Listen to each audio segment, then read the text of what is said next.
Hello, everyone. Happy 4th of July. Hope you're celebrating with friends and family. We'll bring you results of that hot dog eating contest. It's going to be packed out there at Coney Island this afternoon as we celebrate our independence. Fireworks coming tonight. We're going to have some on track, though, this afternoon with a couple of stakes races, early stakes action with a perfect sting, and then the Grade 3 victory ride as 3-year-old fillies try and stamp their ticket potentially to the test later this summer at Saratoga. Great to have you with us. Sun shining here in South Ozone Park, New York, as we kick off our final week of action here at Belmont at the Big A before we head to Saratoga and several important stakes races, many of them on the grass still to come before we wrap things up and head up north. I'm Greg Wolf. Good to be with you. Let's take a look at what we have coming up on today's Thursday action as we kick off this final 4 days here downstate. It's brought to you by Claiborne Farm. Races 1 through 9 will bring you the entire card. Fast and Firm, our early pick 5, and our card kicks off in just about 4 minutes here. That perfect sting is mentioned on the turf, early stakes action, and then 3-year-old fillies in the victory ride. We got Paula Duca live out at Monmouth as well. They are Fast and Firm.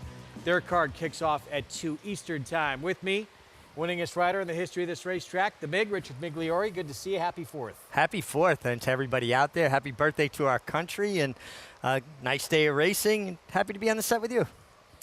Always good to be with you, Mig. And yeah, we got some good action here coming up early on. Compact fields, that perfect sting. We'll see what happens in that turf race coming up. We'll get to that in a moment. We kick things off with an intriguing 2-year-old filly race. Maiden special weight, 5.5 furlongs. It's our Spendthrift Farm 2-year-old race of the day.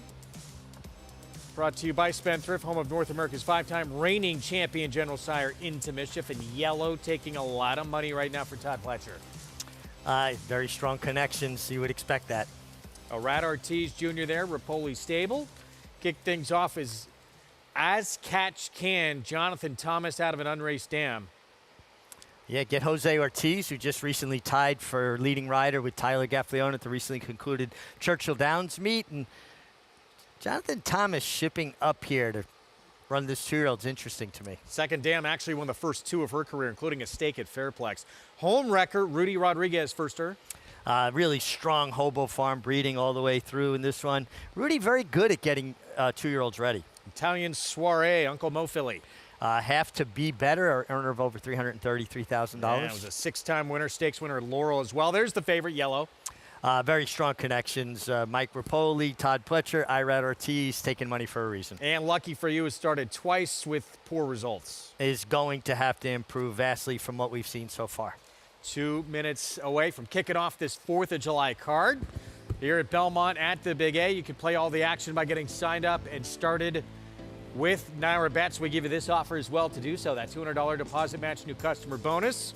Punch in match 200 for new members and sign up, and you'll get that offer. Again, right there at NairaBets.com. Play with us all summer long at Saratoga and beyond. Happy 4th to everyone out there watching. Not everyone, though, escaped the tyranny of the Brits, though, Maggie. What were we thinking? Yes, I know. We married back into them, Greg. Yeah, this, I don't know about you, but for me, the 4th of July is a under-celebrated holiday in the Morley household. But, you know, I coordinated my outfit well to show my American pride. As we'll take a look here at these juvenile fillies, it'll be starting with the favorite, and that's number 6 in here, yellow. Do like the name. Well done, Mike Rapoli, daughter of Bernardini. And on the top side, you don't necessarily think of winning in July as a 2-year-old, but I see why they've gone this route. She is very big, very mature looking. The dam did win the first start of her career, which was her lone start as a 3-year-old. Yellow, is half to a graded stakes winner at 2 named Chattelis. So there's some precocity at least underneath, which gives, you know, a little bit more credence to her 4 to 5 favoritism. And as Mig said, the connections are going to bring that sort of money alone.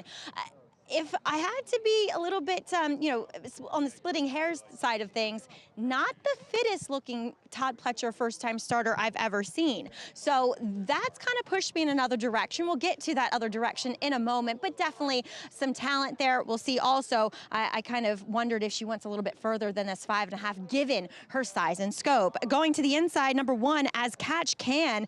They paid $210,000 for this daughter of Motown after working 9 and 4. She was asked quite heavily for that 9 and 4 workout, but she does have a lovely stride where you watched in the workout video, and same here today. Really, really nice mover. I liked her more on the racetrack than what I did in the paddock because she just looks a bit of a backwards type, a little bit smaller, has a lot of growing to do, but I do think there's some ability there, and if she can be quick from the inside, she could be effective. Number 2, Home Wrecker.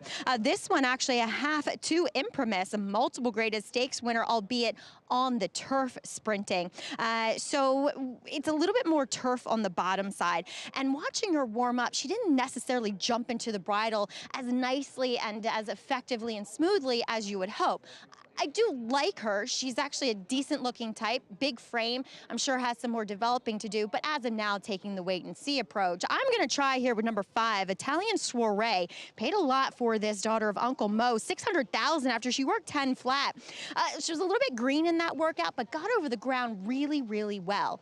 And of all of these in here that haven't run, she's by far the most fit-looking first-time starter of this group. She is wearing blinkers first time out, which with John, I don't necessarily mind that. It's Todd Pletcher that you stay away. With horses wearing blinkers first time out, but she just looks precocious, Greg, and she looks ready. All right, Maggie, thanks. There she is, Italian Soiree. Flavian Pratt will ride for John Terranova. Mig, you mentioned Damn It Produced Be Better. There's a 6-time winner, including a stake at Laurel where she ran a 96 buyer, pretty good one that came out of that family. Yeah, one of the things we look at is how has the family done. We're trying to fit the puzzle pieces with horses that don't have proven form on the racetrack yet. There's Yellow.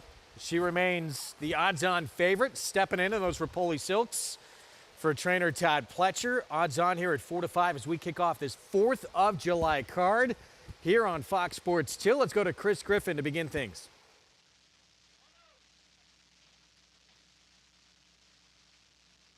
Luck for you. Moving forward and in. All set for the opener. And they're off. Speed towards the outside. Yellow right out to the front, and Luck for You. These two speed off together, and they're quickly up by 2. Italian Soiree is now challenging from 3rd. Is stalking off the pace setter. Second to last will be As Catch Can, and Home Wrecker is at the back end of the field. They work towards the far turn, and on the front end, Yellow has got the lead. It's Yellow. In between horses will be Luck for You, tracking from 2nd.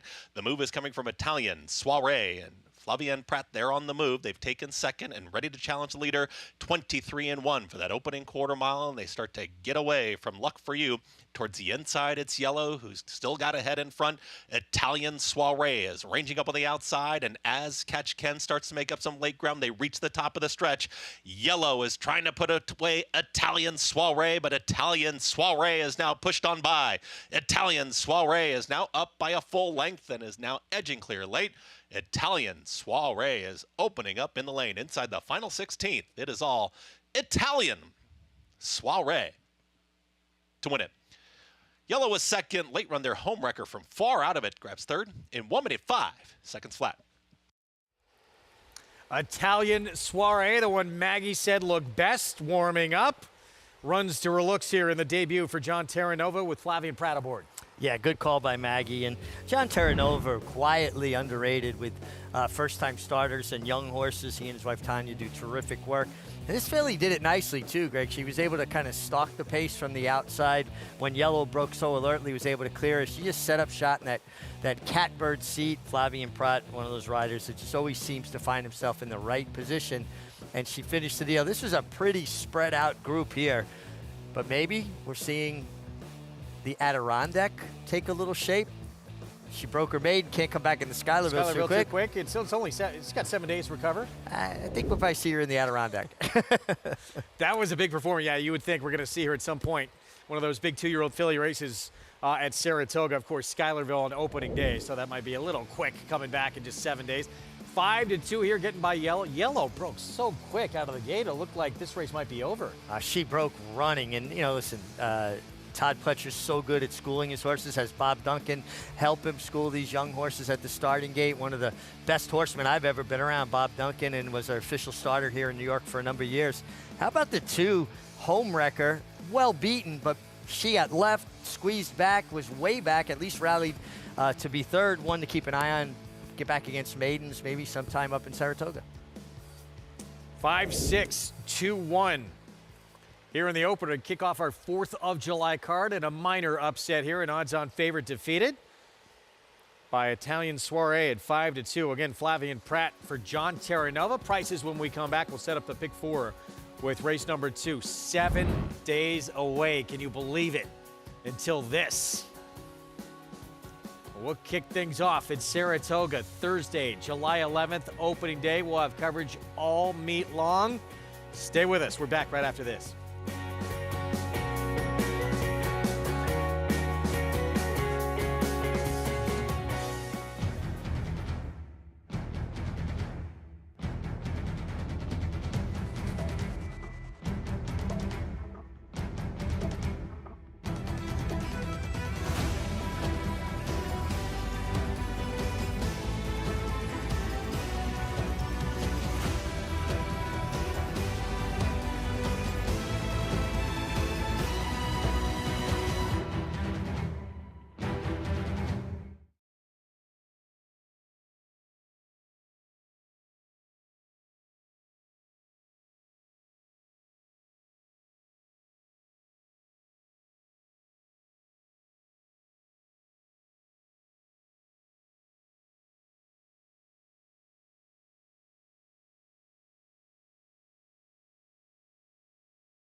Back with you in our Fox Sports 2 coverage here on the 4th of July. You're watching America's Day of the Races and our first on the card in the books, and a little bit of drama. No change made, but there was an objection out of the starting gate with Italian Soiree pretty dramatically coming in on the 2 home record. Yeah, she ducks in pretty dramatically. Keep an eye on the 2 horse and how much she ducks in here. And actually, I'm sorry, the 5 ducked in on the 2. My mistake. Can we go back and show that one more time, guys? Keep an eye on number 5 and watch Flavian Pratt. This is when a rider is making an effort. Watch his right arm. Look at how hard he's pulling her to the right off of the horse inside of her.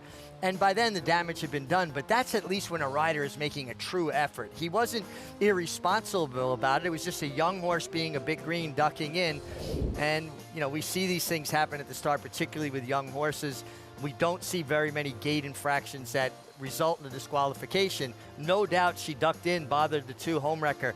But this was a case where a rider made a big effort. No change made, so result stands. But that, in terms of gate infractions, and I know we don't see changes out of the gate very often, if ever, but that was fairly dramatic for a gate infraction, wasn't it? It was. I mean, it certainly hindered the two home wrecker a great deal. Now, she wound up a well-beaten third, a horse that probably got a lot of experience out of that rough trip out of the gate and then having to take kickback. Italian Soiree was very good. I think this was the right call. I don't think it affected the outcome of the finish. And also the fact that Flavian made such a dramatic effort to correct what his filly did. So, no change made. Spencer Farm 2-year-old race of the day is Italian Soiree. That result stands. Let's go downstairs to Maggie. And pleased to be joined by Winning Connections owner here, Hal Mintz. And, well, what is your official title, Seth?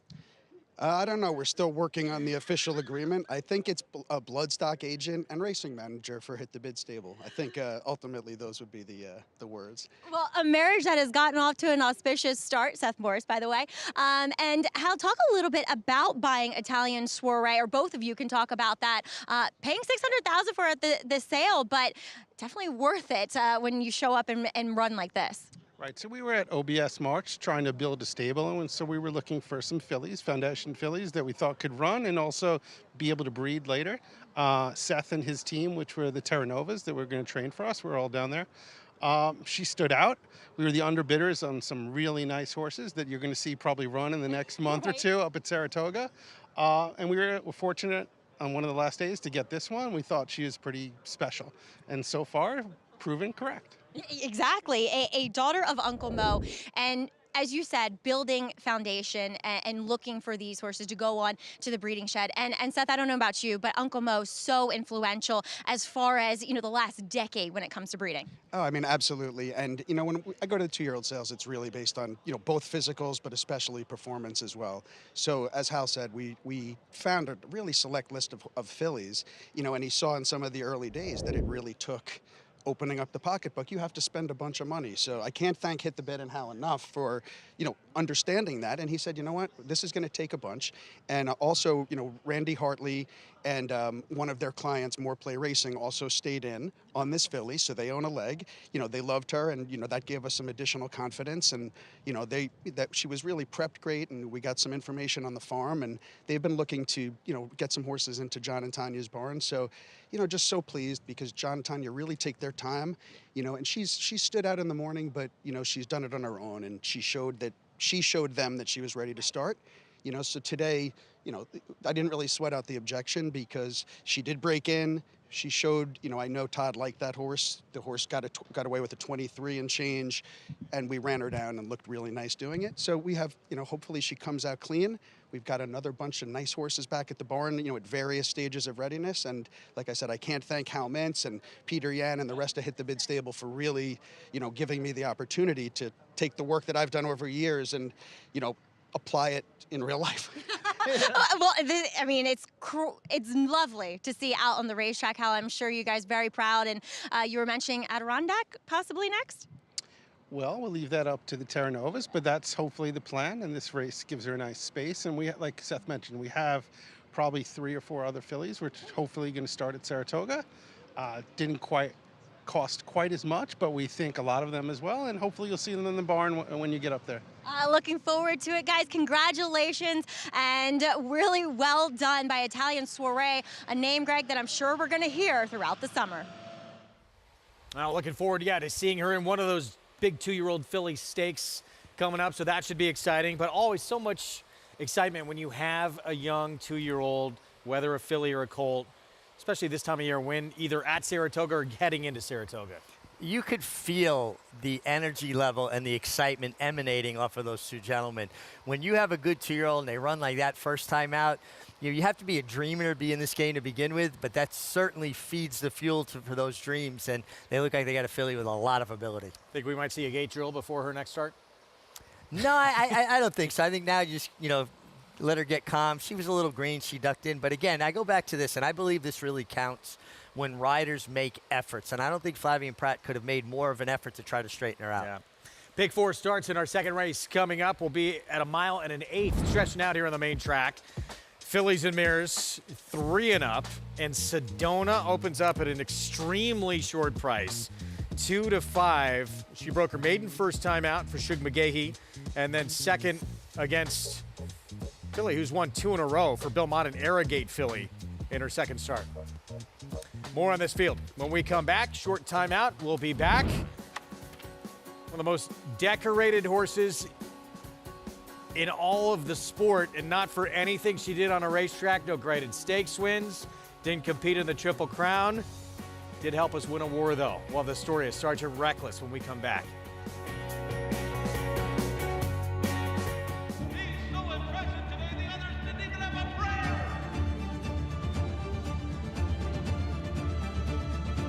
Catholic boy rolls in the run.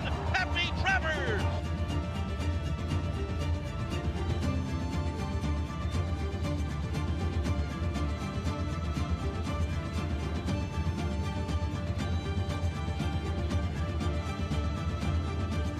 Catholic boy standing at Claiborne Farm. Experience the adrenaline-pumping, suspense-filled action of the Sport of Kings no matter where you are with Naira Bets. It's fast, easy, and secure. Download the app today and start winning with our lucrative weekly promotions, thrilling handicapping contests, and a one-of-a-kind VIP rewards program. Don't just watch horse racing, be a part of the action with Naira Bets.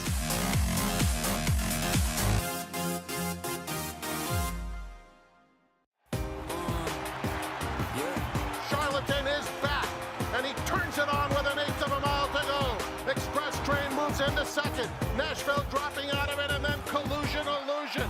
What a spectacular return for Charlatan, who will romp in the run-happy Malibu Stakes by 4.5 emphatic lengths. Charlatan, ultra impressive. It's a new day for a new king. The nation's #1 Horses of Racing Age sale. Over the last decade, this sale has produced earners of more than $88 million. Top grads include recent graded stakes winners Newgrange and Fort Washington. Grade 1 winners Atone and Stiletto Boy, and Breeders' Cup champion Wavell Avenue. Fasig-Tipton July selected Horses of Racing Age, July 8th in Lexington, Kentucky. Where will you be?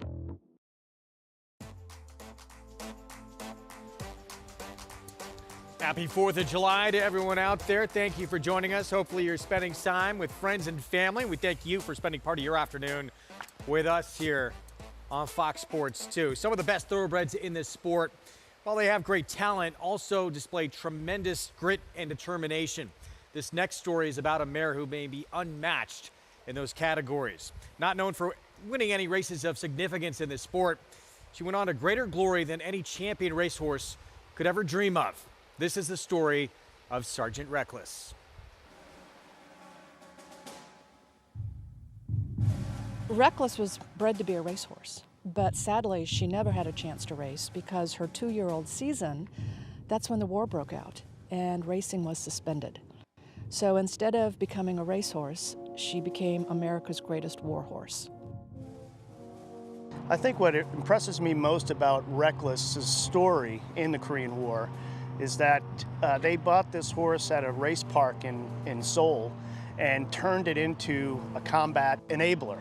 Lieutenant Eric Pedersen was the man who purchased Reckless for $250. And he was the commanding officer of the recoilless rifle platoon. They decided to put her through hoof camp, which was the equine version of boot camp. We hear about on-the-job training. This was the epitome of it. Literally, this horse was trained to lie down under fire, to protect itself, it knew how to avoid obstacles and barbed wire. And truly, after just a couple of show and tell on the fly routes, the horse would do it by herself.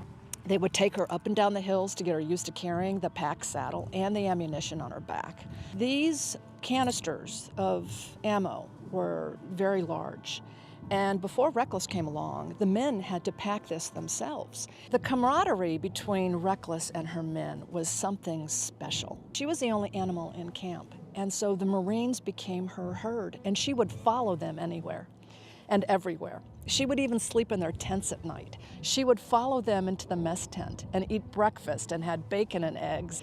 Even after a battle, she would have a beer with the guys. The fact that Marines could depend on the horse to do the resupply routes, that means it wasn't just a horse to them. It was somebody that they were in the fight with. What started the battle for the Nevada cities is at 7 o'clock at night, 3,000 enemy soldiers descended upon 3 outposts in this area. Reckless's men were guarding Outpost Vegas. They, of course, were overrun, and so Reckless's mission began that next morning. Started loading her up with 6 rounds at a time. By the middle of the day, she was up to 8 rounds at a time. She knew what her job was, she knew where her men were, and she would go up to the guns by herself.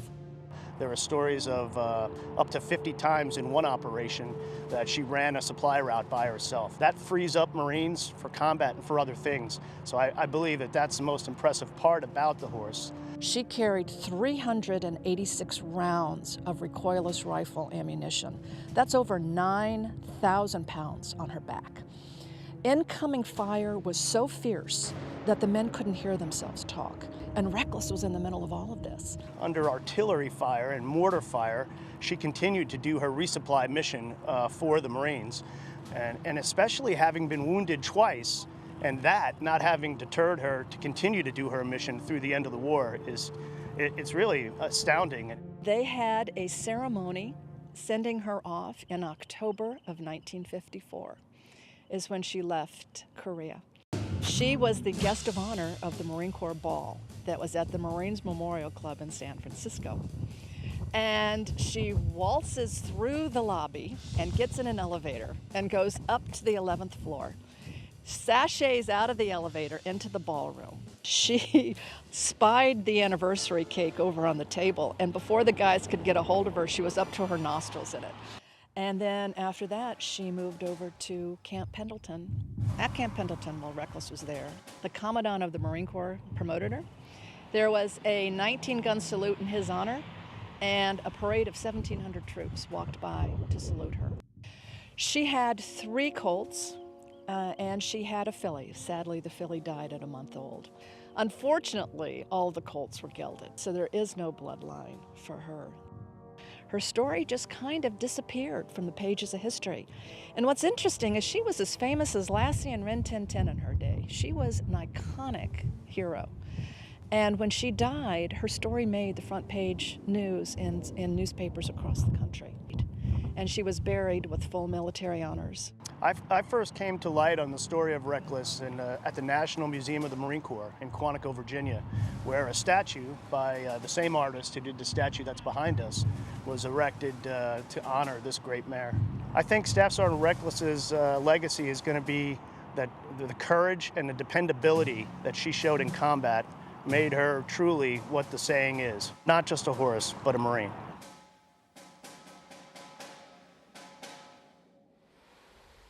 Just an incredible story. We've been bringing this story to our viewers for a long, long time, and it's a fan favorite, and with good reason. Incredible what she accomplished. One day, she made 51 solo trips to frontline units, delivering supplies and ammunition. Just incredible. Awarded 2 Purple Hearts. Life magazine named her one of America's 100 all-time heroes. Shows you how incredible these animals are. Truly incredible. I love that story on so many levels. And listen, horses help settle and build this country. And she is a prime example of that. Like you said, she helped win a war. And as that intelligent and that brave, that's the characteristics we admire in people. We have to admire them in animals as well. Now that filly we're looking at who just left our screen is the big favorite who we'll get to in a moment. That is Sedona. We're taking a look here at Ms. Sense. Third behind Ways and Means, the ultra-talented Ways and Means, with a poor beginning last start. Poor beginning, still got a big figure. It kind of gives you an insight into how strong Ways and Means' effort was last time. Matt Kincantermachi Barnes, second off the claim with Toned Up from the rail. Inside draw for a horse with a lot of experience, 44 starts. It's a lot to like with this 10-to-1 shot. Sweet Mystery in here has run several of the best races of anyone in the field. Yeah, her numbers certainly make her fit here. I wonder how much she really wants the mile and eighth, although she has 2 seconds at the distance. 10-to-1 right now for the Pat Quick Barn. Here's a look at Ichiban Linda Rice, 4-year-old debut. 2 for 5 at the distance. I like when they show they can get this mile and eighth distance. Her Fleet Indian effort last year in Saratoga would make her very competitive here. 20-to-1 next door. Here's Dylan Davis for the Orlando Nota Barn. Yeah, it just feels like she's going to have to find one of her better races, although she does have a race or 2 on her form going back that would fit. And look, maybe she's going to take this big step forward, and I know she's lightly raced, run very good. Her numbers have not suggested 1 to 2 favoritism in here. Yeah, but I guess people are looking at a horse that broke their maiden at first asking, came back with a good effort against winners on an off-going, and certainly has a pedigree that the mile and an eighth should suit. $2 million Daughter of Curlin, a horse of the year with a big pedigree here out of the Dam America. Rat Ortiz Jr. hurting that price for you as well. You can play all the action. Pick 4 starts here on this 4th of July card by getting signed up with Naira Bets. Don't miss playing any of these races. That's the new member promo code to punch in and sign up. Match 200 right there at NairaBets.com. And bet any track, anywhere, anytime, all summer long and beyond as we get set for the pick 4 that begins here in this second race. Again, a mile and an eighth. Allowance optional claiming field, and there she is. So Sedona wins her debut at Gulfstream, 7/8 of a mile, first time out for Shug McGahee. That was in March, comes back in May, runs second behind a filly named Sidamara, who's won 2 in a row for Bill Mott and Godolphin. Yeah, so she's coming off a race against a filly that has been in good form. And listen, we talk about it often. Shug McGahee, very capable with first-time starters, but he doesn't crank them up to win first time. So when a first-time starter wins, it speaks of their natural ability, and Sedona followed up with a nice effort against winners here in the off-going at Churchill. Excuse me, Juddmonte. Bill Mott and Juddmonte. Yeah, this was a wet track, mile and a 16th in start number 2, and a big late rally to get second. Yeah, I mean, she was way, way back, and legitimate fractions. I wouldn't say a fast pace, but legitimate pace, and she rallied on nicely to be second best. But I agree with you. I think there's some other horses in here that are somewhat interesting. Lightly raced, though, has shown a lot of talent so far. Maggie, what are you seeing? Yeah, what I like from Sedona in here, number 6, Greg. Obviously, she should be quite appealing from the physical side of things, given that pedigree, a daughter of Curlin out of the Mare America, and they paid $2 million for her up at Saratoga. Remember that night? Look, she's a big, rangy, scopy, all of the adjectives that you can apply to a big horse that wants to run all day, you can definitely use for her.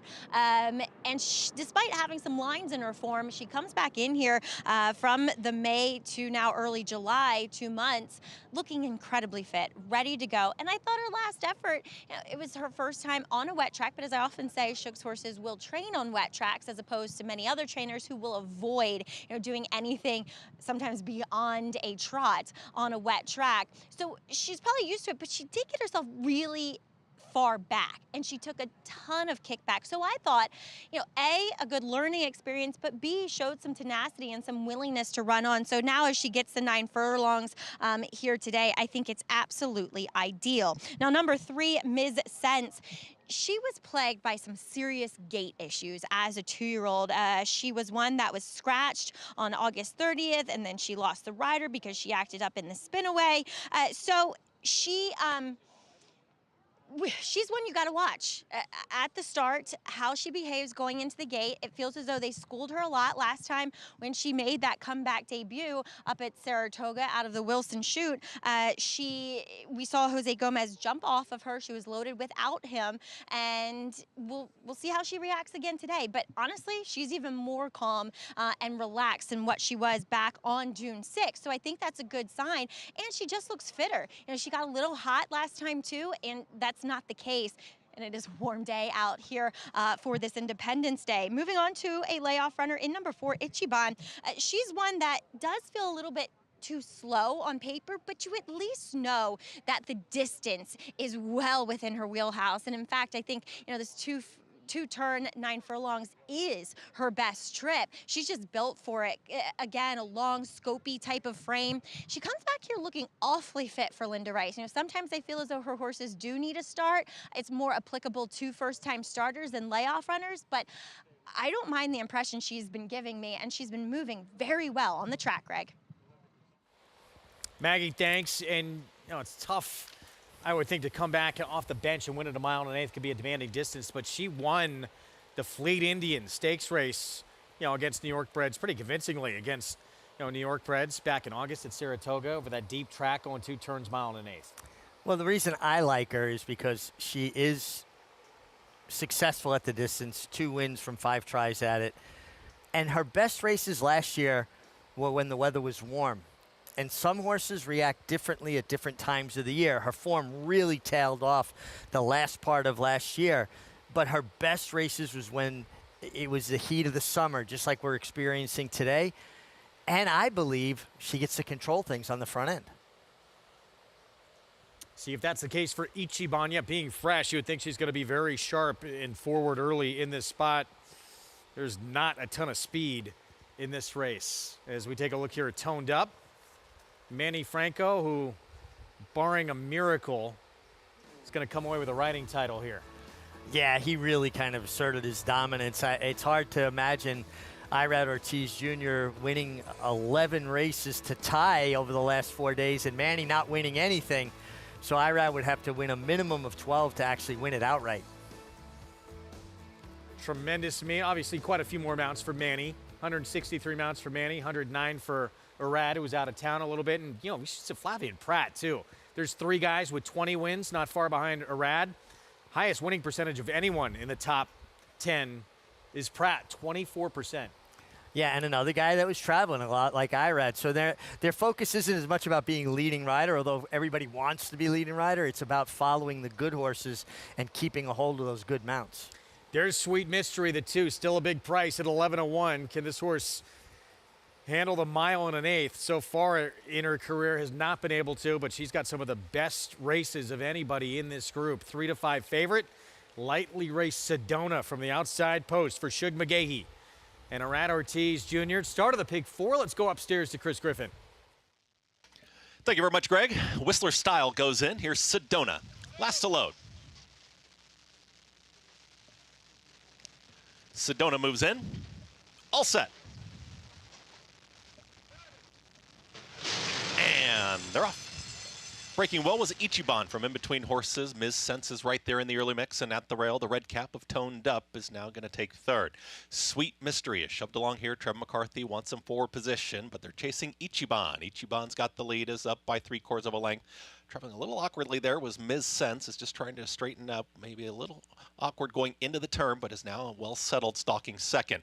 Then 3 wide, here comes the run from Sweet Mystery. Tightly at the rail will be Toned Up. 2nd to last is Sedona with the trailer, Whistler Style. They work to the back stretch, and on the front end, Ichiban's got the lead. It's Ichiban at 5-1. 25 seconds flat for that easy posted opening 1/4 mile. Ms. Sense, no challenge yet here from 2nd. In the center of the racetrack comes Sweet Mystery is the gray. Then comes Toned Up, and Manny Franco right in behind. The leading trio now is in the 4th position, tightly at the rail with Sedona now asked to move forward for Irad Ortiz Jr. The trailer is Whistler Style. 49-3 for the half-mile time. Ichiban is trying to take them all the way. Jose Lescano and Ichiban are in front. Here comes the run from Sweet Mystery, is now alone in 2nd, is dropping back quickly. There was Ms. Sense, just got passed by Sedona, who's now taken a lone 3rd. Toned Up is asked the question. No move yet from Whistler Style. Ichiban's got the lead, is up by a half length. It's Ichiban who's traveling nicely, approaching a 1/4 mile left to go. Sweet Mystery is trying to challenge right towards the outside. Sedona with every shot, but Ichiban looks very strong at the top of the stretch. Ichiban now gets the cue and kicks away. It's Ichiban who's widening this margin, is now up by 3.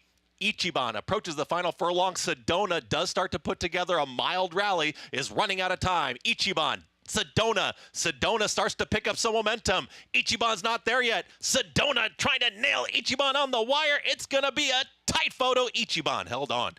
Ichiban holds on over Sedona, then came Sweet Mystery finishing third in 1 minute 51.30 seconds.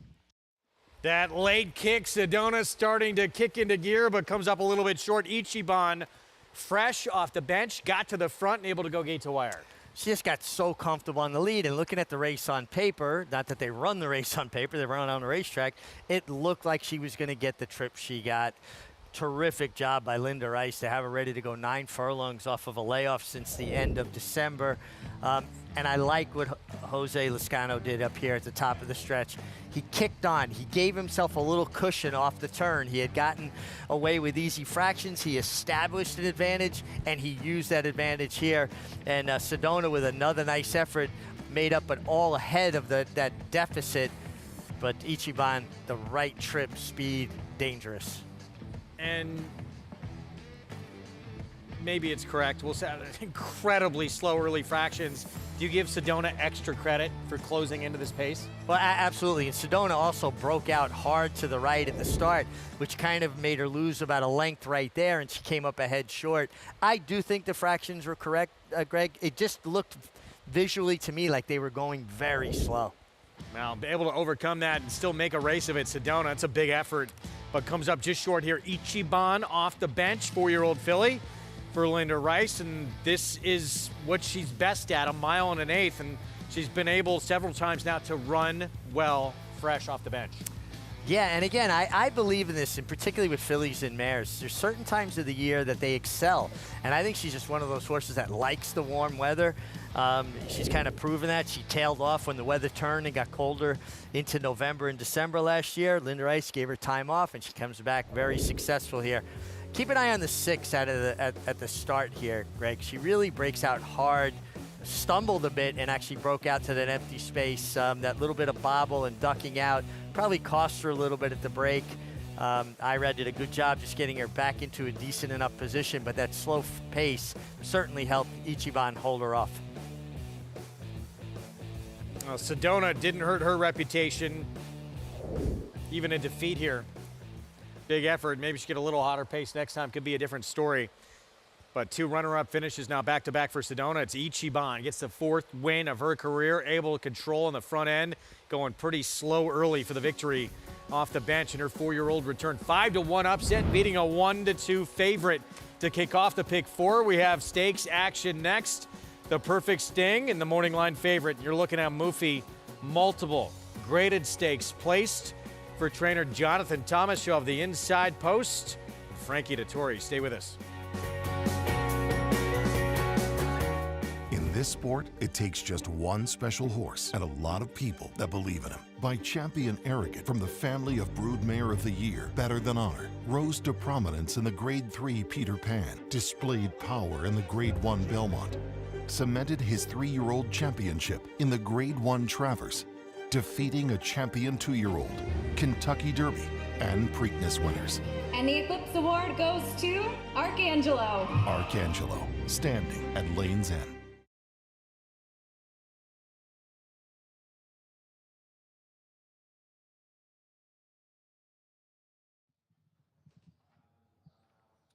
Yeah, 1, 2, 3, 4. Paulo Duca here. 1, 2, 3, 4.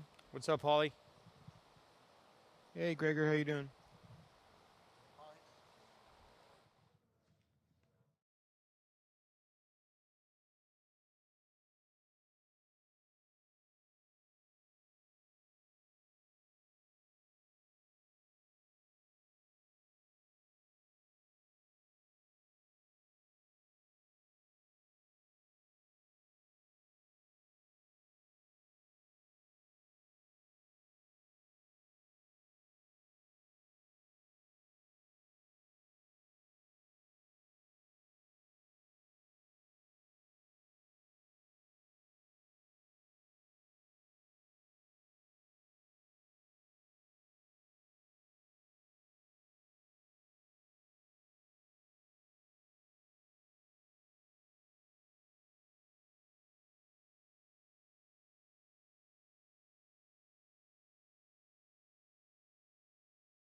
Back with you on our 4th of July coverage here on Fox Sports 2. You're watching America's Day at the Races and a 5-1 upset of a short-priced favorite going gate to wire for the win off the bench. Ichiban for trainer Linda Rice with Jose Lezcano. Yeah, got a nice trip, the trip that I envisioned she'd get. Sometimes it works out the way you see it on paper. Jose Lezcano delivering once again another flawless ride, which he seems to do day in and day out. And what a tremendous job Linda Rice did to have this filly ready to win off the bench, going the mile and a furlong, held off a very game late run from the 6 Sedona, who was probably a little bit unlucky here. And, you know, we talked about the jockey standings. Looks like Manny Franco's probably wrapped this up, but really the race for second, Rat Ortiz with 23, 3 guys with 20 wins, and now Lezcano with this win gets to 21. Kendrick Carmouche with 19, still in the mix as well. Yeah, listen, I think this is a deep jockey colony. What Manny Franco has done to put that much separation has just been nothing short of impressive, and a good bunch of riders in behind him. They're all just so talented. We're very, very lucky here in New York to have the depth that we have in the jockey colony. Only going to get stronger, too, when we head upstate to Saratoga, as always, where it gets no stronger than anywhere in this game. Stakes action next here in the third. Perfect Sting, $150,000 purse. Fillies and mares 4 and up, going a mile on the grass. 5 will line up, including the filly, or mare, I should say. We talked about going to break. Moofy. Frankie Dettori will ride for Jonathan Thomas. Graded stakes placed and already a stakes winner.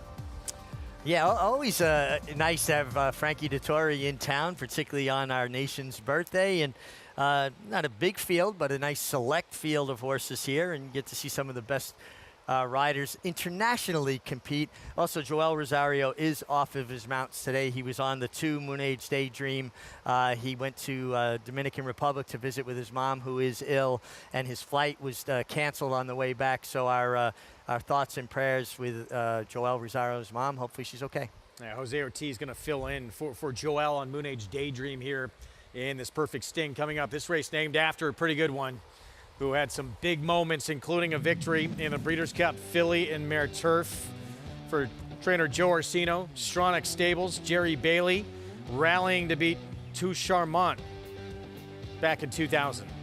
Yeah, what was interesting, Jerry had actually won the Breeders' Cup on Soaring Softly the year before. Then he picks up Perfect Sting and he wins the Breeders' Cup on her the following year. And she was just such a game daughter of Red Ransom, and she had a lot of sprint pedigree, especially on the female side, out of a Valet of Pure Mare, but she was able to stay these longer distances, and a lot of it had to do with the efficiency of her stride and an incredible training job by Joe Orsino, have her primed for her best on those days.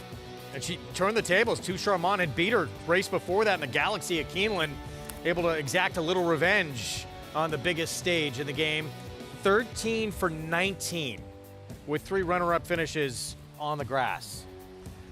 Earned over $2.2 million, just a hickory kind of mare. And I love when you see these horses have races named in their honor that really distinguish themselves on the racetrack. So this year's edition, Perfect Sting, we will see next mile on the turf coming up in this year's edition. That includes Smoofy and Frankie Dettori will ride. And we're going to have Chad Brown in here as well with Lady Beth, the 1-2 combo. He's got Midnight Mile making that second start here in the States for him as well.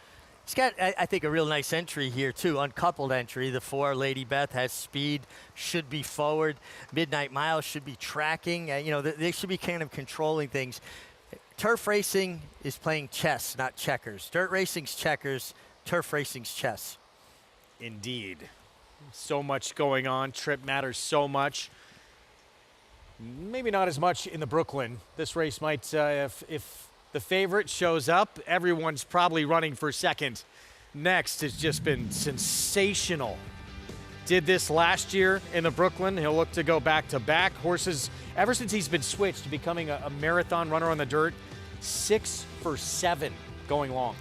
I love horses with stamina. I don't know when stamina became less important in the American thoroughbred, but next is a throwback kind of horse, and he's got that relentless stride. He just doesn't seem to tire. He just stays at it determinedly, and I really, really am a big fan of this horse. Dominant in this race last year, and he's become even more dominant, really. It seems like since that time. He's going to face a couple of horses who he already beat in this race tomorrow in the Isaac Murphy at Churchill that he dominated and he won by 11 lengths by. He's trying to join this incredible list of runners who are multiple winners of the Brooklyn. Well, you only got a Triple Crown winner there, a 3-time Horse of the Year, the New England Flash and Walkway. And how about Discovery? Alfred Vanderbilt's incredible runner back through the 30s. That's a pretty star-studded list right there. You look at, I mean, he obviously looks like just about a layover in this race. Is there anyone that can pose a threat to him? I mean, my instant reaction is no. But, you know, it is a horse race, and they got to go out and get it done. And you've got a horse like Krupe, who I think has maybe found his best form now. And I thought if there's an upset, he's the only one that I could see upsetting that apple cart. You're going to see Drake's Passage, the New York bred, take a shot in here as well, and look like he potentially could be forward, maybe try and pressure next, who likes to do his running on the front end also. Yeah, and listen, Drake's Passage could maybe put a little pressure on him early, and Drake's Passage, a nice horse in his own right. But next is that proven commodity where Drake's Passage still has to show that he can kind of handle these kind of horses. He's going up against the heavyweight champ. He is. 4 to 5 on next. That's on tomorrow's coverage. Grade 2 Brooklyn mile and 3/8, and the best in that division. Next, trying to do it back-to-back in this race, and in the process, win a 5th straight race as well. We're going to take a timeout. We have the opener from Monmouth on the horizon. We'll get to that first race. Kicking things off, sprinting on the turf in Oceanport, New Jersey, when we come back on our Fox Sports 2 coverage.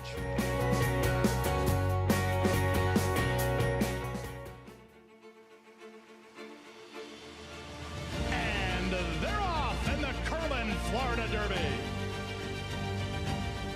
After 3 quarters in 112-1, Known Agenda is now on to take over the lead.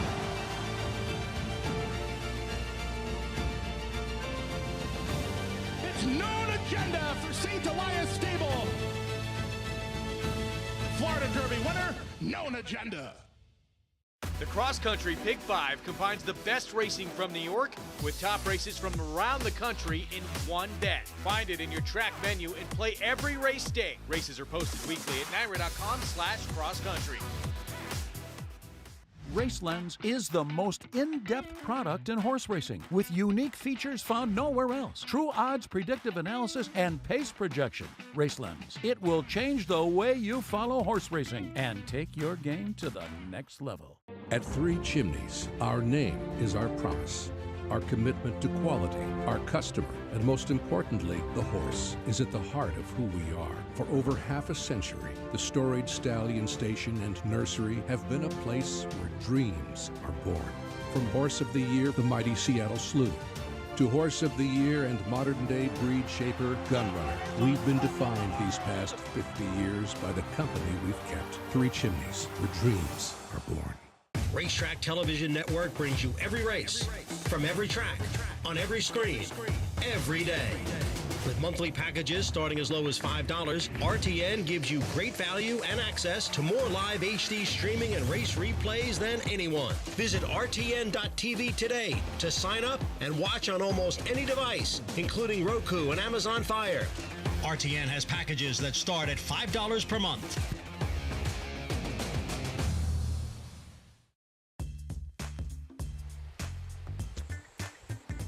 Back with you on our Thursday coverage as we get set to bring in Monmouth Park to the mix here on America's Day at the Races on this 4th of July. Again, going to kick things off in Oceanport, New Jersey, sprinting on the turf, 5 furlongs, $12,000 claiming race. It kicks off the cross country, pick 5, races 1, 2, and 3 from Monmouth, races 5 and 6 from Belmont. Comprise that wager. Yeah, and you've had to really had your good handicapping going on to knock a few of these out. We had some big prices over the weekend, but always exciting when you can kind of commingle, right, these two tracks and keep your eye on all the action. Well, they're fast and firm. They're about 6 minutes away from this opening race, so you have a little bit of time to get this wager together. And the board showing right now, Bend Sunny Island. Guess who? Paco Lopez for Rudy Rodriguez. Short price at 3 to 2. Man, that seems a bit short for, I think this level, but you're getting Paco for Rudy on the drop, a horse getting back to the dirt. I completely understand. Paco just wins. Doesn't matter where it is. I mean, obviously he does fantastic at Monmouth consistently, but he just shows up and wins. 25% win percentage with over 120 mounts already at this meet at the Jersey Shore. So always got to pay attention to where he is. Rarely get value on him, and you're not getting value on him here with this 3-2 favorite in this spot. The 9's taking a little attention too. We're going to have this post parade coming up. Draws in from the also eligible list. We'll get to that horse in a moment. Start with Parisian Vibe from the rail. Yeah, inside draw for a horse that does have some speed, but is under the gun from that position. Cars fans moving in stereo. Getting back to the dirt. Some of the dirt races certainly would be good enough to be competitive here. Here's Flip My Id, Kelly Breen. Speed of the speed here. But when this horse runs good, he runs really well. And when he doesn't, it's an all or nothing situation, it feels like. 4-horse went by off since June of 23. Here's the 5, Cedar Valley. I thought this horse was interesting. This horse has been consistent at Parks, not the easiest track. 17-1 on Collins Gray Lady. Also turns back in distance. He gets back to the dirt, sprinting what she wants. Here's the favorite, and there's Paco Lopez. Paco Lopez on the drop for Rudy Rodriguez. And here's the also eligible that draws in Explosive Exchange. Yeah, Maddie Olver, who's really done well since she's lost the bug. Not an easy thing to do, but she's really kind of found her stride. Making a nice impression here, huh? Warming up. Really did. Looks nice there at 3-1. Let's bring in Paula Duke as we kick off our Monmouth coverage. Paulie, happy 4th of July. Is this just a lot of Paco Lopez money, or is this a deserving heavy favorite here in the opener? Well, happy 4th of July to you and Mig as well. Yeah, I think this is actually not Paco Lopez money, Greg. I think this is the horse to beat in here. When you look at this field, it does look like there is some pace in this race. Mig was mentioning about the 3, Flip My Id. That horse has got some speed, the 3 in here. The outside horse has got a little bit of lick as well, depending on what Matty Oliver wants to do. But Ben Sunny Island is the horse for Rudy Rodriguez. I wouldn't say that the horse is the best horse when it comes to numbers-wise, but I think might get the best setup when you look at some of this field in here. Now, the 9 horse on the outside in here, Explosive Exchange for Jorge Delgado. Do they cancel each other out, the 9 and the 3 in here? They're both very, very fast, and it's just a matter of, does the 3 outquick the 9? Do the 9 and the 3 cancel each other out, or who goes to the front end in here? You have a couple horses coming off layoffs here as well. And, I mentioned the 7 and the 9. I just think that maybe the 9 can push towards the front. And I think the reason why the 7 is your favorite is that, she's passed horses before. And if you look at the rest of this field, not many have passed horses. Now, the 5 Cedar Valley has, but that was on dirt. This will be the 7th time on turf with no wins. The 2 horse with Matilda Burning, moving in stereo, you were mentioning the cars, Rick Ocasek, classic. This horse actually has decent numbers. I know has been off for a little bit of a while, but I think Matilda could sit back there and make one run and just come rolling home here. And I don't know if this mare has a chance to win this race, but when I'm looking at the dynamics of this field, I think this is the one horse with the true best kick. But I do think the 7 is going to be tough to beat here, Greg. I know this kicks off. There's cross country too as well. I don't know how deep you want to go, but if you're playing at least exotics in here, I'd throw the 2 in there, 2nd and 3rd, and try to hit a triple in here with the 7 on top. That's a big drop down in class for that mare right there, the 7, Ben Sunny Island. 3-2 favorite as we get back to the Perfect Sting stakes action here in this 3rd race on our Thursday card. Mile on the turf. $150,000 purse. And Lady Beth, one of the 2 for Chad Brown in here, challenging Moofy for favoritism.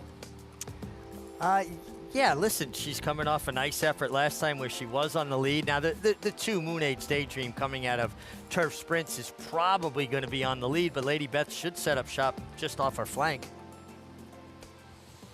Here's a look at the favorite, Frankie Dettori for Augustin Stable, Jonathan Thomas. Yeah, has been facing very good ones. Was narrowly beaten in the Buena Vista Grade 2 at Santa Anita with Frankie aboard.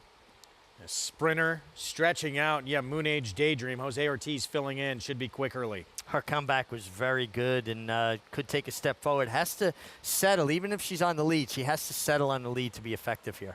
Damaso, she likes to be forward as well. She's had the lead going longer with a couple of wins last 2 starts. Yeah, you know, the more you start looking at this race, you're looking at more pace here as well.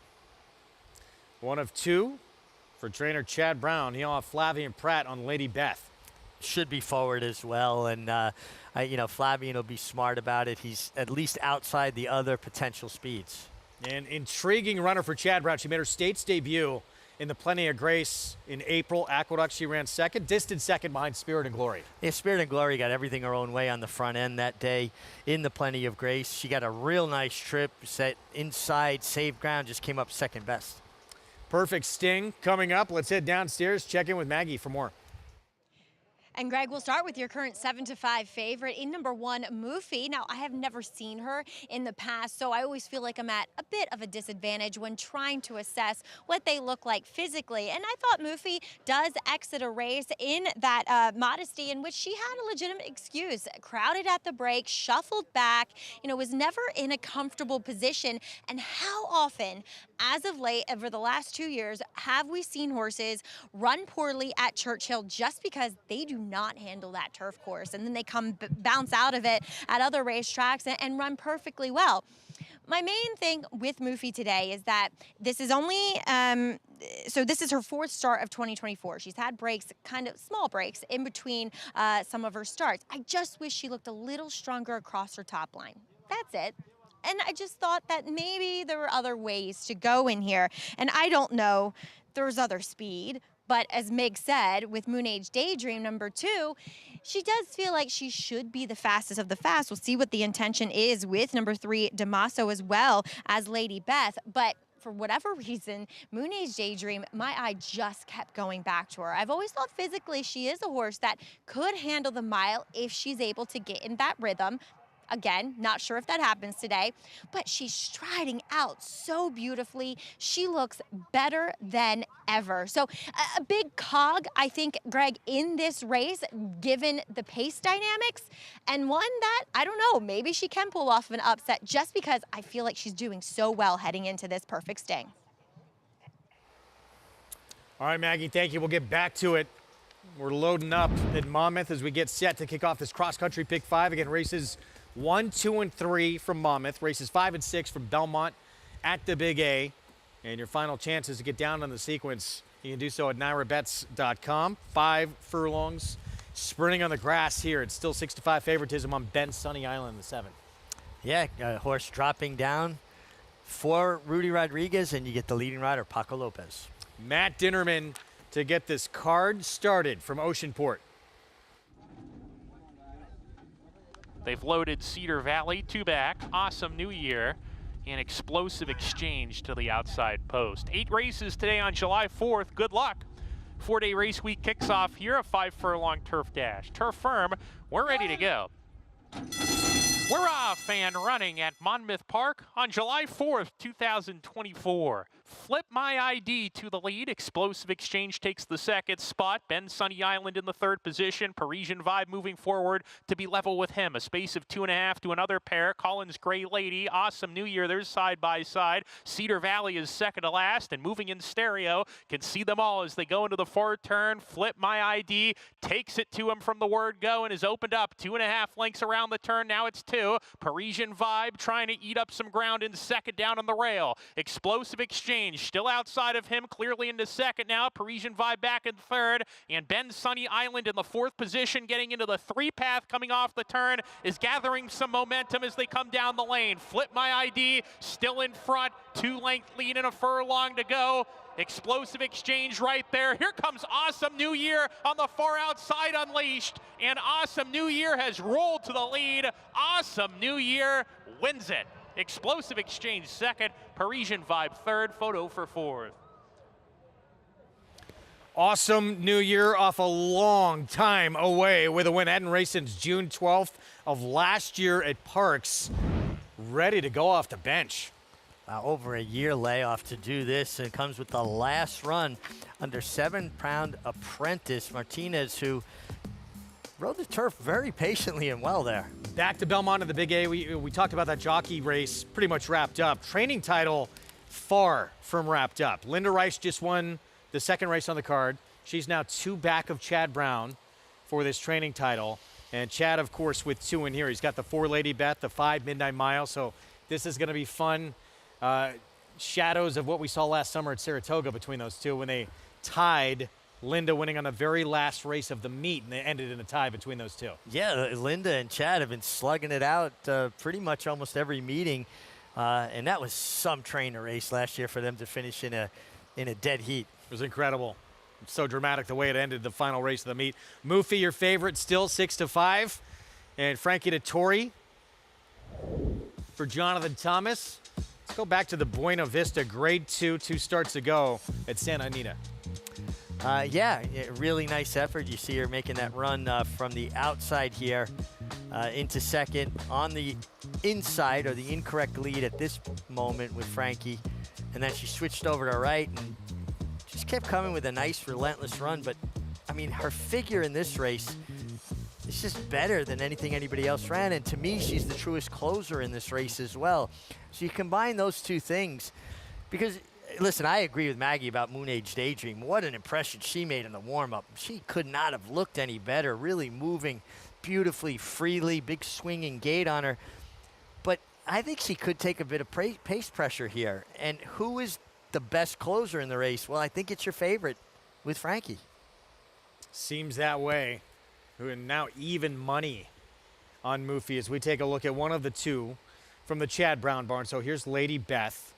Comeback race as a 4-year-old, beat a neck in an entry-level allowance, now stepping in against Stakes Company. Here's that performance back on May 19th. Yeah, I mean, she did everything but win, right? She coming off the layoff to show good speed like this. But she got to set a pretty controlled pace as well, a half in 48 and 3, 3/4 in 12 and 4. Looked like she was on her way to victory, kicked on, only to be gunned down very, very late.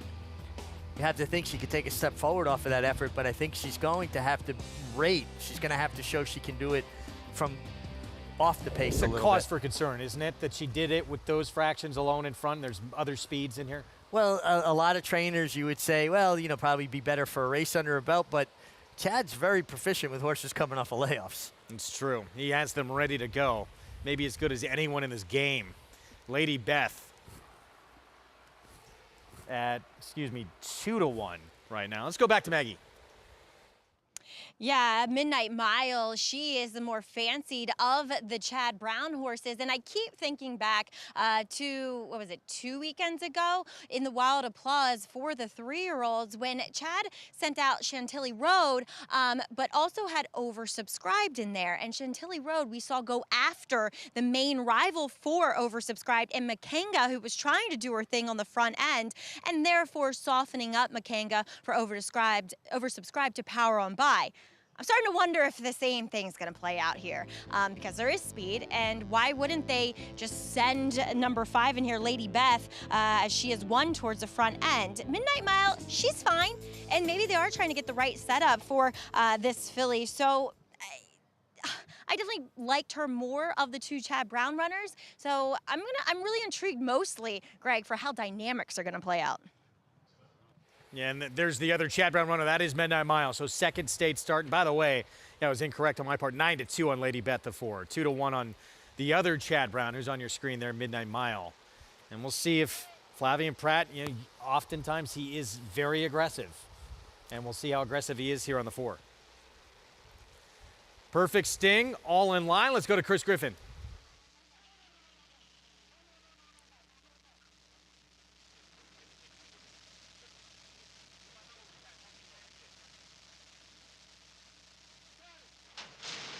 And they're off. Good speed from in between horses. There is Damaso right out to the front, but joined by Moon Age Daydream towards the inside. And these two sprint clear, and they move pretty quickly here as they approach that first turn. A pace duel on the front end. Now Lady Beth will just track right in behind. The 2 pace setters is 2 lengths off the battling duo as they work into that first turn. Cornering a touch wide there was Damaso. And that's going to hug the rail there for Moon Age Daydream, who's now clear by a full length. 23-1 was the opening quarter mile. Now more settled there is Damaso from second. Lady Beth gets a nice journey from third.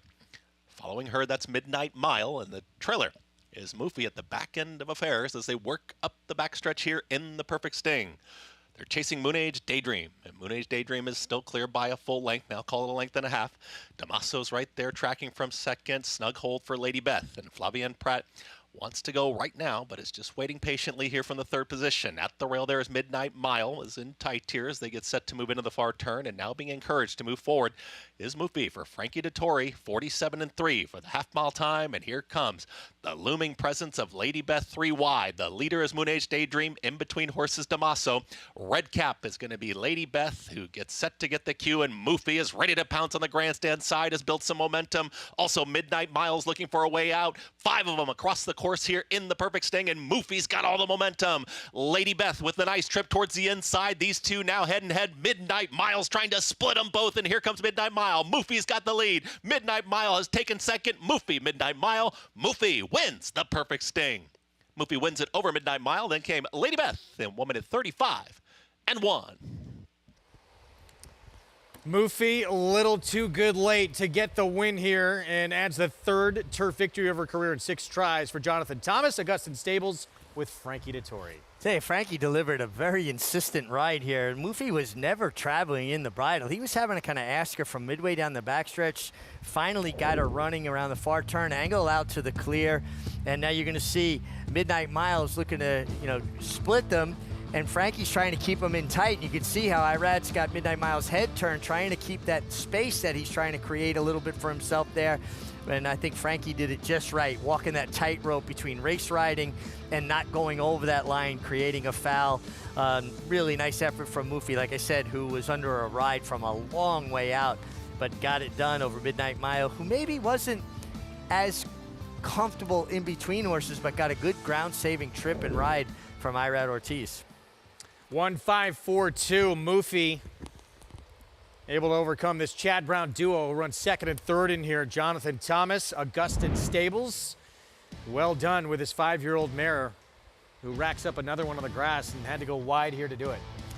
Yeah, but with a horse that's not traveling in the bridle, it's hard for a rider to judge. You don't want to put him in a position where you've got to stop riding them because you're not going to get that momentum back. So Frankie said, okay, I finally got to run, and I've got to get her out in the clear and keep her forward progress.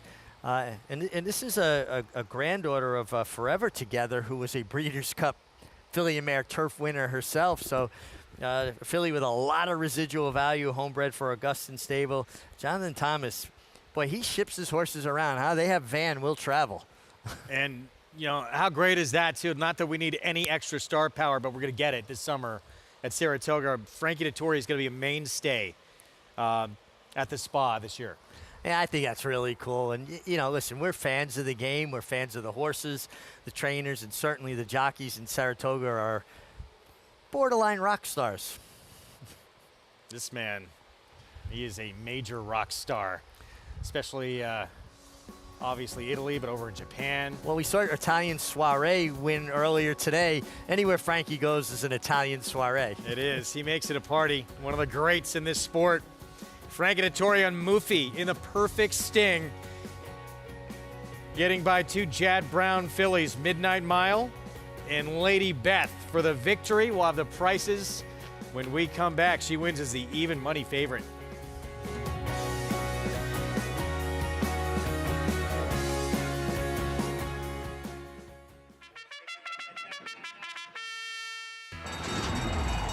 Monmouth Park's 50-cent Win Early Pick 5 is one of the country's earliest Pick 5s, making it the perfect way to get your wagering day started.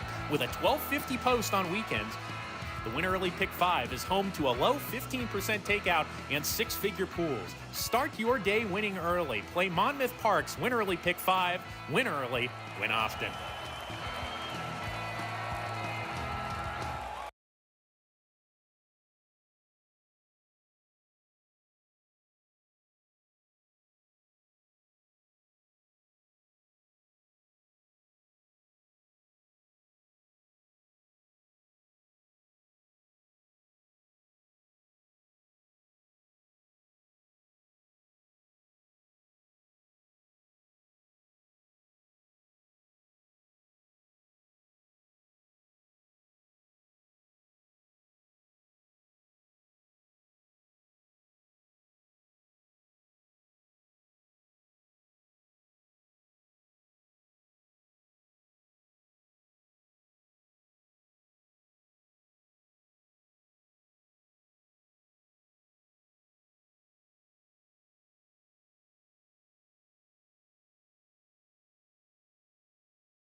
Back in our 4th of July coverage here on Fox Sports 2. You're watching America's Day of the Races, brought to you in part by Hillendale at Alapa. Sun shining here in South Ozone Park, New York, and one of the all-time greats in the history of this sport, Frankie Dettori, is going to be a mainstay all summer long at Saratoga.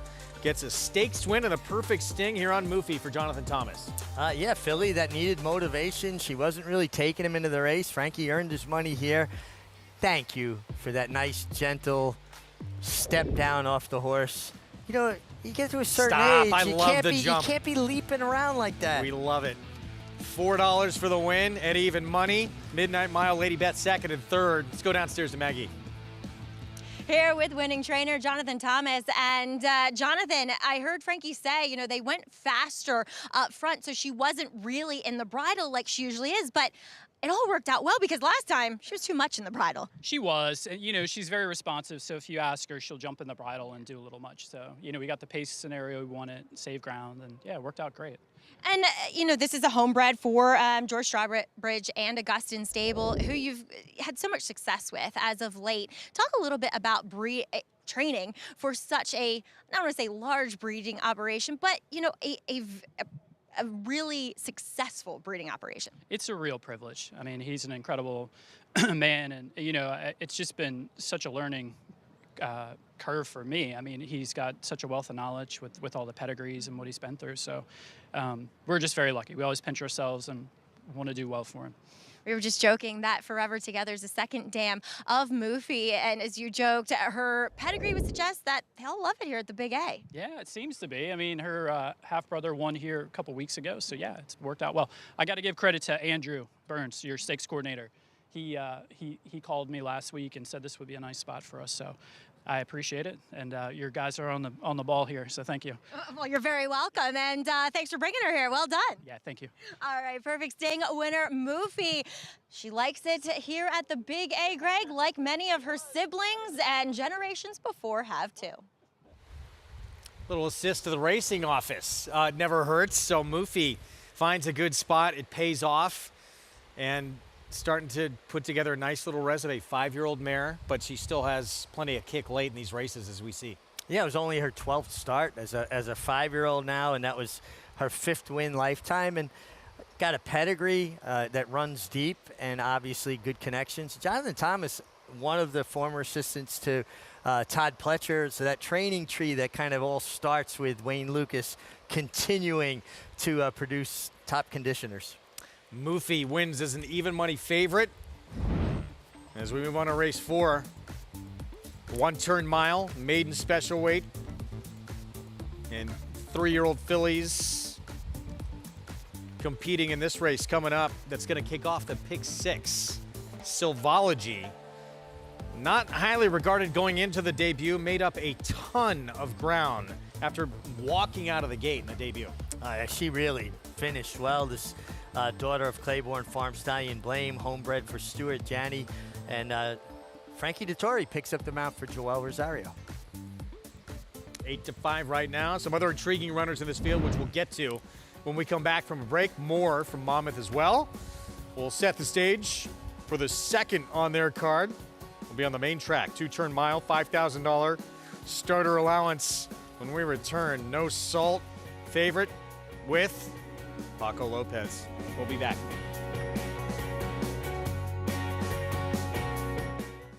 The sun shines bright on Caraconte. His first crops of racing age are showing brilliance on the racetrack with a high percentage of stakes winners. His versatility is evidenced by winners on all surfaces across the globe. Spandarella could not have been more impressive.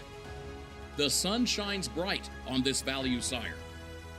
Fair down 25, fair down 25, fair down. Thank you. Right here, 525,000. Caraconte, standing at Gainesway. Experience the adrenaline-pumping, suspense-filled action of the Sport of Kings no matter where you are with Naira Bets. It's fast, easy, and secure. Download the app today and start winning with our lucrative weekly promotions, thrilling handicapping contests, and a one-of-a-kind VIP rewards program. Don't just watch horse racing, be a part of the action with Naira Bets.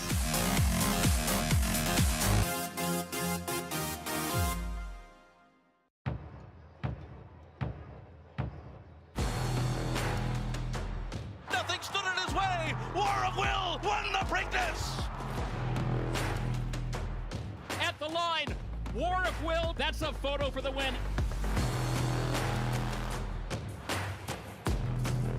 Hey, 650,000.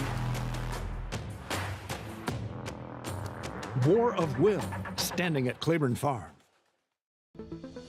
Serving others is our foundation. That's why NYRA is building a pathway for businesses, individuals, and organizations to support charitable groups connected to horse racing in New York State and beyond.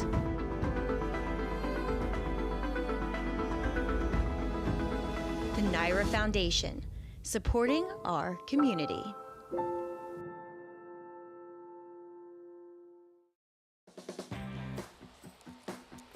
Back with you on America's Day at the Races. Sun shining down here in South Ozone Park, New York, and Oceanport, New Jersey.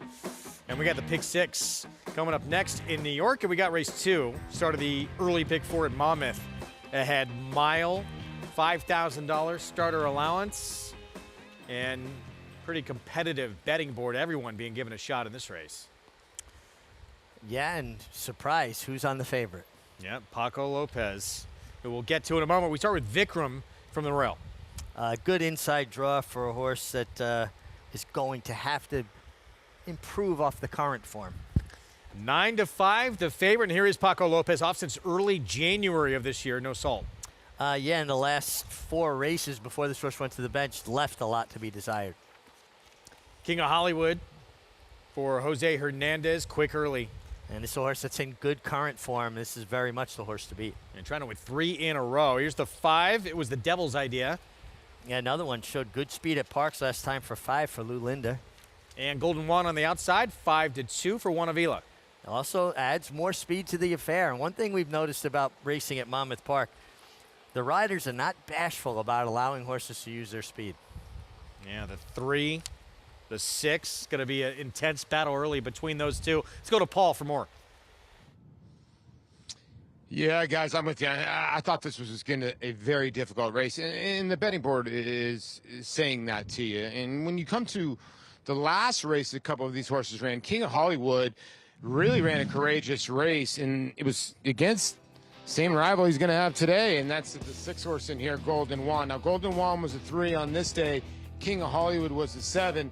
And they ding-dong battled all the way down the stretch. I mean, it was an exciting race, to be honest with you. And Golden One was able to just to fall up a bit short, and King of Hollywood was able to just keep on going. Now, I wonder what's going to happen today, if King of Hollywood's going to be more aggressively ridden or not, or what's going to happen. They kind of ran around the racetrack 1-2 in the race, if you really think about it.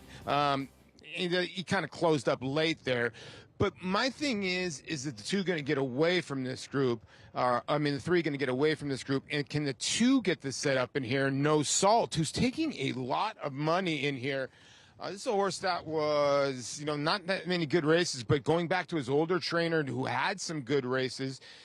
And I guess the public is thinking, okay, this is a horse that does have some back numbers and could be very, very sharp. Now, No Salt is the kind of horse that is 7 years old, and Scott Volk, who had him before, did some great things with him. I get where they're going, but do you really want to take 8-5 on a horse that's kind of an unknown in here, at least off that deep of a layoff? And then the 5 in here is taking some money for Louis Linder off a big win. My only worry with the 5 is I think that win, horse might digress in here big time. So I'm going to stick with King of Hollywood. I think he's getting underappreciated. I think he can take this field gate to wire, Greg. All right, Paulie, thanks. Another look there at Vikram, who's the biggest price on the board. And you go back to No Salt. He's faced some really tough horses. I mean, Castle Chaos is a graded stakes company, graded stakes place. Win It, he's faced. Portos. Those are some good horses. Yeah, he's faced much better. He's eligible for this race because you'd have to go pretty far back in his form, back to 2021 when he ran for a $5,000 claiming tag. In this races, horses that have run for a claiming tag of $5,000 at some point in their career are eligible.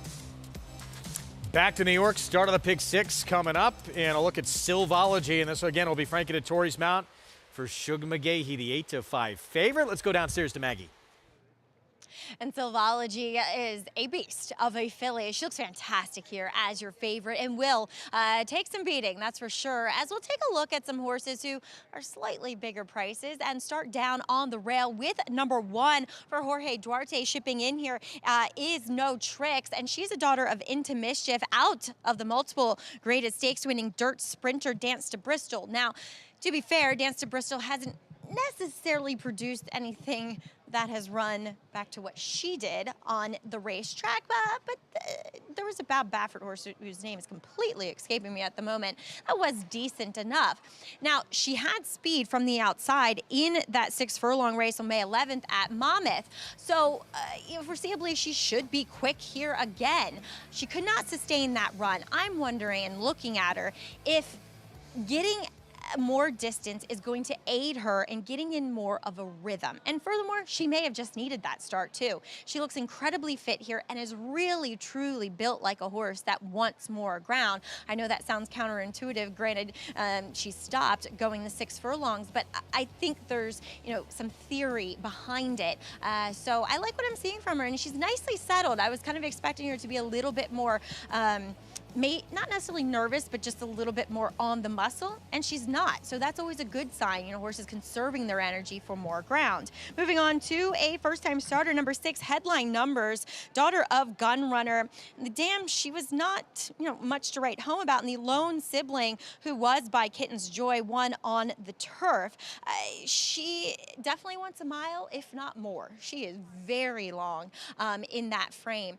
She also just could look a bit more fit and a bit stronger. So while I think she is spotted well for this spot, Greg, I just feel as though she might need a start just to bring everything together. All right, Maggie, thanks. Tough to win going around the ground first time out. This one reportedly, though, working pretty strong in the morning for the debut. Yeah, being by Gun Runner, who has just been a terrific sire. And from, obviously very, very strong connections here. Do you think that the 5 Patty Brown Eyes is getting overlooked a little bit? Yes. 6-1. That's, I don't think that will stand. I'll take a look at the doubles and see. We still got time. And there's a look at Sylvology again. 16-1 first time out. Broke in a little bit. Really slow break, was a world behind this field. Yeah, that inside post with a first-time starter, horses have a tendency like water to flow or run to empty space.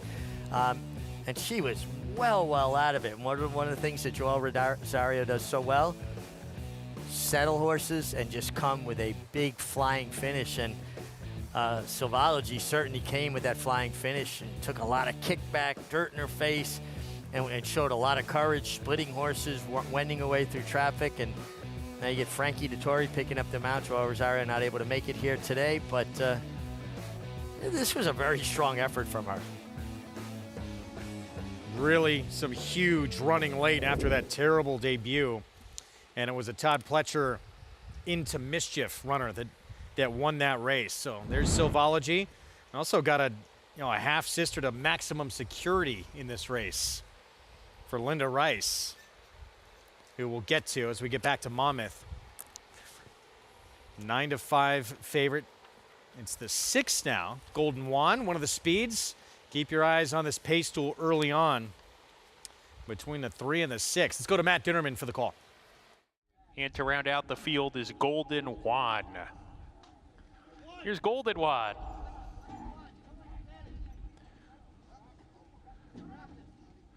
We're ready to go.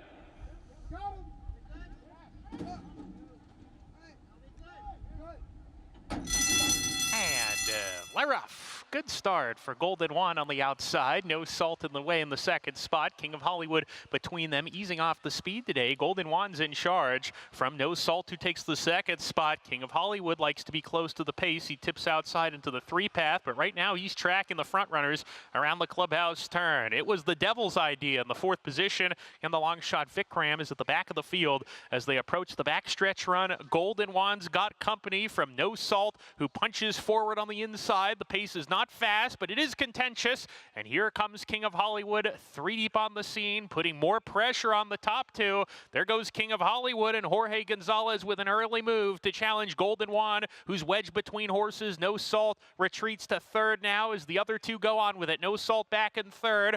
Golden Juan's in front with King of Hollywood. They're hooking up, approaching the turn. No Salt, Show More Rain, back 2 lengths behind now, starts to lose contact with the top pair who are in a match race on the front end. It was the Devil's Idea, far out of it, probably 15 behind with Vikram as they round the far turn. Golden Juan, King of Hollywood, side by side at the quarter pole, and they are match racing here. The race is on as they come to the top of the lane. King of Hollywood in the white blaze on the outside, pushes past Golden Juan as he comes off the turn. No Salt attempts to re-rally. King of Hollywood shakes clear to a 2-length lead. Golden Juan switching outside, still second. No Salt is 3rd with a 16th to go. It's King of Hollywood. It's going to be 3 wins in a row for the King on the Dirt in race 2. King of Hollywood. King of Hollywood by 4. Golden Juan 2nd.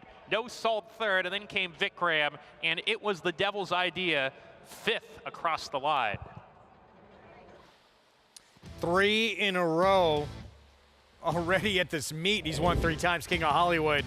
8th win overall. 8th win overall, and 4 for 8 at Monmouth Park as well.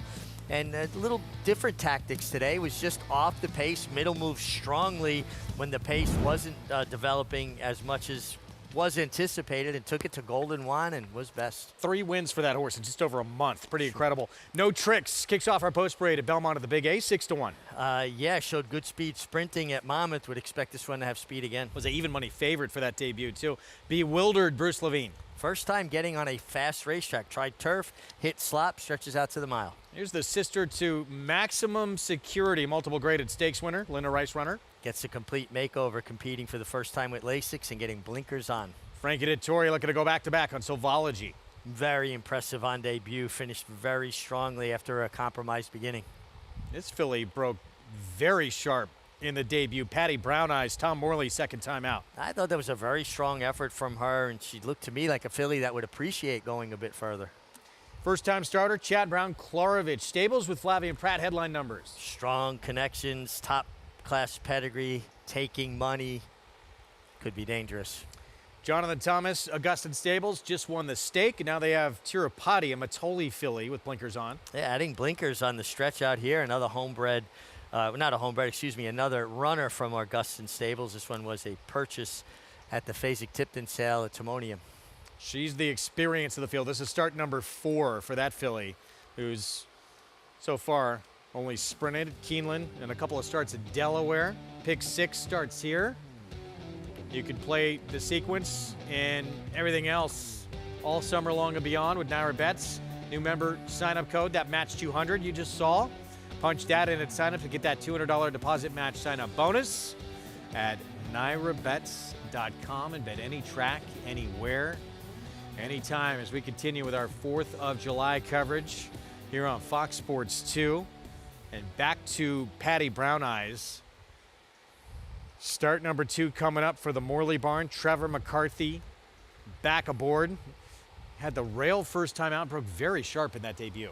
She did break very sharply in that debut, and I thought she stayed on nicely. I was in the paddock that day, and I remember looking at her thinking she'd be better for a race under her belt, and I thought that she might want a bit more ground, and then she went out and showed good speed, just came up 2nd best. Looks to me like, watching her warm up, that she's a little more revved up this time. You know, kind of understanding why she's here. I thought this was a good effort, and she stayed on well. I think 5-1 is a generous price of this daughter of Enticed. Start number 2, the stretch out to a mile. No one better to tell us more about this filly than Maggie Wolfendale. I know nothing. It's complete objective opinion here. As I remember Meg talking about Patty Brown Eyes and saying that she likely wanted more ground. And that is what Tom has thought about her as well. And she is sharp. She was sharp in the paddock. She got a big warm up from Trevor McCarthy as well. The problem with her today is that she projects to show speed, but so do several others in here. So that's a little bit concerning, though. she does draw well. I think she is probably the one, that could sit the right kind of stalking trip. We'll see what Tirupati says about the speed, but definitely no tricks is going. She has to from that inside.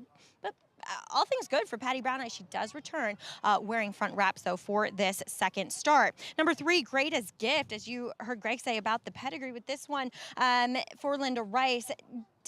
She was slow into stride and squeezed back, and she was incredibly green in that first race as a late 2-year-old. And, there have been some horses that have run okay out of there, including Regulatory Risk and Value Area coming back to win. She does come in here looking incredibly fit. I did not cover that race first time out from her. She still looks like as though there is some more developing to do, but she is well prepared coming back here. She'll apply a fairly significant blinker, so a 3/4 cup closing her in. I would say probably needs it, given what we saw from her first time out and the greenness that she showed from getting that kickback. And then I'd be remiss not to mention the 2. You're like, what the heck is wrong with you, woman? I have consistently wrote in my notes Once Longer, and I don't think that she's a turf horse. And last time in that sloppy racetrack off the turf, it was a day in which you wanted to be forward, and she was not. She was able to make up a little bit of ground too, and I just really think that added ground's going to be better for her. She probably doesn't class up with the best of the best in this field, Greg, but still one you might want to throw in underneath. All right, Maggie, thanks. Yeah, you can create value even with favorites winning, with exactas and trifectas with big numbers underneath, and maybe that's one to think about. 8-5, though, headline numbers. First-time starter attracting this kind of attention, obviously for powerful connections, but trying to get a mile in the debut. Yeah, and not an easy distance to debut at, but Chad Brown, again, we talk about it. He gets a lot of foundation in his horses. He runs fit horses. What I like is that she had her last gate work 3 works back. That tells me they were very satisfied with how she broke. And then her subsequent 3 works were all 48-2, 48-1, 48-2. I like those consistent works where they're throwing down 8s and 12. I'm not a trainer, but you don't see, get your thoughts on this. Not even a 5 furlong workout from a filly trying to debut at a mile. Yeah, one of the things, though, we've seen over time, and that would have been unheard of years ago. But one thing we've seen with Chad Brown runners and Todd Pletcher runners, they work a half, but they gallop out extensively. If they work a half, they're galloping out 6 furlongs and pulling up 7/8. So they're getting a lot more out of their works by continuing after the finish of the work. So that fitness is there. Listen, I would have questioned it more years ago, but nowadays, with the success they've had doing it this way, I can't question it. You can't knock success. 9-5 on second-time starter Silvology and the first-time starter for Chad Brown. Headline numbers, both at 9-5 on the board. And some intriguing other runners in here. We talk about Greatest Gift and that pedigree. Didn't take money, though, really, first time out, even with that pedigree.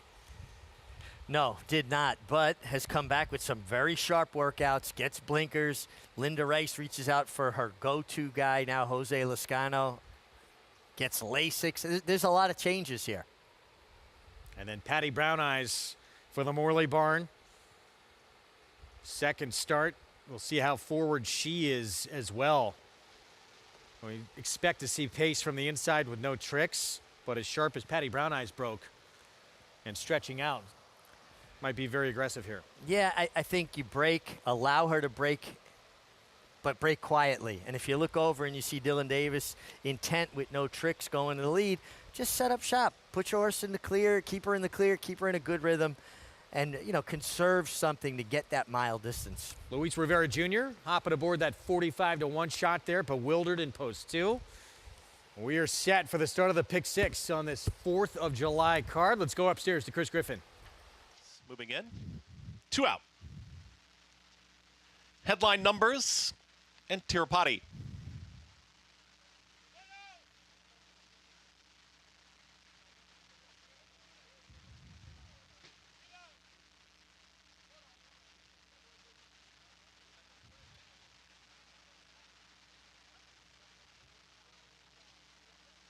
Tirupati goes in. All set. And they're off. Standing in the gate there was No Tricks, had all kinds of trouble at the start. No Tricks spots the field about 15 lengths early, is far, far back. On the far outside, Tirupati now sees his command. It's Tirupati who's in front with Bewildered, challenging mildly here towards the inside. Easy tempo early as they come out of the chute and hook up with the backstretch. Tracking them in third, that's Patty Brown Eyes with Silvology moving forward in between horses at the rail. Greatest Gift. At the back of that leading group is Headline Numbers, and far, far back, No Tricks is at the back end of the field at the very back. 23 seconds flat for that opening quarter mile. Ready to challenge to the outside is Tirupati, and at the rail, that's the big long shot at 45-1 and Bewildered, who's now a half length, now 3/4 of a length in front. Challenging towards the far outside is Patty Brown Eyes, who's on the move, 45-4. That half-mile time, and Bewildered is still there. Tirupati ready to challenge. Here comes Headline Numbers, and Headline Numbers is now launching 4 wide, is picking up rivals quickly, and just in an instant, Headline Numbers, favorite, is cruising up on the outside and has now put a nose, now a neck in front.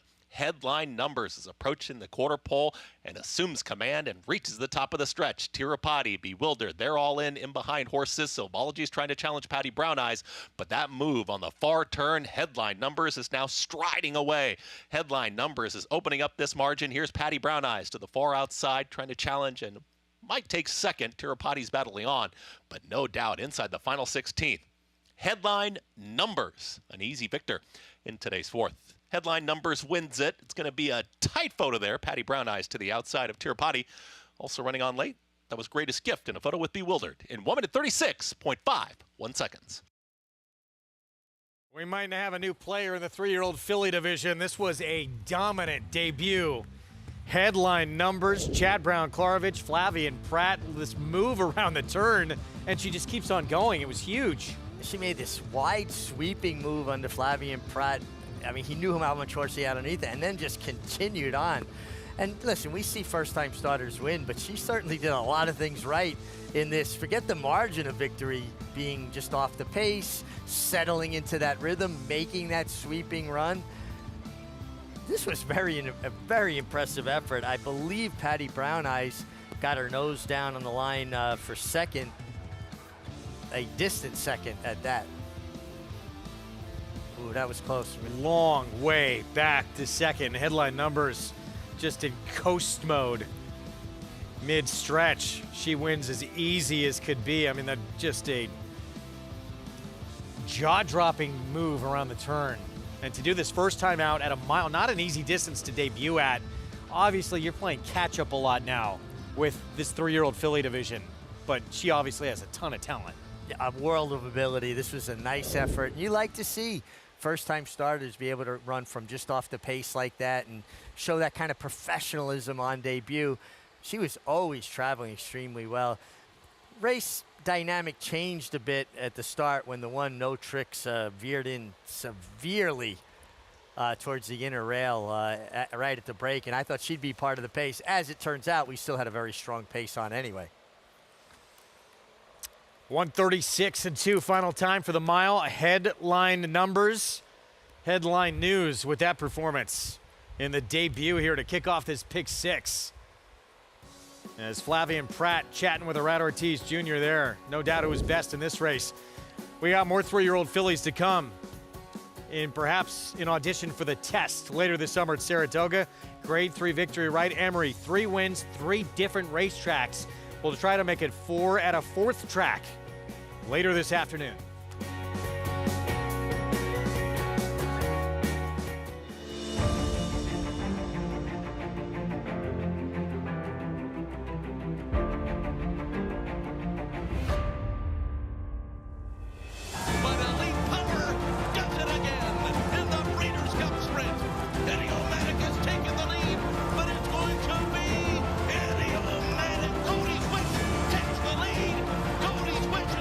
Treasure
Back on America's Day of the Races on our 4th of July coverage, and this is a filly to remember after this debut performance. Could be hearing a lot more from headline numbers down the line.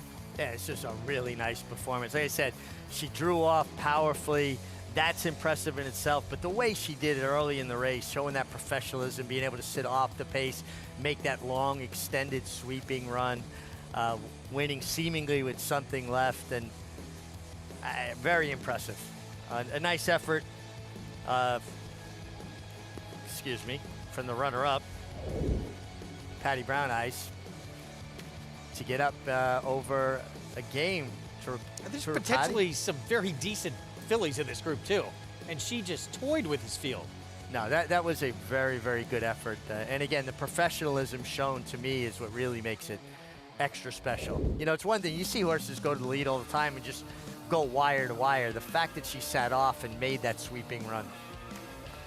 Race 5 starts the late pick 5. It's a one-turn mile starter, optional claiming field. Graceful Rose, even money, obviously with a huge scratch in here with Enigmatic coming out. Yeah, certainly. And interesting, a couple horses stretching out in distance make you believe that they might be better going a bit further. This race 20 minutes away, plenty of time to talk about it. We'll get to the post parade as well in a little bit. Very sad day for the horse racing community with news of the passing of longtime fixture on the Southern California circuit, David Hoppins, who passes away at the age of 81. That happened just the other day. Trained some very big runners, and I know, Mig, you knew him well. You rode for him, including a big stakes win in the Breeders' Cup, but touched gold in the 97 Belmont, denied Silver Charm, a Triple Crown, and won the Breeders' Cup Classic with Alphabet Soup. As good a person as you ever want to meet, and as good a horseman as I've ever had the pleasure of being around. He became a very good friend. I was excited at first, the prospect of riding for him, because his reputation preceded him. So I was out in California and started working horses for him. But in the end, what meant much more was his friendship, and he was as warm and kind a person as you could ever meet. And here is Alphabet Soup holding off Cigar on the outside, and just a tremendous horseman. And honestly, I was kind of taken off guard when I heard about it yesterday. You know, he was 81, but he was also a guy that you would have thought was much younger in the way he looked and the way he, conducted himself. And he was always quick with a joke and always inquiring about how you were doing. And he will be missed. My heart goes out to all his friends and family, all the people that loved him. Touch Gold, another of his great runners who won that 1997 Belmont, denying Silver Charm a Triple Crown. And, people forget, or some people might not know, that this horse grabbed his quarter at the start of the Preakness and had it peeled off part of his hoof. And the job they did to get him ready, and there is David with Frank Stronach, to get him ready in 3 weeks between the Preakness and Belmont might be one of the best training jobs anyone's ever seen. Incredible trainer. Over 1,000 wins in his career, over $53 million in purse earnings. David Hoppins passed away at the age of 81.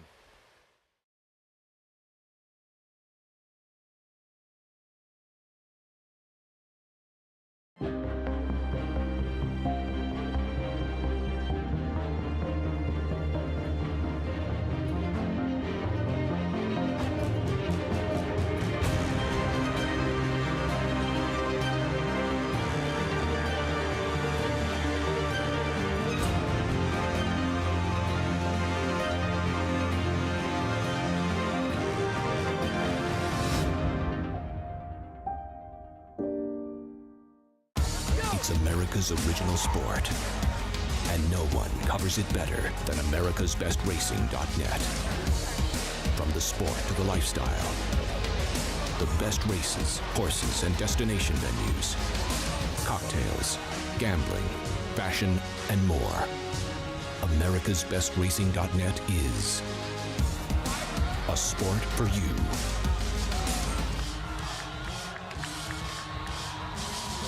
Connect, a Grade 1 winning millionaire, making his mark as a sire with Rattle and Roll, a Grade 1 winning 2-year-old, and multiple graded stakes winner. Graded stakes winning 2-year-old's Hidden Connection, And Whitwater's Rand. Graded stakes winning 3-year-old implicated. Connect, a proven sire in the making. Standing at Lane's End Farm. For centuries, the bond between horse and human has been forged in trust and hands-on care. Thoroughbred racing is combining that tradition with cutting-edge technology to raise our standards even higher. New investments in wearable biometrics, advanced imaging, and AI help optimize our safety programs. That opening quarter mile was a quick one. Every day, a commitment to improving their care. So win or lose, it's safety that runs first. To learn more, visit safetyrunsfirst.com.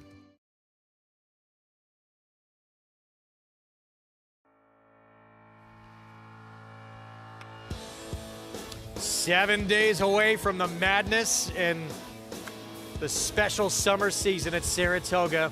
We can't wait. We're going to have coverage all meet long.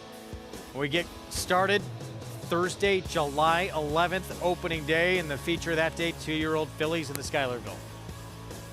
It's always exciting. You know, this year we had that dress rehearsal, if you want to call it that, that brilliant 4 days of racing for the Belmont Stakes Festival, and now we turn right back around and we get up there and dig in for the summer camp for adults. That's where we're headed. My big question, the big weekend, of course, opening weekend, Grade 1 Diana. We have the Kelso and the Sanford for the boys.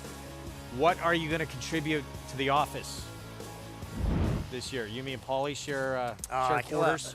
Well, first of all, just being up there with you guys is a highlight of my summer because we have a lot of laughs. We have a good time. I got to bring some MIG sandwiches from Cardona's. You know, that was a big thing last summer. They named a sandwich for me, and people liked it. And I heard it was a top seller, too. Here is Anador from the rail, mile and 16th on the turf for this third race. Good inside draw. You get Jairo Rendon, who's been riding very well. 0 for 2 on the grass for Cream Caramel. Yeah, last effort wasn't too bad, though. I think this is tougher. Cindy's Song at 6-1. Yeah, horse that's very proficient on the turf. I thought ran okay kind of evenly last time. Distorted View does have a turf win at Parks. And another one that has races would be good enough to be contender here. Here's a multiple winner on the grass. It went by Never So Lucky. The 7 up her sleeve. Coming off a layoff, Flying Peace Stable, Jay Provenzano and Bruce Levine off the layoff. Kelly Breen off the claim with the 8 here, and Paco Lopez. And coming off a big effort, moving to a good barn from a good barn, and you get Paco, so you know you're going to get a short price. And Red Wind coming off a second-place effort on the grass last start. Against that favorite, and I thought this is the one that kind of made that middle move, moved into the teeth of the pace. I don't think they should be that far apart. A huge price on the 9. Yeah, that's a huge disparity in price. Too big on Red Wind. Let's get Paulie's thoughts as post time's coming up for the third. Yeah, I'd have to agree with you on the outside mare that it's just too much of a price for her. But we'll get back to you on the replay of that race and show you what happened. There was 3 mares in the race. Anador on the inside today. Red Wind was the horse that actually took the win at the top of the lane here on June 8th. And it seemed like Paco Lopez, at this time in the Carlos David barn, or Joe Bravo, excuse me, was just waiting for the right time, and he was the last one to make the last move. Red Wind did run a very good second. I'm kind of in agreement with you from 8-1 compared to the one Anador at 7-2 in here. But you can see how he just strided out, or she just strided out and got the job done. So she's going to be very tough to beat. She's a 5-time winner, 4-5. I do think the one Anador gets the best of the draws, obviously, with the inside draw, and I think that, you know, Jairo Rendon can do what he wants. There's not a lot of front-running pace in here at all, guys, and I'm wondering if he maybe takes the initiative a little bit. The other filly for me,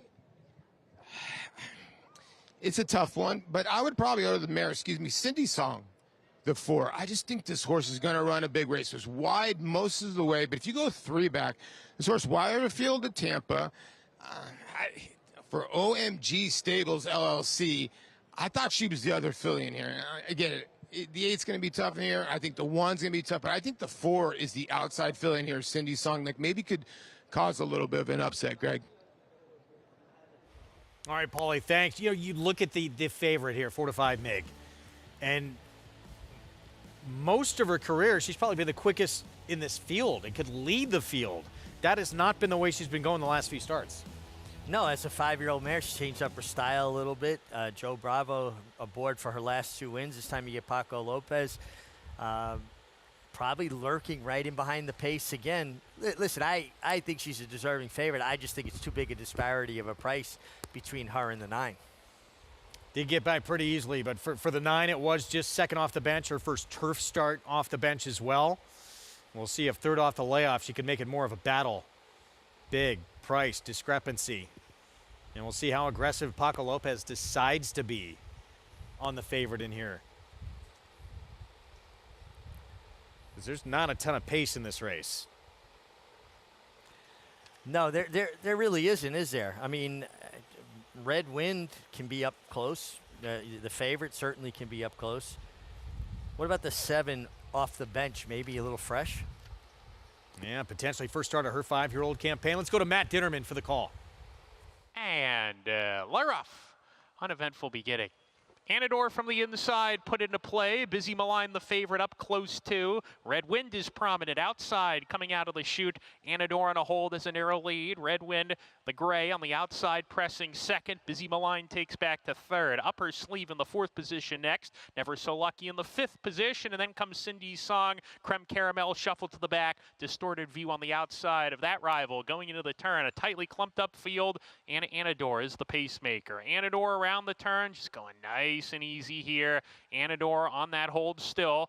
3/4 of a length ahead. Red Wind to the outside. Busy Malign on a hold in a pocket now. Up her sleeve, parked outside of her. Never So Lucky racing alone, 5th in the 3-path, turning up the back stretch. She's a length and a half clear of Cindy's Song. Distorted view alongside of that rival now, and a gap of 2 to Creme Caramel, who can see them all down the back stretch. Never So Lucky making an early move to come up a joint third with Up Her Sleeve. Red Wind, the gray, on the outside, made a narrow move to the front, but Anador picked up the tempo as I say that, and Anador reclaims the lead. So it's Anador still in front, a narrow margin, it's about a neck. Red Wind to the outside right there, Up Her Sleeve, 3 wide, sent along from that position. Busy Malign has run behind the leaders as a joint third once again and creeps in as they come around the far turn run and approach the top of the lane.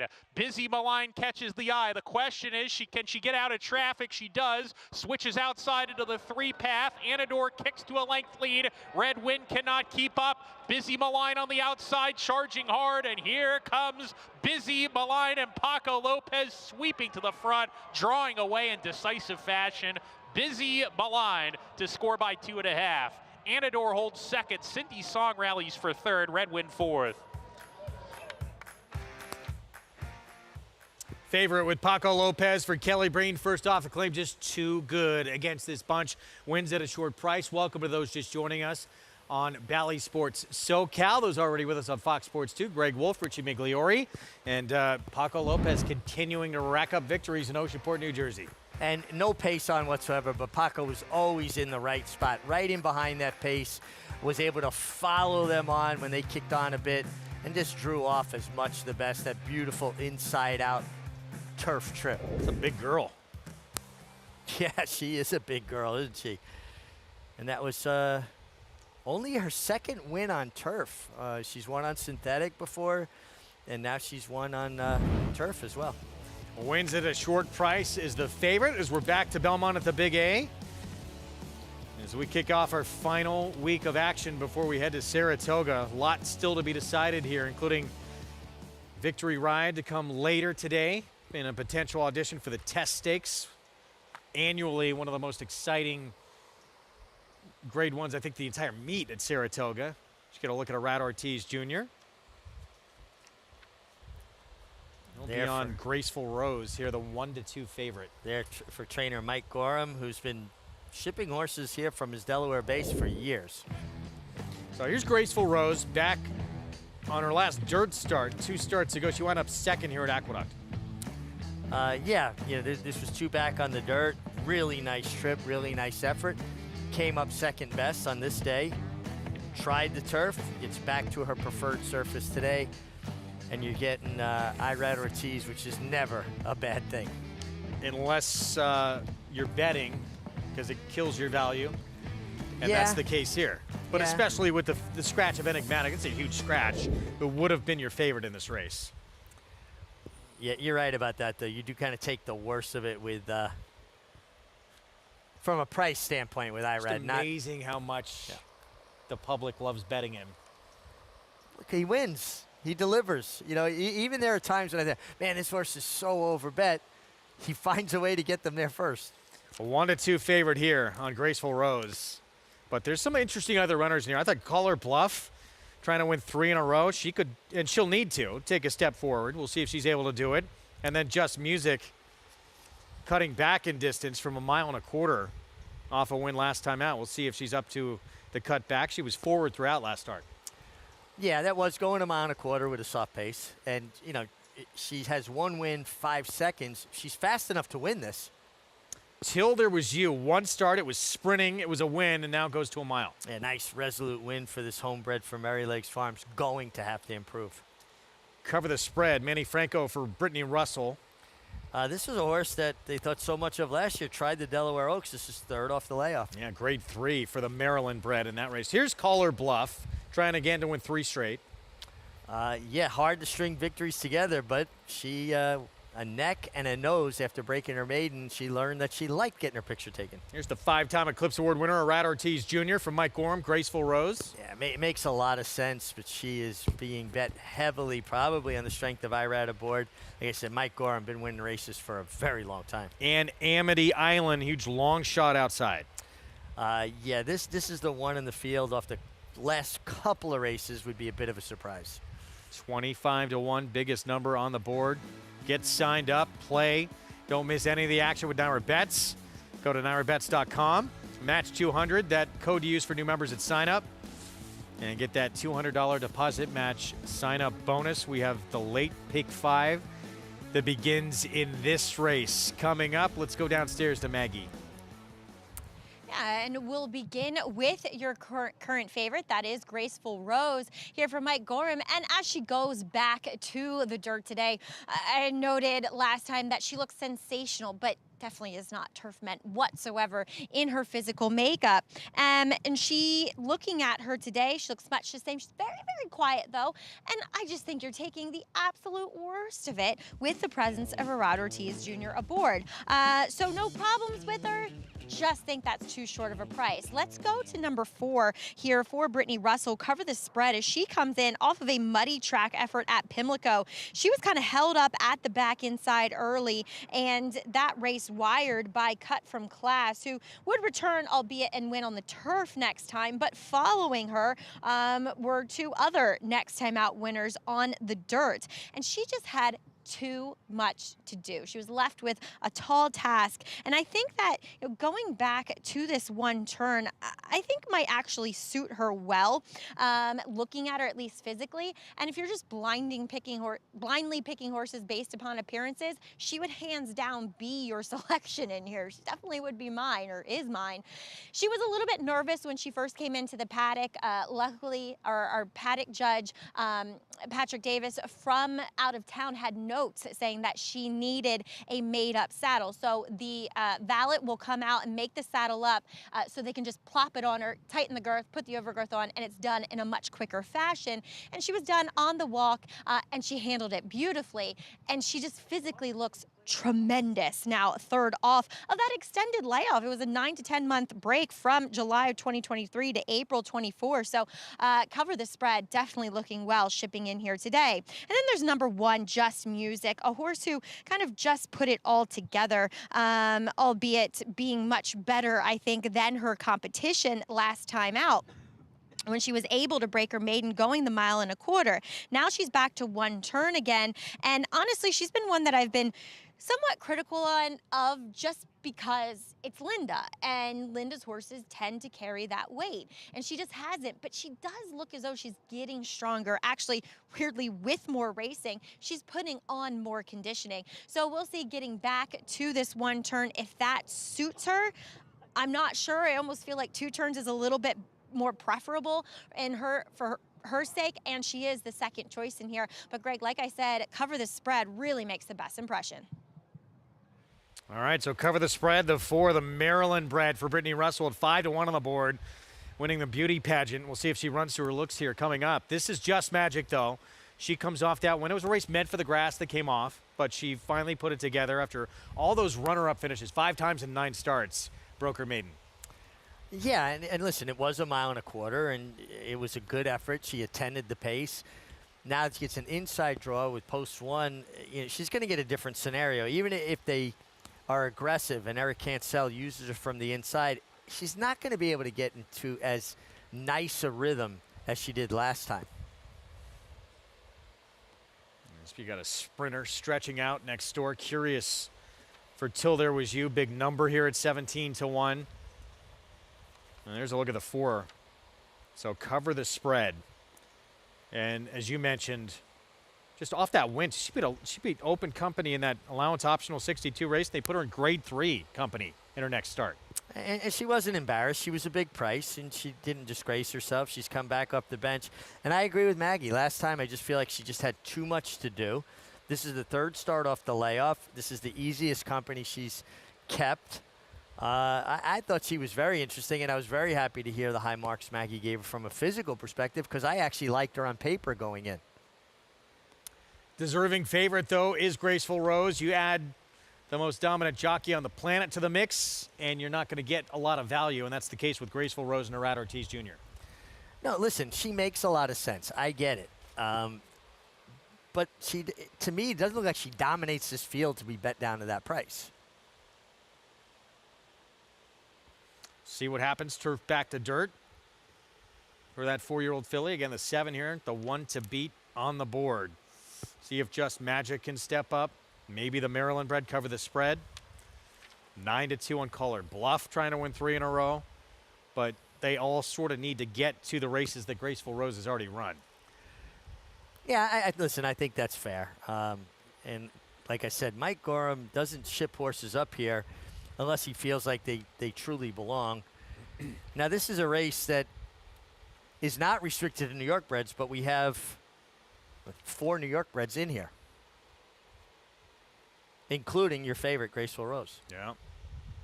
Who's odds on still to kick off this late pick 5. Again, Grade 3 victory ride still to come, where we're going to see Emery for Brad Cox, Helena's Fort for Phil Bauer, and Rigney Racing in that test for the test. Yeah, this has always been the victory ride, a key prep for the test stakes. Test, my last Grade 1 victory in Saratoga.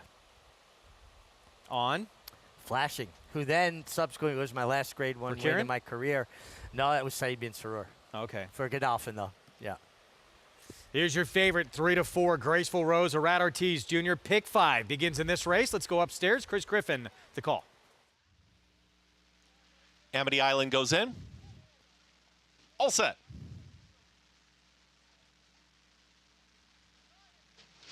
And they're off.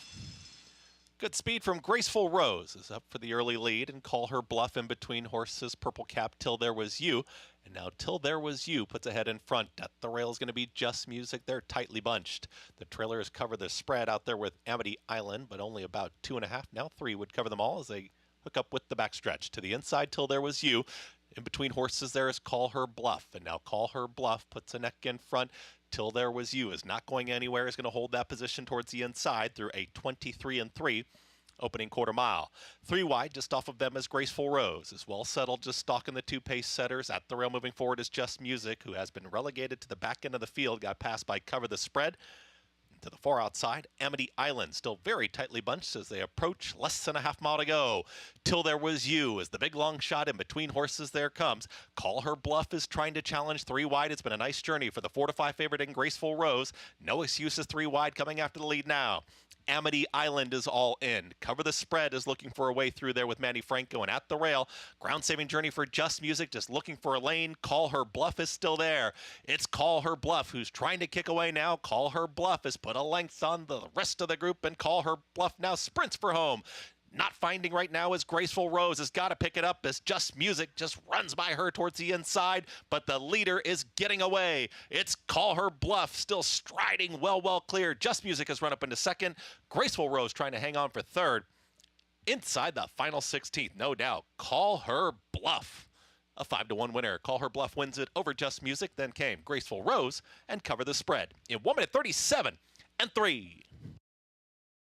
Call her bluff. She just keeps on winning 3 in a row now for trainer Rudy Rodriguez and Flavian Pratt aboard. Took her to a tense start to figure out how to find the way to the winner's circle, and then she comes back and reels off 2 more victories. She figured the game out. She said, hey, you know, I like the attention I get when I win. They bring you to this circle, everybody's happy, they take your picture, you get back to the barn, the groom's happy with you, they're giving you peppermints, and sometimes you just need to break through and get that win to start creating that winning habit.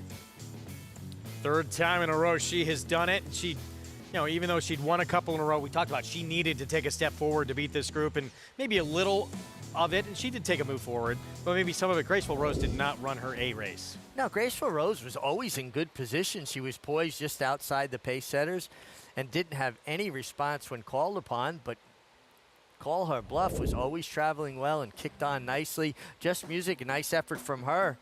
Her 6th second with only 1 win, but a nice effort from her. Graceful Rose faded to 3rd, no excuses there. Cover the spread.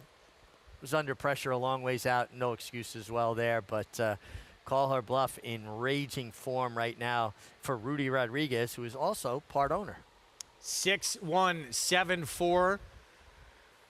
Late pick 5 underway. You and I are done. We saw potentially a very special performance, too, from a debuting 3-year-old filly in headline numbers a race earlier. Yeah, headline numbers, very impressive, and I look for her, sort of, you know, bigger things in her future, I'm sure, the way she won, as professional and as dominant as she was. Actually, I'm not done, though. I'll be back in races 8 and 9 to report. All right, got more from Mig coming up. I'm going to step aside. Keisha Clement, Andy Serling on the desk. When we come back with more ahead, 7 days away from the summer place to be. Opening day, July 11th. We'll be with you all meet long on Fox Sports. But we got more to settle here at Belmont at the Big A. Stay with us.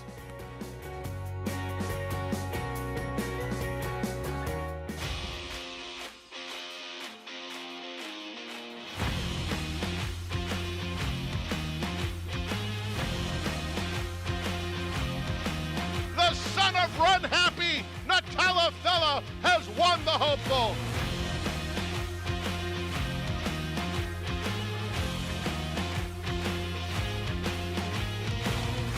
Eclipse champion Run Happy, price for value, and standing strong at Claiborne Farm.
We're back on America's Day at the races on this July 4th. A very happy Independence Day to everybody. We love getting a chance to celebrate on this afternoon. We're going to celebrate with some great live racing continuing as well. Acacia Kamon and Andy Serling stepping in on the desk here to take you the rest of the way. We are very patriotic up on the desk here, Andy. I'm very proud of that. I don't know. One of us is patriotic. I don't know what you're.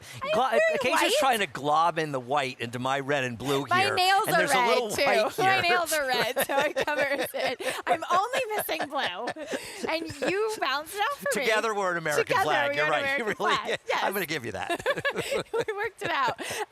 We just saw an impressive performance in race number 5. Call her bluff, making it 3 wins in a row, Andy. And not only did the filly win, but she won impressively in this spot. I have absolutely no idea where that race possibly came from because she had never run this one before. And I understand that there was a massively overbet favorite, the 7 Graceful Rose, and she probably didn't run her buyer figures in the 70s, and not sure how the one who looked like the speed was coming from last in here, but she just won by about 4 or 5 lengths, and she ran about a second and a third or second and a quarter slower than that impressive Maiden in the 4th race for a mile, and she feels like a horse that probably should have run about 3 seconds slower, so not sure where it came from, but Call Her Bluff dominated. $12 winner there. Your heavy favorite, Graceful Rose, having to settle for a distant 3rd in the 5th. I'm gonna, at some point, people who are overbetting horses Irad Ortiz is riding are gonna run out of money because they're getting absolutely buried today. And not that he hasn't ridden live horses, but he just gets so overbet. As we turn the page, looking at a turf sprint coming up here, there are 2 separate sets of entries. So 5 of the horses in here are really 2 betting interests, thus the confusion. So 3 horses under the 1 banner, and then you have Thin White Duke and Yes as far as the 2-2B does go.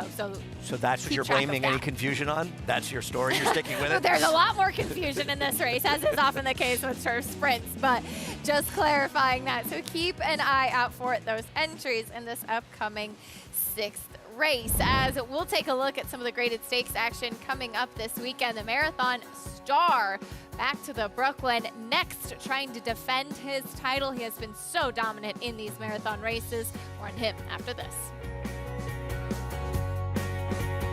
The rumbling started early and only intensified, with performances that sent shockwaves across the nation.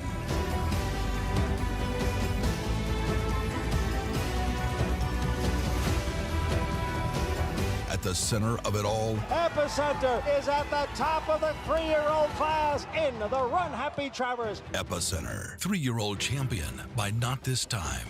Coolmore America, home of champions. Experience the adrenaline-pumping, suspense-filled action of the Sport of Kings no matter where you are with Naira Bets. It's fast, easy, and secure. Download the app today and start winning with our lucrative weekly promotions, thrilling handicapping contests, and a one-of-a-kind VIP rewards program. Don't just watch horse racing, be a part of the action with Naira Bets.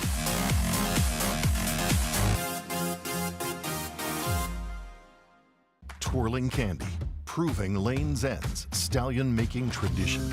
Twirling Candy has seen success on the track and sales rate, siring multiple Grade 1 winners and millionaires, including Exalted, Beyond Brilliant, Gear Jockey, and reaching 7-figure yearling and 2-year-old sales. By the legendary Candy Ride. Twirling Candy, a leader of his generation. Racetrack Television Network brings you every race, from every track, on every screen, every day. With monthly packages starting as low as $5, RTN gives you great value and access to more live HD streaming and race replays than anyone. Visit RTN.tv today to sign up and watch on almost any device, including Roku and Amazon Fire. RTN has packages that start at $5 per month.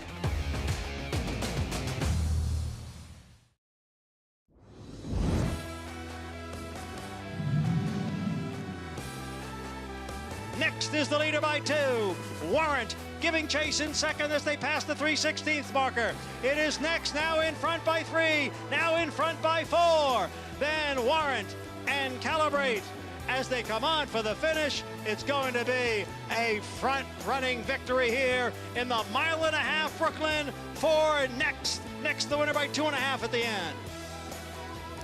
That open length type of score is what we've come to expect from this gray son of Not This Time Next, who has been so dominant in these marathon distances. Andy, his last 4 races, including that Brooklyn last year, all triple-digit Beyer speed figures, and that 2 1/4 length score, the smallest margin by which he has won. I mean, there's an argument he's one of the best horses running in this country on dirt.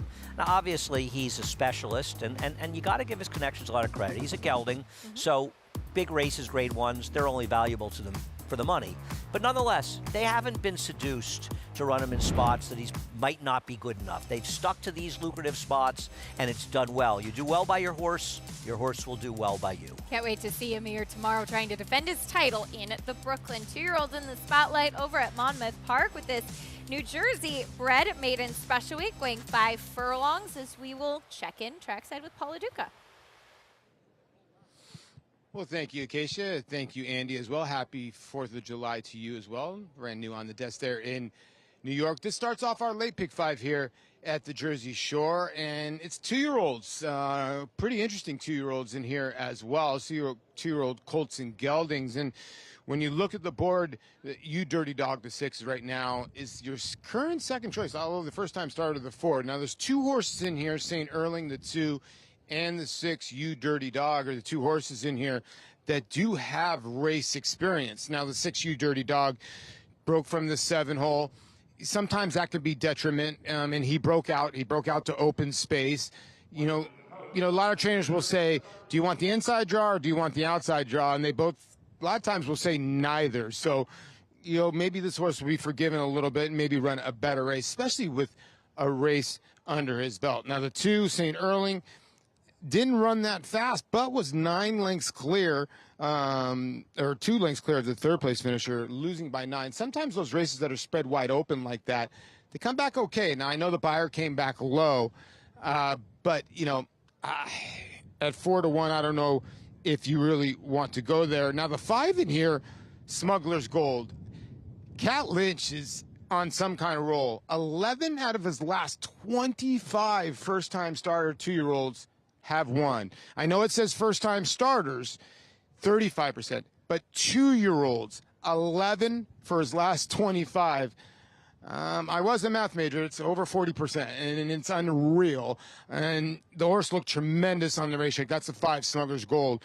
But J.J. Zozo, the 4, looked like a tank. And I think they brought out the party 2 works back, been working slow. Then they worked this horse out of the gate, Acacia, and this horse exploded. He looks like he's very fast, and we've seen these Sons of Sea Wizards be very fast. But I'd land on the 4 in here. I like the 2 first-time starters. I thought the 5 looked tremendous as well, but I'll give a slight edge to J.J. Zozo. All right, Polly, thank you. And you said it. Yeah, Sea Wizard, love seeing his progeny on the track, particularly in New Jersey. And Andy, a couple of those 2-year-olds taking attention, primarily those first-time starters. Yeah, I mean, the 6 who seem to do a little bit running first time out, getting bet as well, and 1 start can mean a lot. And I'd rather take that that second-time starter over the 2, St. Erling, who was a distant second but did show speed. But the 4 and 5 seem to be the 2 that they're leaning on. We'll see what happens. New Jersey bred 2-year-olds going in. Here's Matt Dinnerman with the call. This to the outside post.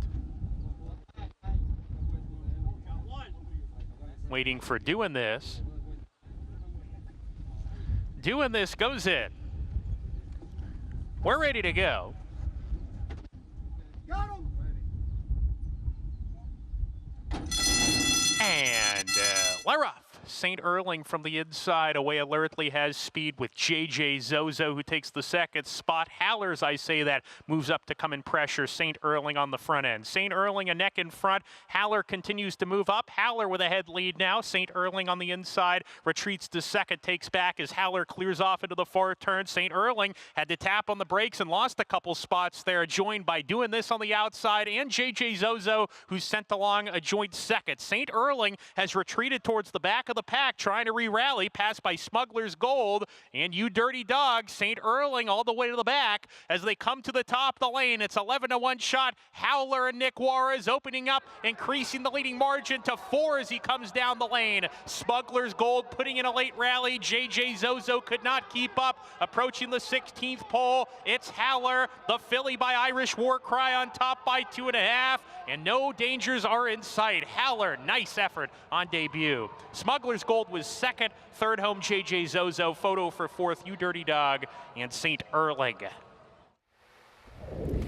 Trainer Cal Lynch running 1-2 with Howler and Smuggler's Gold, but it was Howler in those colors familiar of Irish War Cry, homebred for Isabel De Tomaso, and this one by Irish War Cry. Not the fastest out at all, Andy, but she was hustled to the front and able to use that to her advantage. Yeah, I mean, give the rider credit. Was aggressive with this horse, unlike the rider in the 4, JJ Zozo, who was oddly unaggressive with a first-time star and got himself into a little bit of a jackpot. Probably wouldn't have really mattered, though, as this horse was much the best. And the other Cat Lynch with the same ownership connections as the 5 Smuggler's Gold, who finished second. But this one took no money, and this one won easily. 11-1 winner, 8-5-4, and a photo for fourth at Monmouth Park. Horses in the paddock in the 6th race, this fun turf sprint coming up for 4-year-olds and older. Let's head down, get a paddock report from Maggie. Yeah, Keisha, this one kind of masquerading as a grade 3, if you will. Some really nice horses assembled in the paddock with a lot of entries going on, as you guys highlighted when taking a look at the field for this event. And we'll start with, well, 2 of the 3 won Michael Dubb entry horses. And this is Heaven Street, who will break on the inside as he returns to the NYRA circuit. Actually, second time here at NYRA for trainer Mike Maker. And he's a horse that, you know, when he won that 7/8 contest over that yielding course for Brendan Walsh, I just thought it was just the perfect scenario, because he's not quick enough to be effective at the 5, 5.5, and 2, he is a horse that does like giving it because he's a little bit more nimbly built. He's small and quite handy. So maybe the 6 furlongs here at Aqueduct will be to his liking. Last time out at Lone Star, just completely run off his feet by agent Peter Graves, who would return and win another stake in his subsequent start with a 91 buyer. So Heaven Street, I do think, makes a lot of sense here, at least in this spot. Of course, with this being a 3-horse entry, your price is going to be hurt with a lot of these, because 2 of the 3, and I mean, I can understand people making a case for the 1A in here. They have talent. But the 1X, that is Big Invasion, who has been plagued by tough trips. It seemed like as a 3- and 4-year-old, he was always able to work it out. And lately, he just hasn't. And it just doesn't seem like he and what was his regular rider, Joel Rosario, were simpatico. It just wasn't flowing. So now he gets Irad Ortiz aboard, who I think will be a little bit more aggressive, at least just have this horse in a good striking position. He looks phenomenal here now that he is 4th off the bench, so well muscled, just your typical turf sprinter. As I do want to talk about number 7, that is Boats a Rock, and a horse that I remember me being friends with his owner, Jeff Matty Jr., talking about turning him back for the grade 3 turf monster nearly 2 years ago. And I said, Jeff, I really like him turning back. He would run second that day behind a gate to wire winner, and that's right. And now he has made himself more of a turf sprinter, coming off the back of a win at Saratoga. I think he looks sensational. He's a lot more calm now, as he should be. As a 7-year-old, he was still quite frisky as a 5-year-old, but really, Acacia just makes the right impression in a horse that I feel like is going in the right direction. And he has speed, always dangerous too. Maggie, thank you. Boats a Rockin', who did win that race at Saratoga last time out, using that speed to his advantage. Does seem to be some deeper waters today, Andy, but given the form that he's in, he's absolutely a player in here. I'm shocked he's 6-1 right now. I thought he'd be much shorter than that. And I mean, it's kind of like he missed the boat last time, but at this price, you're not going to miss it. And people that are worried about 6 furlongs, well, 3 back here, he ran 6 furlongs, didn't even get the lead. And at 44-1, he ran second to the very talented Nothing Better in a turf stake late in the meet here. So he's just in good form. And as Maggie said, he seems to be doing as good as ever at 7 years old. And absolutely no reason that he can't wire the field. I don't think there's a ton of speed. With the scratcher charging in here, it could make his job even easier. See if he can take them every step of the way. Meeting the field, though, starting off with the rail runner, Heaven Street. Yeah, this horse's form seems to have declined. At one time, he would have been tough here, but off recency, not at all. Now we'll meet the other parts of this entry, starting with the 1A High Front. High Front was a horse that was purchased for a lot of money off a win at Canterbury that has not panned out. See if he can run back off the layoff. And the 1X Big Invasion, so close to being a Grade 1 winner. Yeah, he's a terrific horse in his prime, one of the best turf sprinters in the country. He had real traffic trouble in the Jaipur. Has he lost a step? Maybe, but he's still the horse to beat. Meeting the 2 entry and also a half-brothers. Here's Thin White Duke. Yeah, I prefer Thin White Duke of these two, who beat Big Invasion in the Harvey Pack last year. And exactly a year ago today, he ran an extremely good second behind Heaven Street despite a very slow pace. Thin White Duke is the 6-year-old. Here's the 8-year-old older brother. Yes and yes. Yeah, in his good days, he's good enough to compete as well, but his recent form, a little questionable. Long time since he's seen the winner's circle. Here's a horse that's in good form, Son of a Birch. He is in good form, Son of a Birch. He's scratched. Wait. No, Son of a Birch, 3. I'm confused. Excuse me. He did have a very good trip at Monmouth last time. I'm looking at the wrong Tom Morley horse. Excuse me. Outlaw Kid will be coming up next, coming in from back-to-back tries at Laurel. I don't like that he lost last time at a short price, but he's run plenty of races that could make him competitive, and he should be forward in here.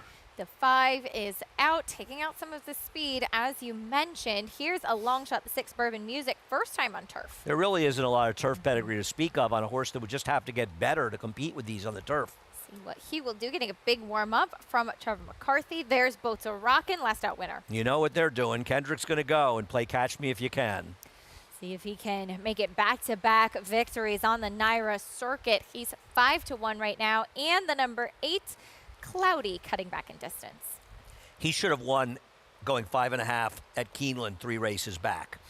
Then I'm not sure what happened at Gulfstream, but that turf course, and those sprints are weird. He's not a miler, so I can give him an excuse for last time. I think he's interesting at a price in this race, but I don't know if he's going to get enough pace to close in. And those 5 furlong turf sprints, if you are not forward and you kind of miss early, you're just run off your feet as we take a look at this October race at Keeneland. Yeah, I mean, he's the gray in the blue hat. He would have won this race. I mean, you can see he is completely and totally blocked trying to make his run here.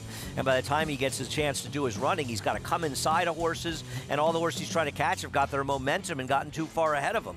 So he wasn't able to get it done. But there's no question in my mind that he would have won this race if he was able to get through in there. He was very unlucky. It's one of the challenges for closing sprinters, just the same thing as we talked about with Big Invasion and the trouble he had last time, the trouble that he had even a couple races back throughout his career with closing sprinters, going these short distances, and especially if things are fast and furious. If you get stopped with your momentum, it's very hard to come back. And Joel Rosario has given Big Invasion many great rides. Now, listen, you make a change. He wasn't going to ride anyway. Apparently, his plane coming back to the Dominican Republic got canceled. He wasn't making it back, but they were making a change anyway. And sometimes you make a change, and you're allowed to do that. But Joel's also given this horse some exemplary rides. But here he is in the RV Pack. Got good position, split horses here, but he still got run down by Thin White Duke. And while I know that Thin White Duke seems to have done his best running in his career in Saratoga, is it Saratoga or is it the time of the year? Because I thought Thin White Duke's race on July 4th last year, going 7 furlongs, which is a bit farther than his best races, he actually ran terrific that day behind a very slow pace set by 7th Street. And I do think they're both very good horses. I do think Big Invasion was not 100% fit, cranked up, coming back from Royal Ascot that day.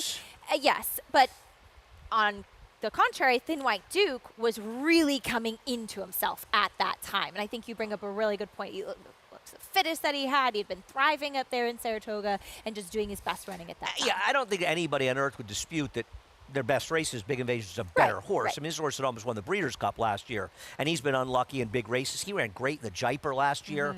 But he's also even money. Yeah. And Thin White Duke is 7-1, now 4-5 and 8-1. And, you know, I mean, it is no fault of Irad's that he is getting as massively overbet as he is. But his ROI going into today for the meet, and he's winning at 21%, is $1.21 for every $2 bet.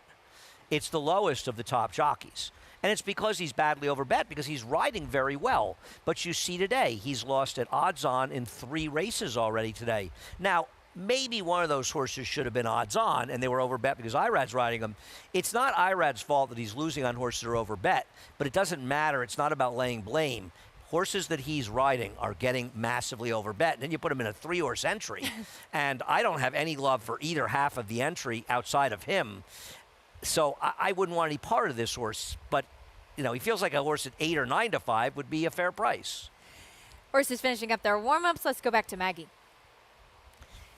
Why every year I feel like on July 4th, and it's during the races, I ask, why are we setting off fireworks? You can't even see them.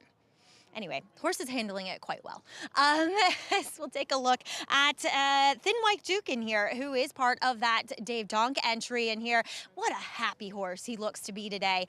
Just bright and bushy-tailed in the paddock, and it overflowed to the racetrack here in the warm-ups as he was just really kind of strutting his stuff nicely on the bridle. He looks great in his coat, now third off. I really like what I'm seeing from him, and he's that type of horse that always tries. He always tries to come up with his run. It's just, will he get the dynamics to play in his favor? And today, it just feels like there is a little bit of a void of speed in here. So that might play against him, but look for him to always make his run. Moving on to number 4, Outlaw Kid, who's taking a lot of money. And I agree with Andy. I wasn't overly thrilled with his last race on June 28th at Laurel. It was a 4-horse field. It may have been, in hindsight, maybe not the smartest ride because they just let the eventual winner kind of waltz on the front end, and Outlaw Kid was hard on the bridle. So obviously expending too much energy in like the first furlong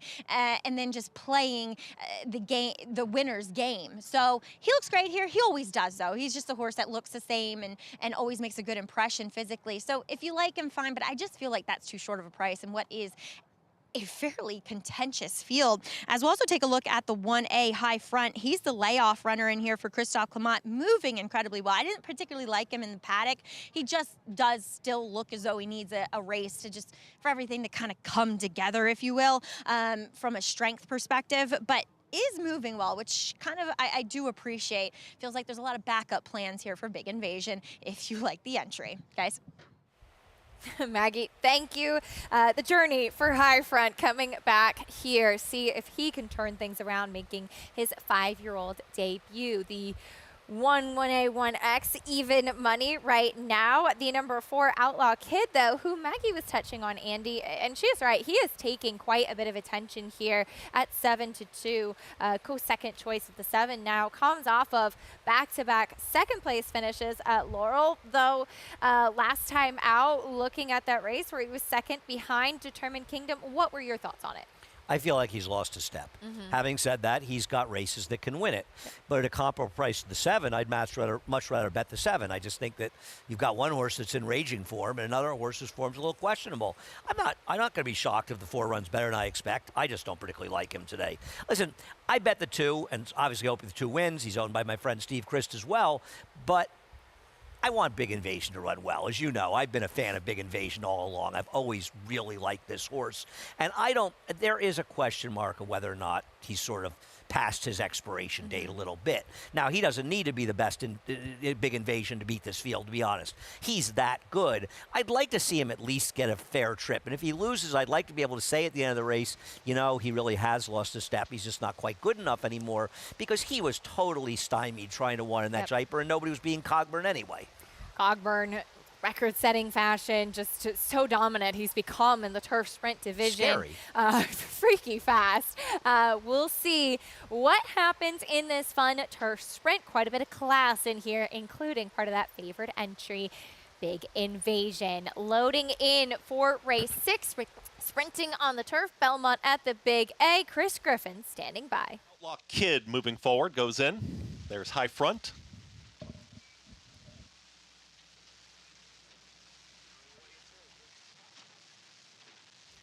Yes and yes. Last to load. Goes in. All set. And they're off. Boats are rocking. Flew out of the gate, and Boats are rocking right to the front. Joined by High Front and the green cap towards the inside. Also right there comes Heaven Street, is now tracking in third as they move forward. Yes and yes, out in the far outside in the center of the course. Boats are rocking is in front. Then comes Son of a Birch, who's now traveling in the 5th position, getting passed to the outside here by Big Invasion. Trying to move forward, there comes Bourbon Music. Is going to be mid-pack here. It's to the outside of Outlaw Kid. The 2 trailers, Cloudy and Thin White Duke. 21-3 for the opening quarter mile. Boats A Rockin's got the lead. It's Boats A Rockin who's up by a half length, ready to challenge right to the outside. Here comes the run from high front. Also right there, Big Invasion. Outlaw Kid is trying to pick it up, hugging the rail. It's Boats A Rockin who kicks for home. 43-3, that half-mile time. Boats A Rockin trying to hold him off. Here comes a big run on the outside from Bourbon Music, is traveling there with Outlaw Kid, and now Big Invasion is in the clear too. Here comes Outlaw Kid from off the pace, is chasing now.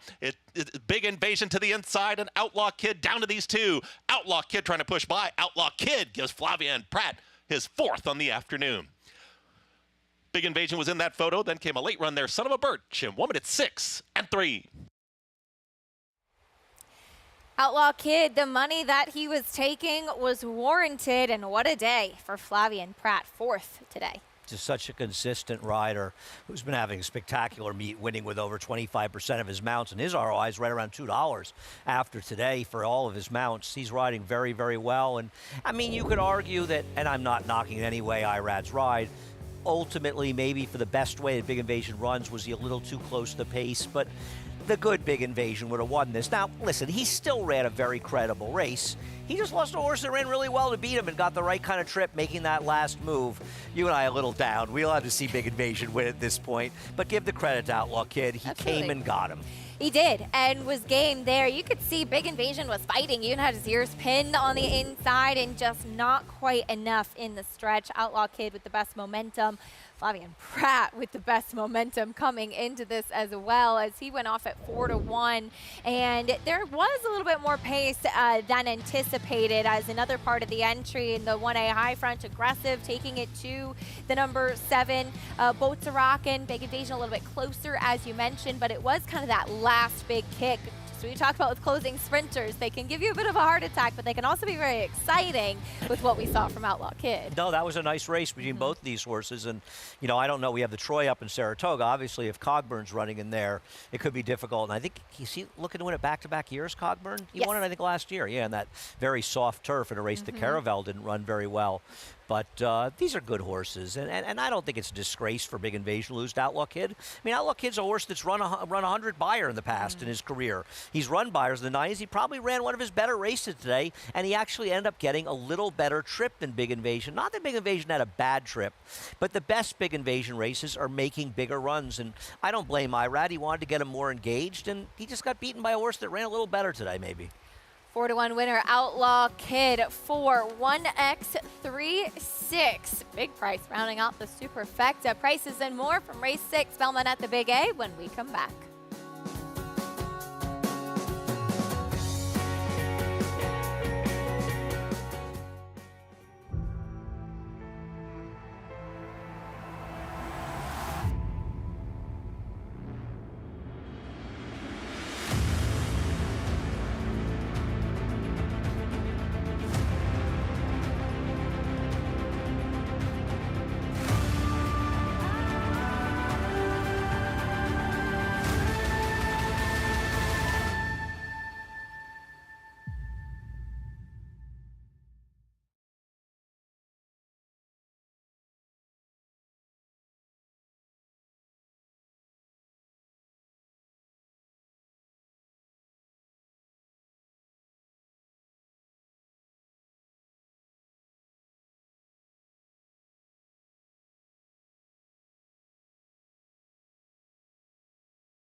We're back on America's Day at the Races, brought to you by Naira Bets. You can bet any track, anywhere, anytime. Get started at nairabets.com or download the app today. What a beautiful shot of the Statue of Liberty. That is a nice shot. Yeah. That's a great picture. I know.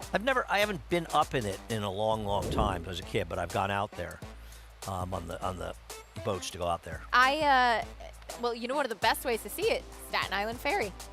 Yes, Staten Island. Best views. How did you end up taking the Staten Island Ferry? The Miss New York pageant is always held on Staten Island years ago when I was involved. Meanwhile, back in race 6, sprinting on the turf, we digress. It was Outlaw Kid. There he is in the pink cap, going to tip out and make that big move. He had that best momentum closing on the outside. Yeah, he just made the last run in a race that had a pretty quick pace, and I think we saw 2 good performances by 2 very talented turf sprinters.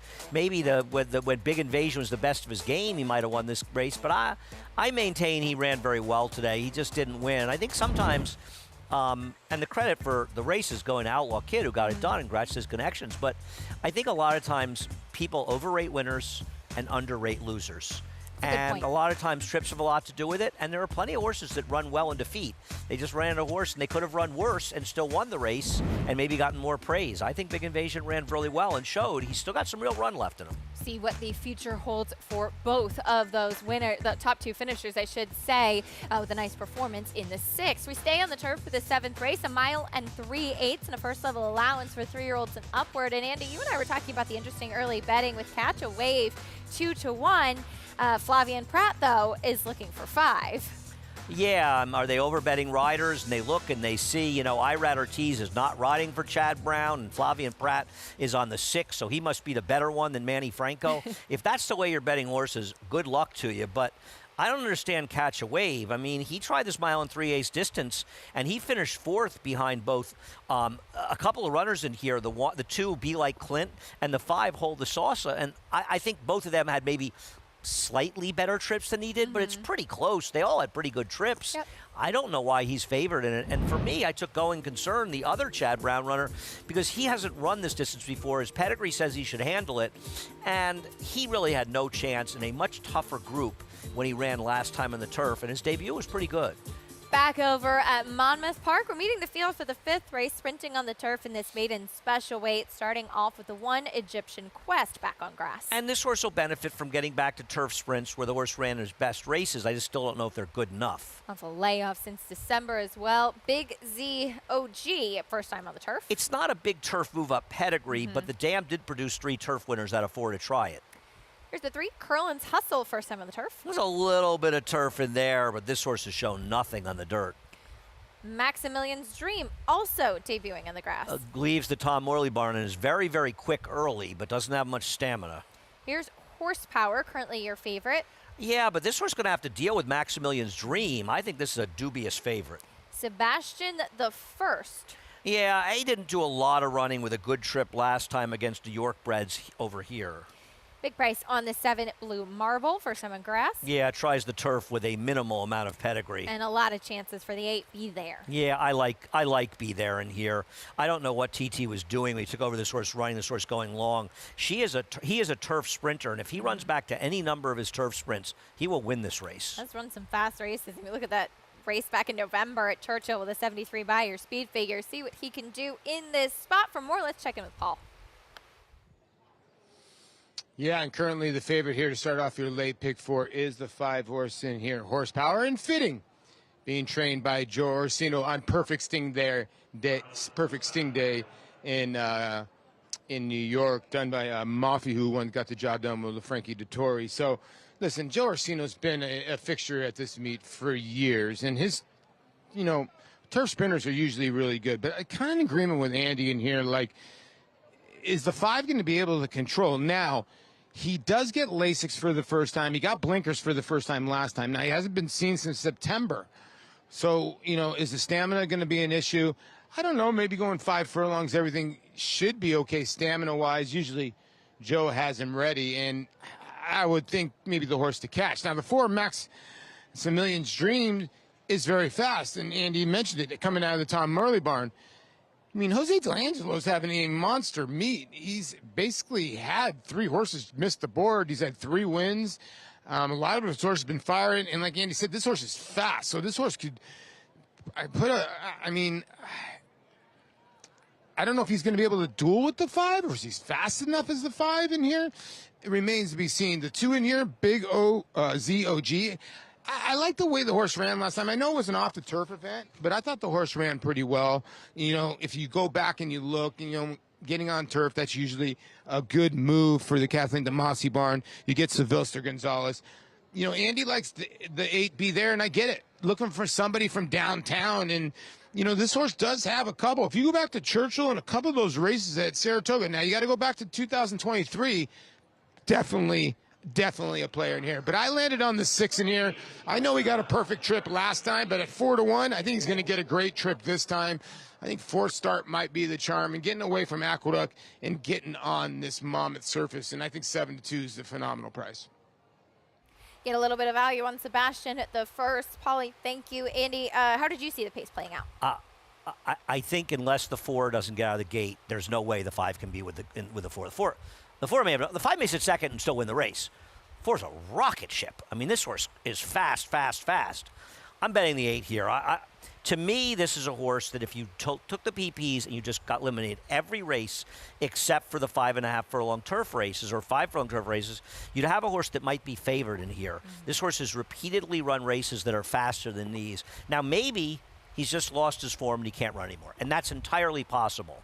But he's an awfully big price, in my opinion, to find that out. Maiden special weight sprinting on the grass at Monmouth. Here's Matt Dinnerman.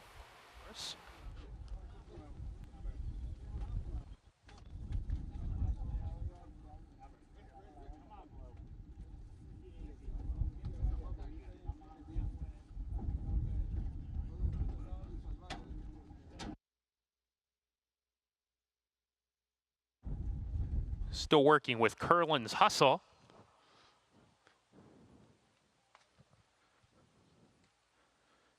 Maximilian's Dream, post 4. And to the outside. In the pink jacket, that's Be There.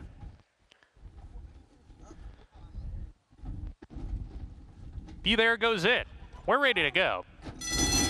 And Laroff.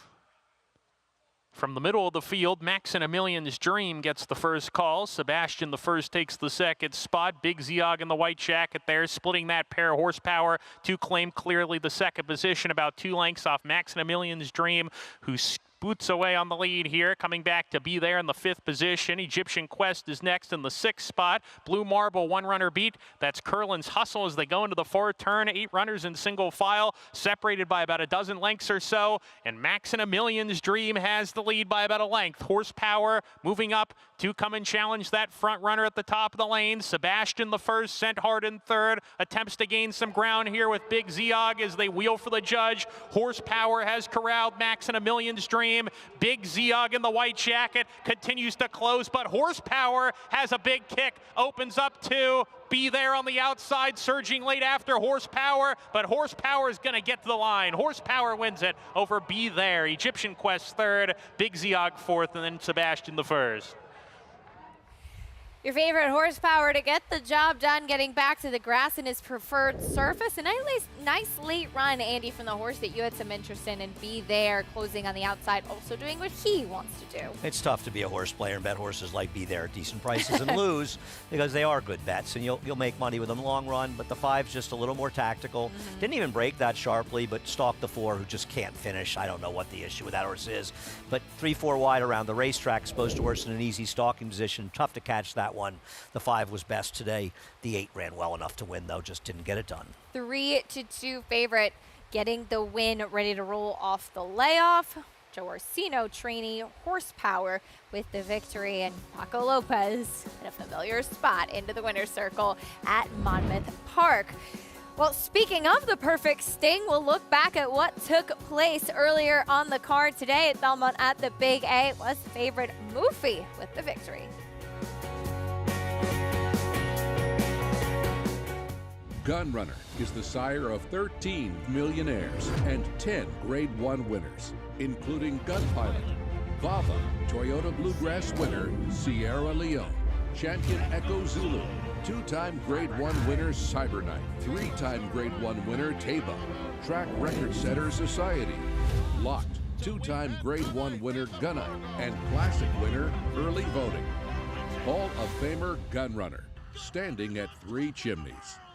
Buy in July. America's #1 ranked yearling sale by percentage of stakes winners, stakes horses, and 2-year-old winners. A catalog packed with precocious yearlings by the nation's best sires, plus a showcase of the freshman sires of 2024. Recent grads include Grade 1 winners Carson's Run, Candy, and Go Rocket Ride, with a growing list of graded stakes winners. The Fasig-Tipton July sale of selected yearlings, July 9th in Lexington, Kentucky. Where will you be? Charlatan is back, and he turns it on with 1/8 of a mile to go. Express train moves into second. Nashville dropping out of it, and then Collusion Illusion. What a spectacular return for Charlatan, who will romp in the run-happy Malibu Stakes by 4.5 emphatic lengths. Charlatan, ultra impressive. It's a new day for a new king. These New York bred foals represent many sires. War Dancer, Salamini, Honest Mischief, Central Banker. But they all have one thing in common. Starting in 2026, they'll be running for the same purse money as Open Company 2-year-olds at NYRA tracks. That's nearly 20% more than they run for now. Learn more about it at nybreds.com. Our July 4th coverage continues on America's Day at the Races, brought to you by America's Best Racing. For the love of the race, visit americasbestracing.net today. Earlier today in race 3, we saw the perfect sting going a mile on the turf, and Moofy was 7-5 on the morning line. She was definitely one of the strong ones coming in, cutting back in distance a bit, Andy, and it was a fight down to the wire. They certainly made it exciting. Yeah, I wonder if this is one that Irad Ortiz would like to have back. It's, you know, and he did a lot of things right in saving ground and coming out here. You see the horse turning the head, and Irad's right. What's that? On Midnight Mile. Yeah, he's riding a little tentatively here, while the winner was able to get the jump and clear. And watching the head on it, felt like she was clear with enough room to run through earlier than he started really riding her. And I think they both ran well, and taking nothing away from the winner, it was one where the second horse could have been a little unlucky here.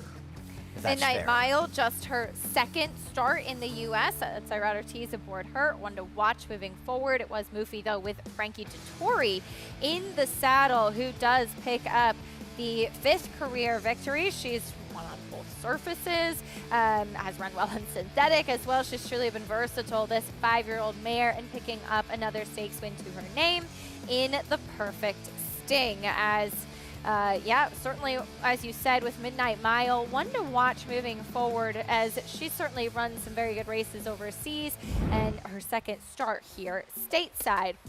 Back to present day, we turn the page and get ready for race 7. Again, 1 mile and 3/8 on the turf here. Catch a Wave taking some attention, but plenty of intrigue for the stablemate Going Concern. For more, let's get a paddock report from Mackie. Yeah, Geisha, let's check in with the layoff runners, and not that big of a layoff for number 1, Going Concern, a horse that I haven't seen in the paddock prior, so not really sure what to make of his appearance here, which I would just rate as okay. You know, he could look a little bit better in his coat, he could look a bit stronger, but what I do like about him is that he really looks like 1 mile and 3/8 as well within his wheelhouse, given his physical makeup. He's not kind of your typical Kingman. Kingmans do usually tend to kind of have that more rounded out miler type of frame, and he's got some more scope to him as he does add those shortcut Cup cheater blinkers. Moving on to the other layoff runner, who is the 7, that's Breeze for Shug McGahee.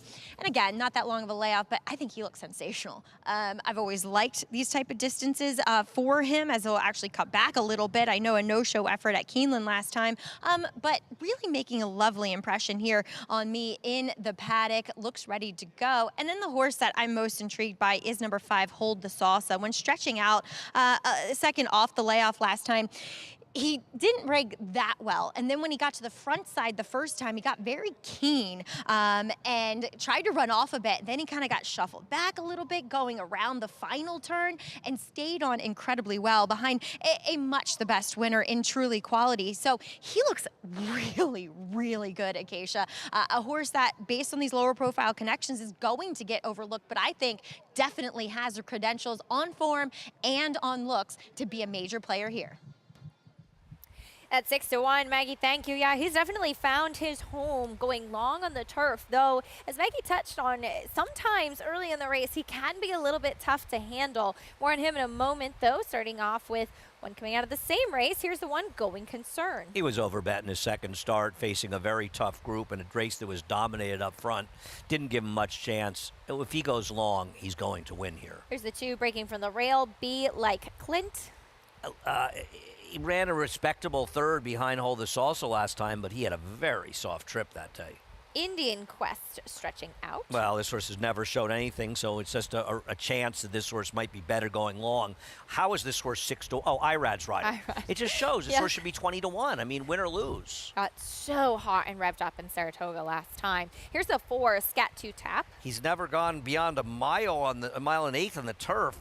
There's nothing I can see except he is a 2 Brutus, the sire who loved going long on the dirt. Yeah, that's Gary very Cadessa. true. Here is a Hold the Salsa. Yeah, I mean, I think he's a horse that consistently seems to run well in these races, especially the longer races. I don't know if he's so much of a win candidate unless nobody else shows up, though. Flavien Prat going for 5. There's Catch a Wave. I don't understand why he's a short price relative to horses like All the Salsa, who ran no worse than he did, but it is Chad Brown and Flavien Prat versus lower profile connections. And a big price on the 7, Breeze. I wanted to make a case of this horse. I searched far and wide, and Acacia, I cannot make one. Lone Win did come on the Tapeta down at Gulfstream Park. He's 12-1 right now on the board. Back over to the 6, Catch a Wave. It's been a day for Flavien Prat. We are 6 races in. He's won 4 of them. Can he pick up the 5th here with Catch a Wave? Blinkers coming off. We'll talk a little bit more about him and the rest of the field after this quick time out. Race 7 coming up, Belmont at the Big A on the other side of this break.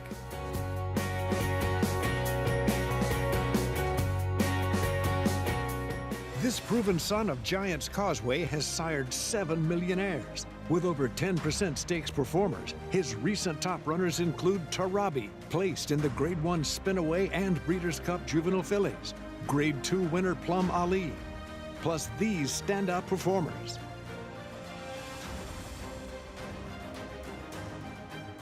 A proven value sire, First Samurai, standing at Claiborne Farm.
Welcome back on our 4th of July coverage. You're watching America's Day at the races as we're getting ready for this 7th race on the turf here in New York, going 1 mile and 3/8. And Chad Brown has the 2 favorites in this upcoming race, Andy, and Catch a Wave and Going Concern. Going Concern, the more lightly race of the 2, adding blinkers today.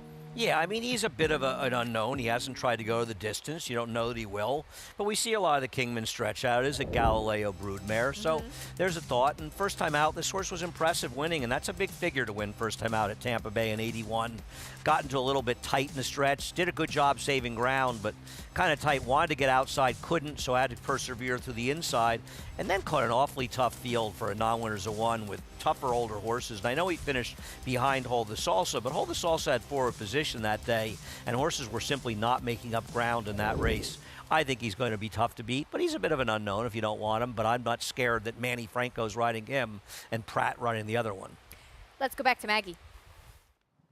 Yeah, both Chad Brown horses definitely are major players in this race, but per usual, and rightfully so, they take a lot of money. Let's take a look at some others in here. Breaking towards the inside is number 2, Be Like Clint for Fernando Abreu. And Be Like Clint is kind of like your quintessential distance horse. And he's a horse that, you know, watching gallop by just kind of made me miss galloping. That big, lumbering, floating stride, and you just put your hands down on them and they don't pull. You know, sprinters in the mornings in their training often pull a lot more than horses that go the distance. I mean, obviously it makes sense, right? Because you don't want a horse who's pulling going 1 mile and 3/8. But just a horse, I think, that fits nicely. Is he as good as the best in here? Probably not. And then we have seen Indian Quest, his price drift up slightly here. Jury's still out on whether this is a turf horse or not. I get why Connections are trying. There's some in the pedigree, some turf in the pedigree, but he doesn't really strike me as a turf horse, and he is a big, stretchy animal. So okay, I kind of get stretching him out to 1 mile and 3/8. And watching his turf race, he was very wide. He broke from 12 of 12, and so never able to save any ground. And it looked as though he was moving okay over the turf, but he bobbled a lot, especially down the stretch. And to me, that's sometimes a horse that's not loving it, that's not getting a hold of it as well as they might the dirt. And Acacia, as you said, he was washed out at Saratoga. I am not observing that whatsoever today. It's quite astonishing what the difference of venues can do to a horse's disposition. Isn't that the truth, Maggie? Definitely a lot quieter here, certainly, than what this horse was encountering with the big crowds that he did not seem to handle very well up at Saratoga. Little bit of a different atmosphere, and we'll see what he does. I mean, they're sticking with it. Second try on the turf, maybe the distance will help. Yeah, I mean, listen, he's a total unknown. Maybe he can go 1 mile and 3/8, the 1 turf race. He had a wide trip against some better horses, and maybe he'll be a different horse in here. I'm not going to listen. You want to bet a price? Go ahead. Yep. There's nobody in this race that's that scary, and the horses taking money haven't shown to be that much. So I understand. I just, you know, even at 9 to 1, he's probably an underlay with IRAD, but still, at least he's 9 to 1. Top pick for you, Andy? What's that? Top pick for you? Yeah, I picked the 1. I think Going Concern. I just feel like if he's effective going long, he's found the right field to win in. And I don't mind him at 2 to 1 in this race. I think he's got to get the distance and handle it, but I think he's actually got some talent, this horse. Still lightly raced, a pretty wide open allowance field coming up here. We'll see who steps forward. Race 7 on the turf. Bellman at the Big A. Here's Chris Griffin.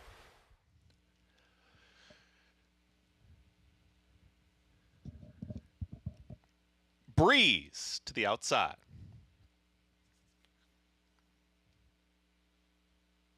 And in. All set.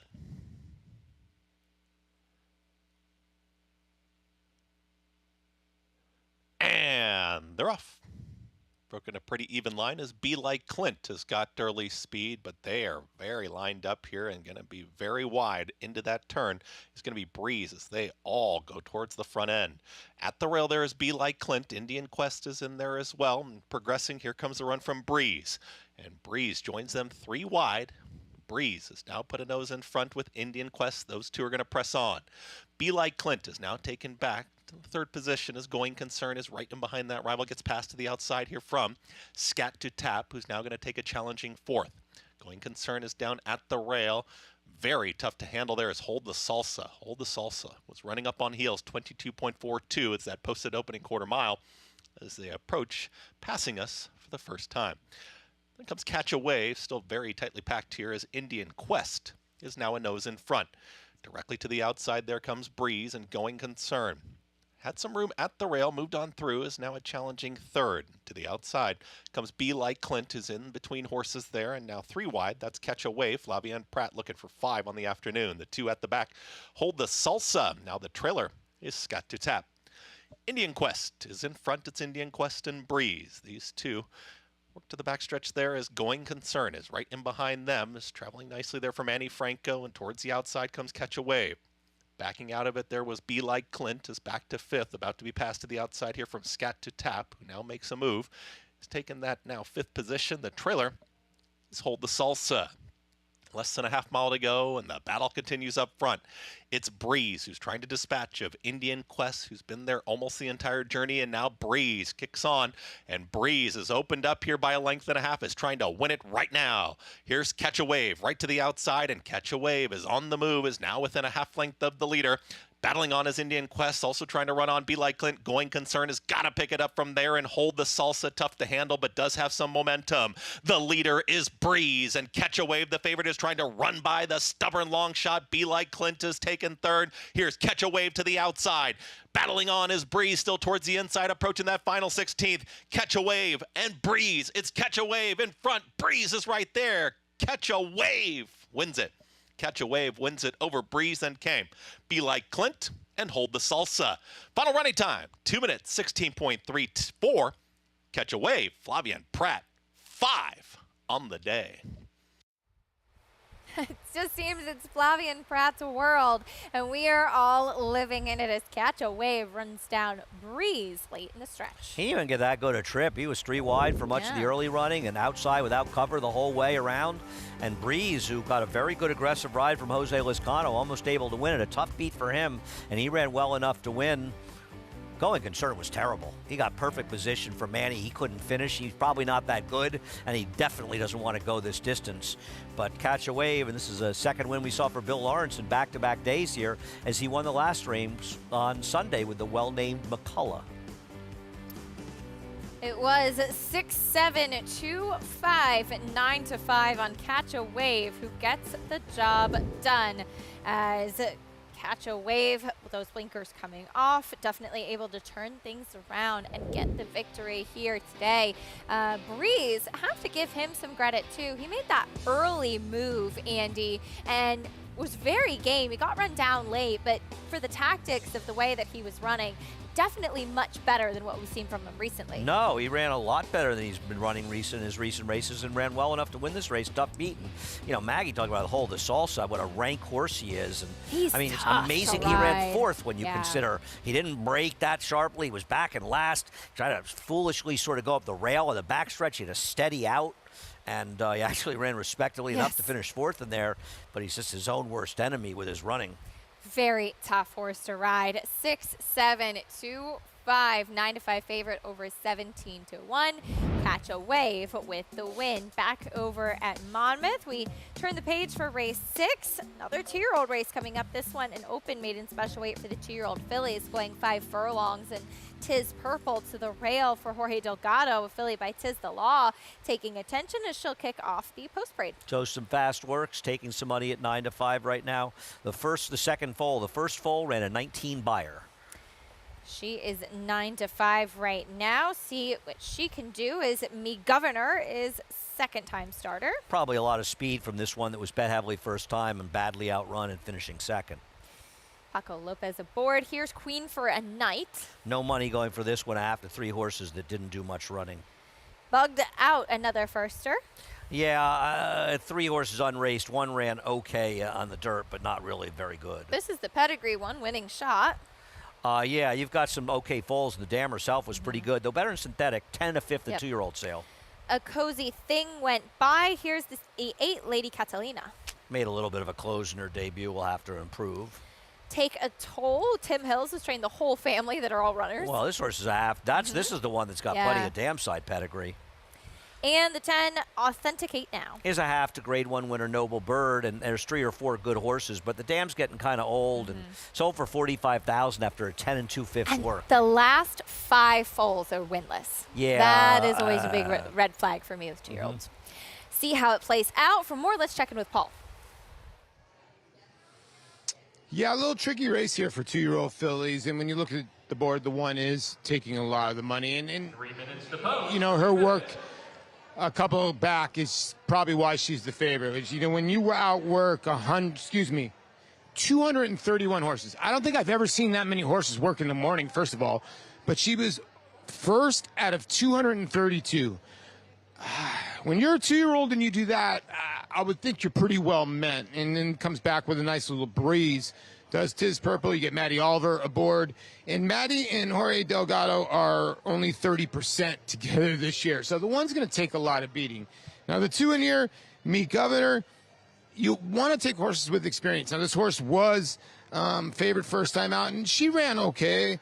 The horse that beat her that day just kind of like blitzed her a little bit. And, you know, you get Paco Lopez aboard. You get the best last race at least. And I'm just wondering, though, Carlos David's numbers second time aren't as good as first time. So, you know, I'm wondering maybe do you steer away from the 2 or do you not? The outside horse, the 10, is very interesting.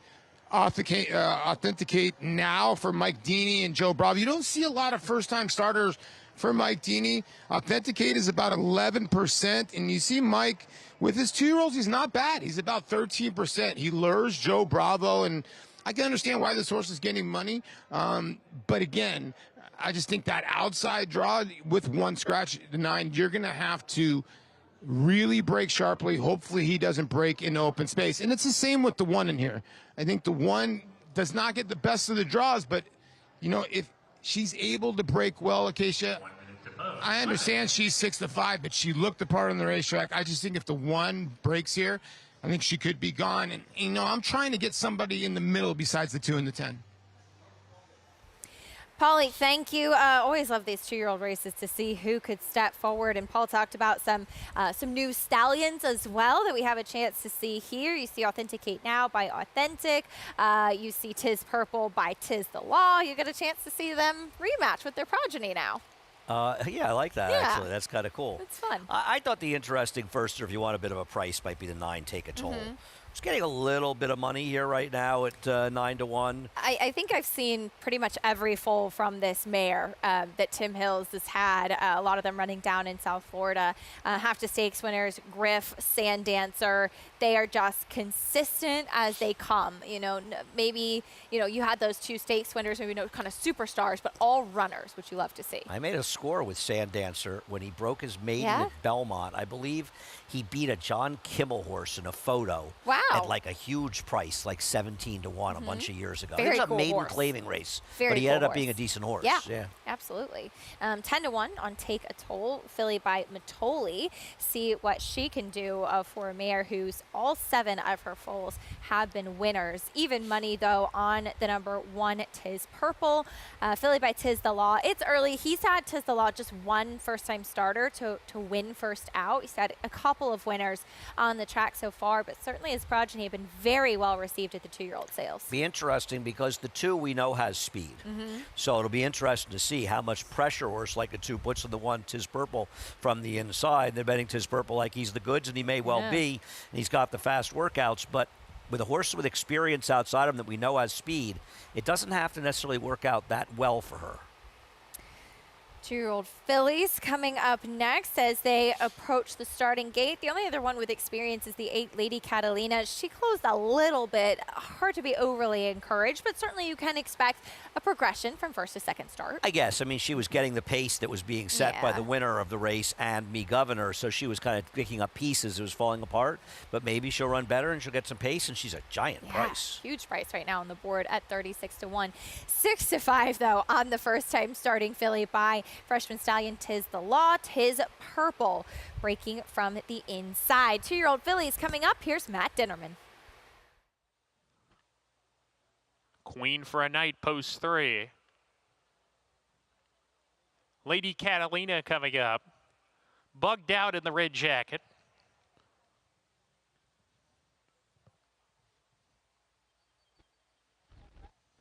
Here's Bugged Out, walking up towards the gate.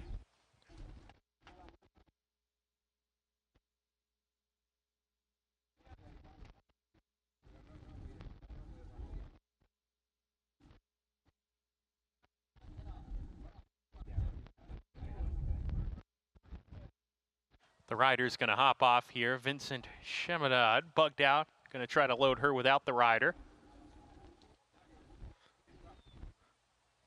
Bugged Out goes it. 2 back, Take a Toll. And Authenticate Now to the outside after Take a Toll. Take a Toll goes it. Authenticate Now to the outside.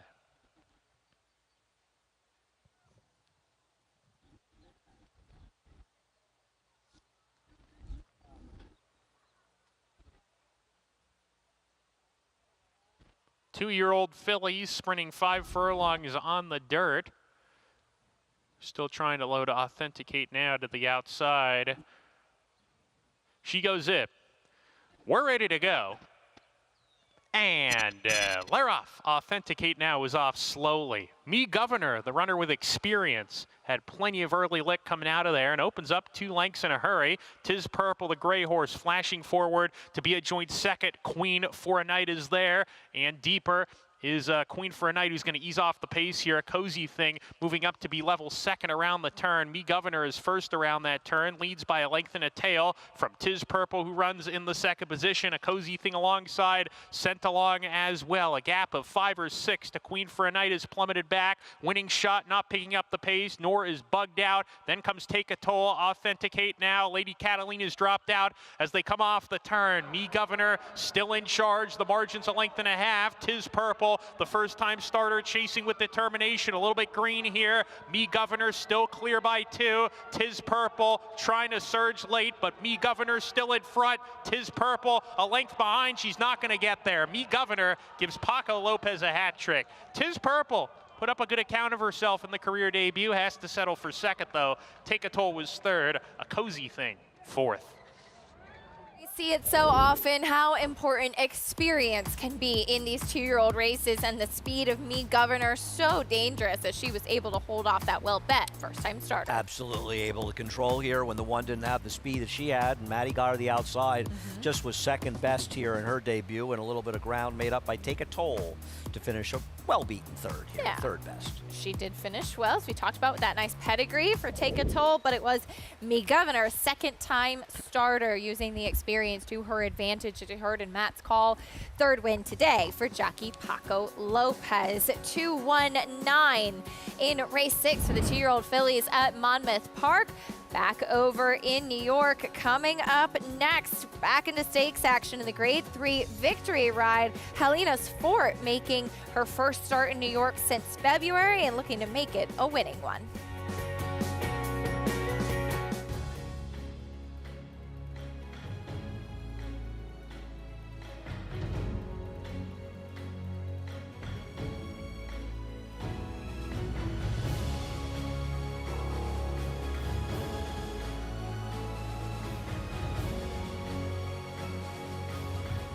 Olympiad leads American Revolution. Olympiad gets the gold in the Jockey Club Gold Cup.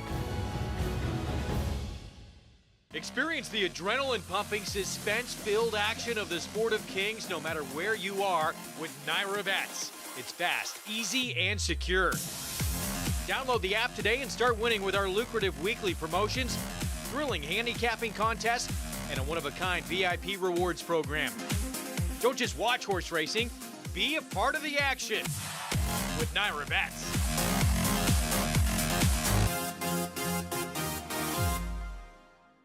Adelphi Racing Club offers the unparalleled excitement of owning thoroughbred racehorses at a fraction of the cost.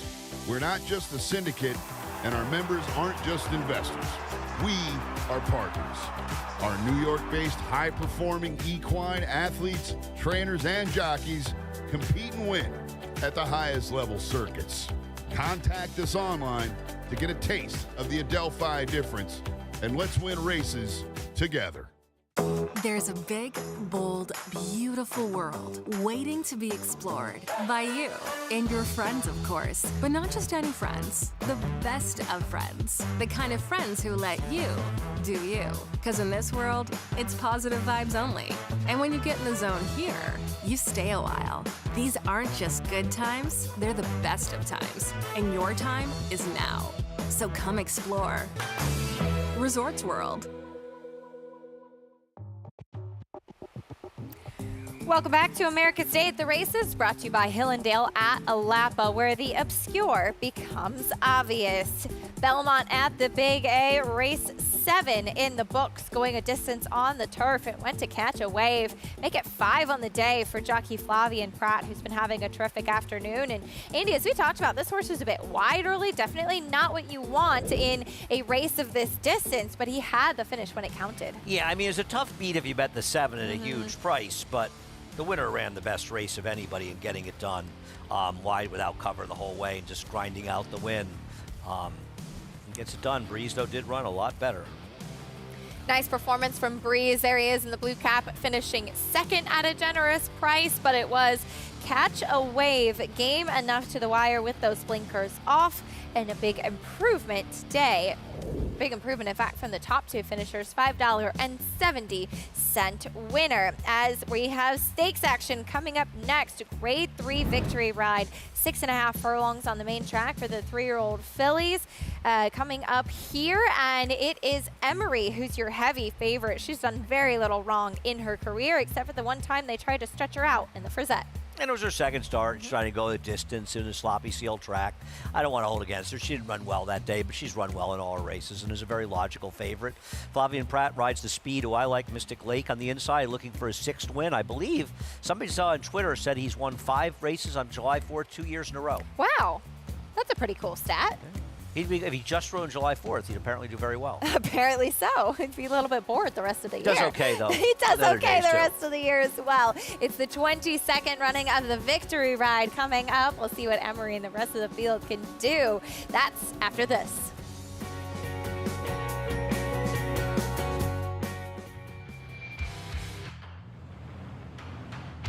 It's Rock Your World in command.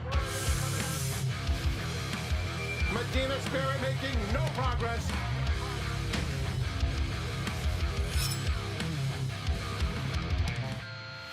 And it's going to be Rock Your World to take them all the way in the Santa Anita Derby. He's undefeated and wins by 4.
Victory Ride is in full stride on the outside, and here she comes. An extra heat will be tested.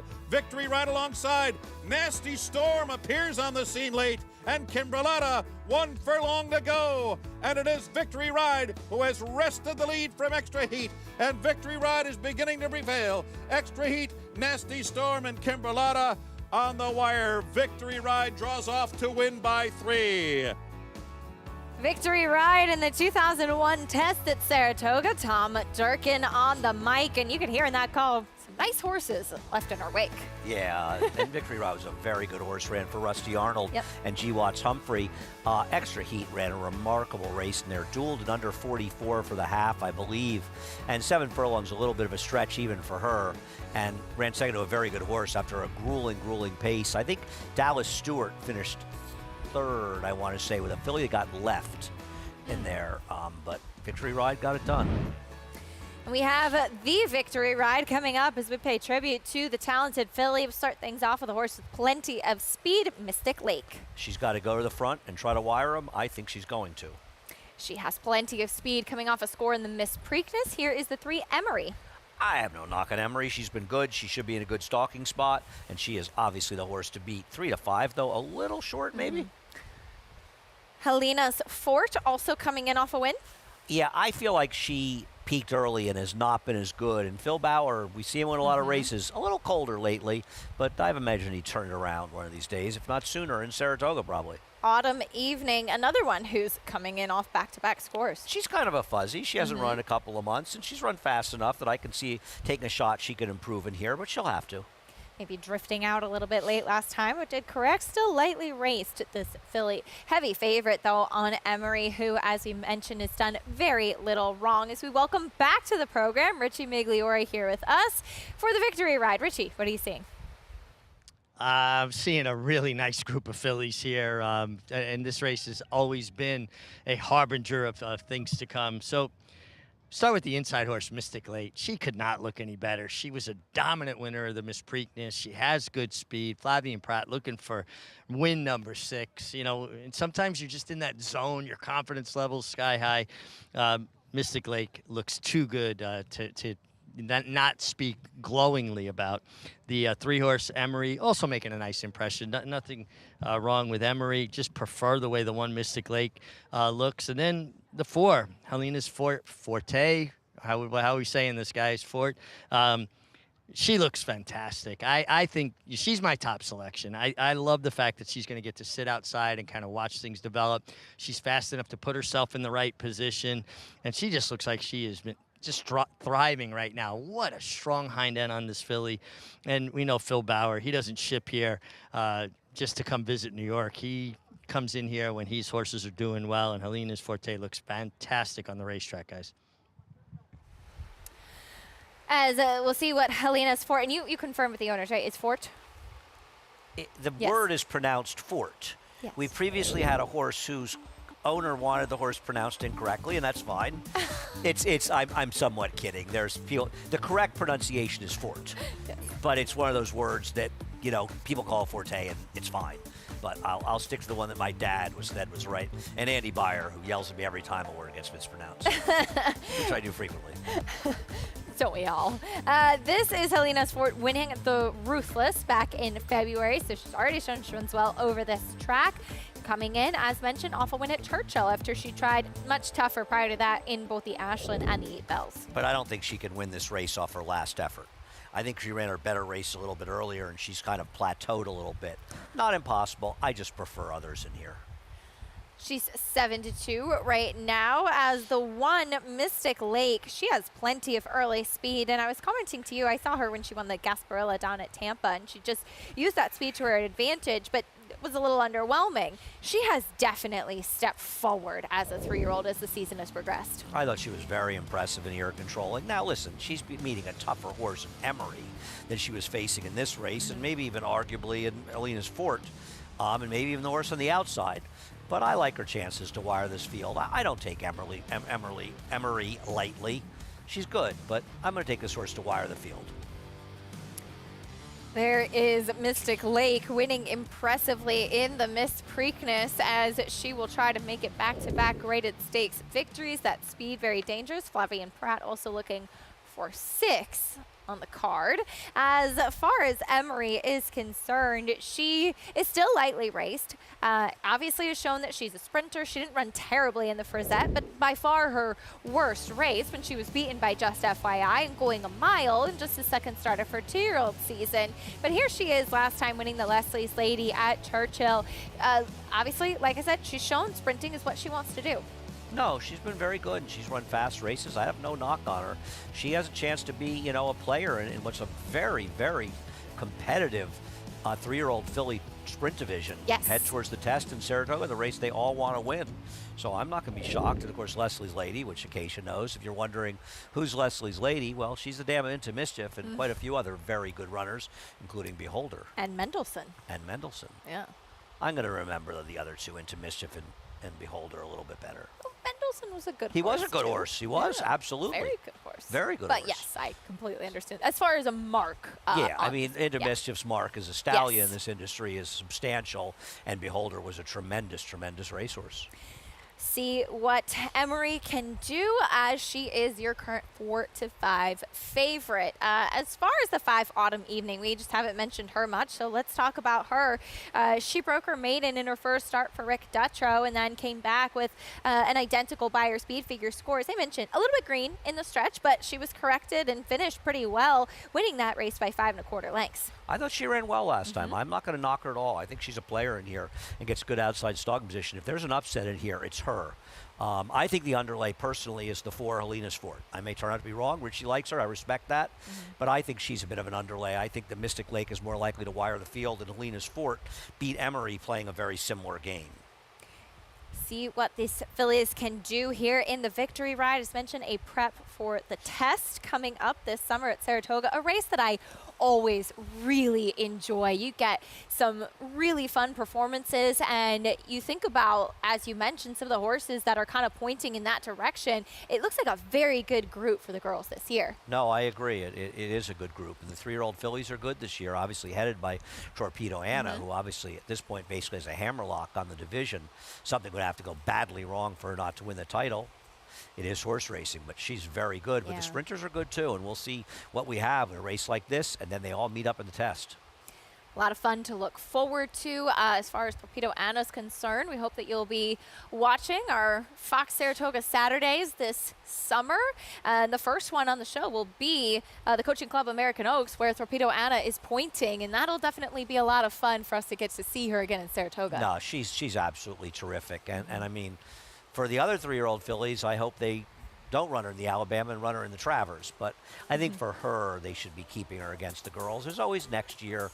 And I mean, listen, horses are very different. But I feel like, who was the good filly of Ken McPeak's that won the Preakness? Swiss Skydiver. Swiss Skydiver. She never ran a good race after the Preakness last year. And you wonder a little bit if it takes a toll on them at some point, running hard as 3-year-olds against the boys. And listen, I'm a big fan of Torpedo Anna, but there's plenty of time going forward for her to take on the boys. She can dominate the girls this year. She has been so fun to watch as far as that 3-year-old filly campaign is concerned. We saw her winning the Acorn, again pointing to the Coaching Club American Oaks at Saratoga. As far as the sprinters are concerned, you've got horses like Ways and Means, who effectively cut back in distance after chasing Torpedo Anna in the Kentucky Oaks, and she's waiting in the wings for a race like the test. Big figure up in Saratoga on Belmont Stakes weekend. And listen, maybe headline numbers eventually will turn out to be a good one, the one we saw break a maiden, but she's got a lot more racing to do to show she belongs in elite company.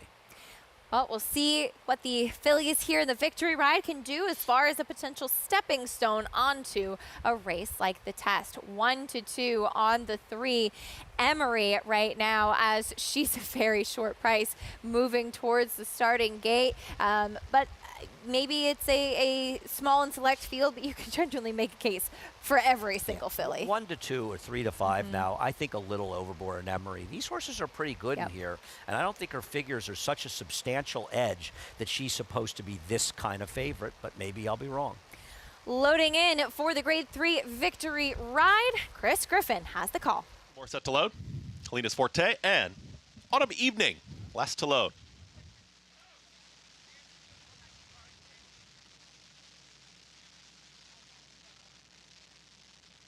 and in. All set for the victory ride. And they're off. Good speed from Helena's Forte right towards the outside, and there's Mystic Lake to the inside in the orange cap there, 1-2. Just off of them is going to be Emery, is now tracking from third, patiently ridden, and the trailer is Autumn Evening. They work up the backstretch, and Mystic Lake has got the lead. It's mild pressure from Helena's Forte, is now within a neck of the lead. Traveling nicely there, just stalking the pace setter, Mystic Lake. They're still 1-2. Now being encouraged a little bit to move forward. There is Emery from third, is moving towards the outside here with less than 4 furlongs to travel, and Autumn Evening is trying to make up ground from the back.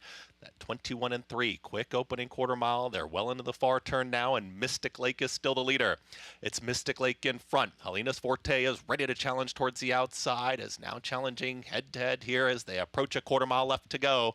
44.38 for the half-mile time, and Emery has got those pace setters in sight, is now rolling down the center of the racetrack, but Mystic Lake is trying to shrug off rivals. It's Mystic Lake who is now straightening up and running strongly here, is up by 2.5, 3.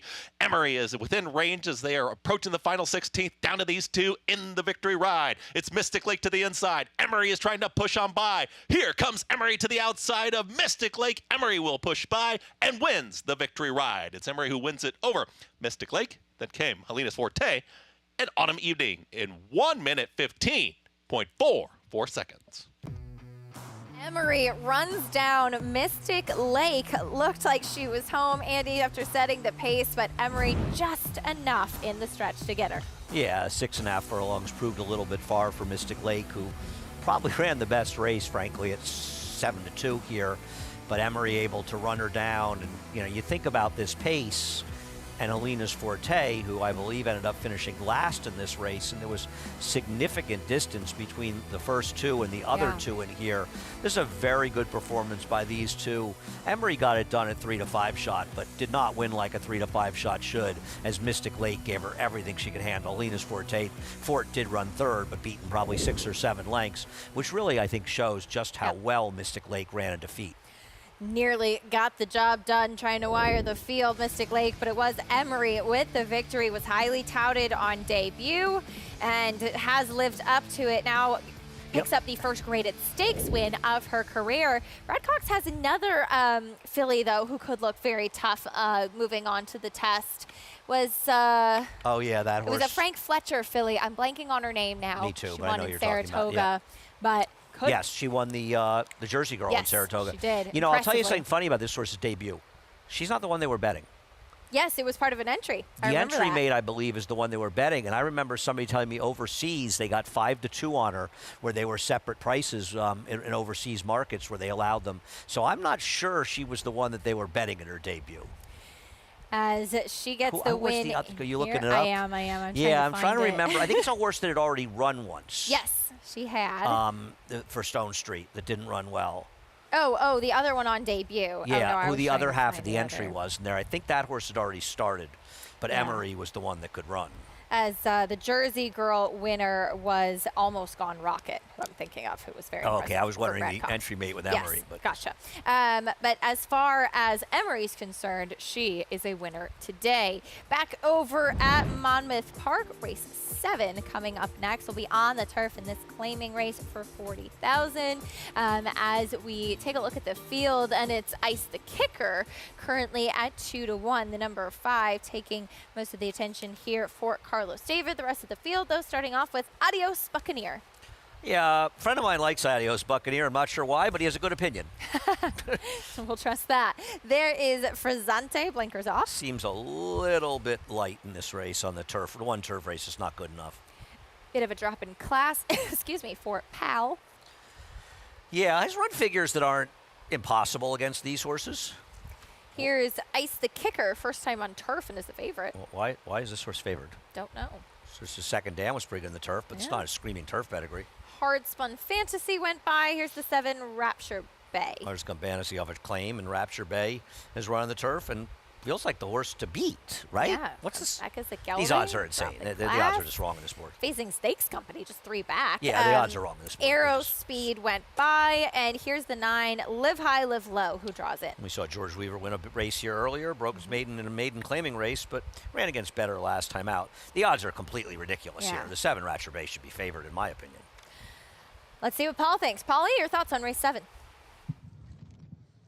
I'm in agreement with Andy. When you look at this board, the 7 and the 9 should not be where they're at right now. I actually thought the 6, 7, and 9 were the 3 horses in here that I was kind of looking at here. And I'll start with the 6, Hard Spun Fantasy. And I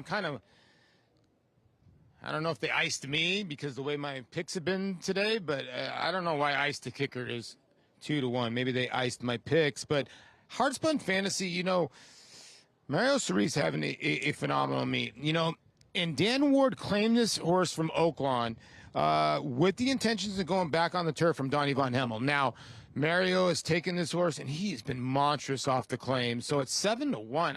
I just don't see the difference between the 5 and the 6 in here. Now, the 7, Rapture Bay, first-time gelding, lay 6. If you just draw a line through that last start in an off-the-turf event, the horse fits. I mean, completely fits. 1 for 9 lifetime, along with the 9 live high, live low, if you're an Omaha player. Blinkers have gone on the last 3 starts. I know, you know, the 1 turf win was very good, then 1 on the synthetic. So I thought the 9 and the 7 would actually be your favorites. And right now they're kind of clicking down as the 5 goes up a tiny bit in here. And Andy, I'm kind of with you. I thought the 3 Pal has some numbers in here that can maybe, you know, get into this trifecta for Jimmy Frangella Jr. I want to give a shout out to Jimmy. He gives us this box all the time, and he gets me seats at Angelica's, which is the best Italian restaurant here in Jersey. I'm going to land, though, on the 6, Hard Spun Fantasy at 7-1. That's a generous price.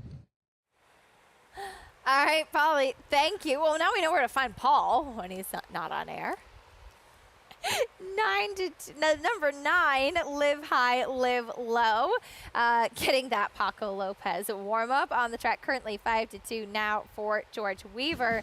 As we'll take a look at his win 2 starts back, or I should say, yes, this is his maiden breaking score, the last turf race at Gulfstream Park. The next win came on Tapeta in an off-the-turf race. So first time actually that Paco Lopez will be aboard, but this is a horse who's been effective on a variety of surfaces, and the drop just makes sense.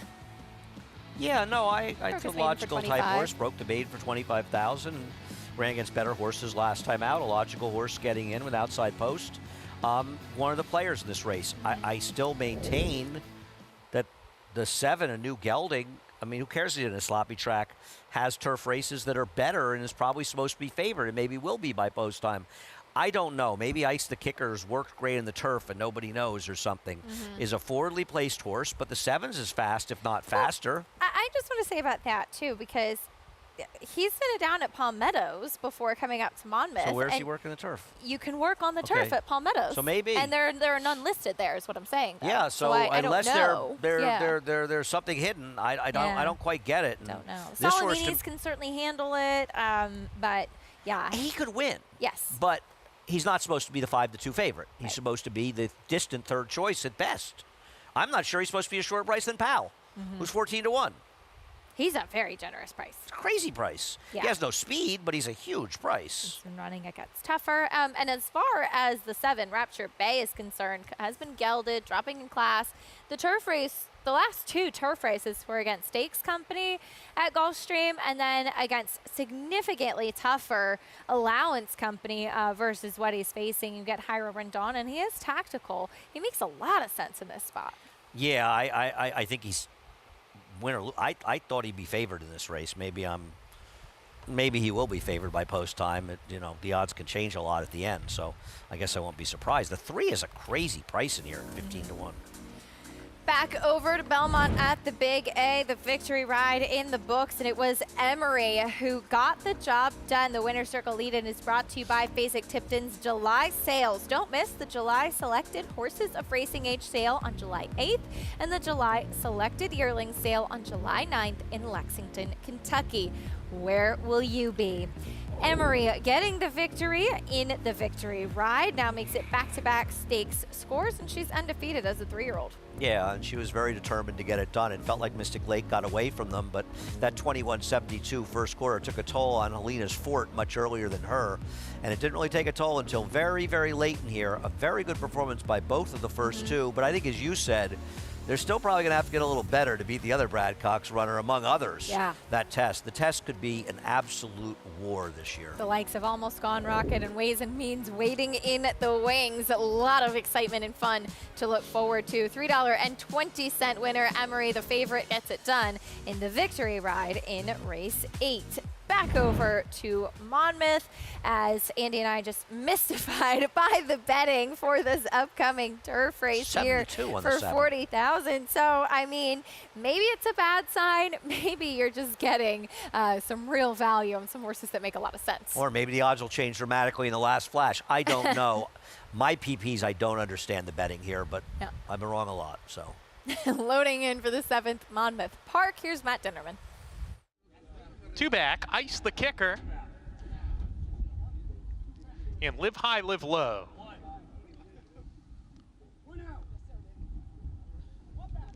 Here's Live High, Live Low.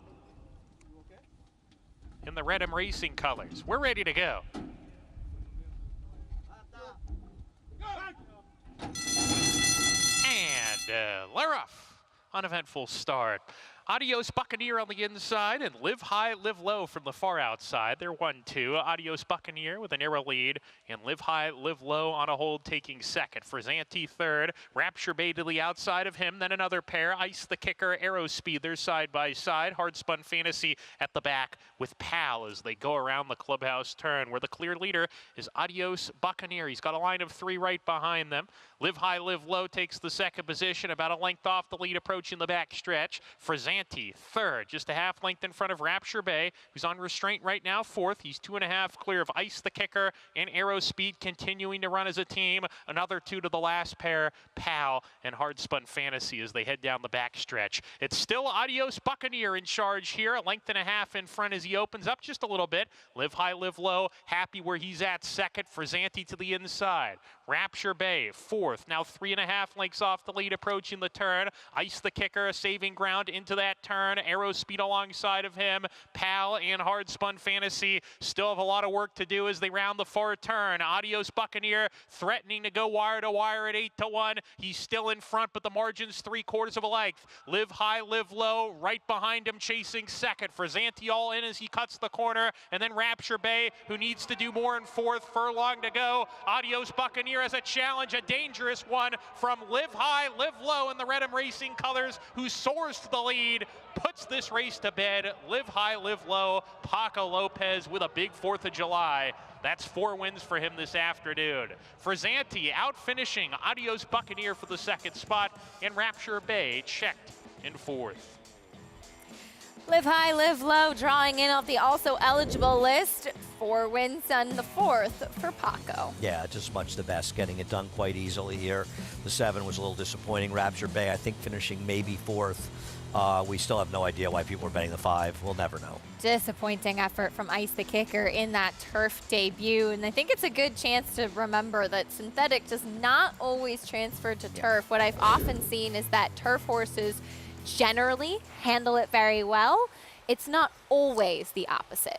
Yeah, I think of them as 3 separate surfaces, and I'm like you say, their turf horses will run well on it, but some of them don't. Yep. And this notion that they play the same to me is just hogwash. It was no doubt about the winner, though, with Live High, Live Low. Prices in a moment, and we'll also talk about some of the exciting turf action coming up this weekend. She feels pretty, living up to her name. She was so good as a 2-year-old, started off well as a 3-year-old, and pointing to the Fasig-Tipton Belmont Oaks.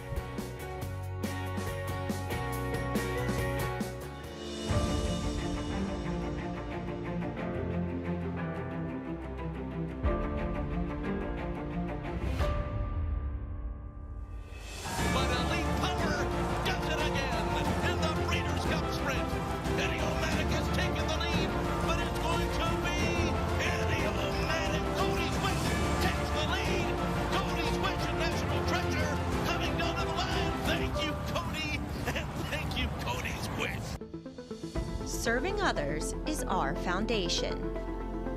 That's why NYRA is building a pathway for businesses, individuals, and organizations to support charitable groups connected to horse racing in New York State and beyond.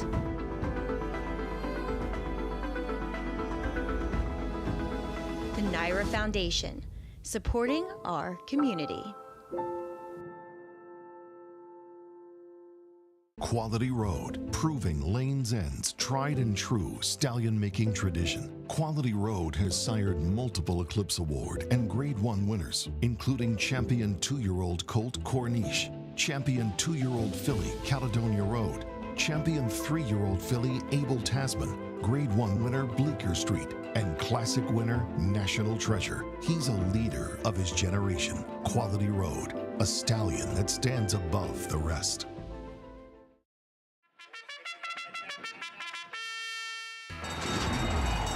Monmouth Park's 50-cent Win Early Pick 5 is one of the country's earliest Pick 5s, making it the perfect way to get your wagering day started.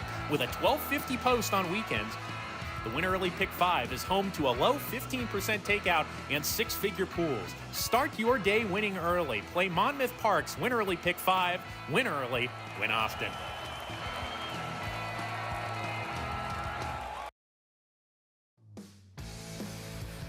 We're back on America's Day at the Races. Happy 4th of July, everyone. As we mentioned before the break, plenty of excitement coming up this weekend with the Belmont Oaks and Derby.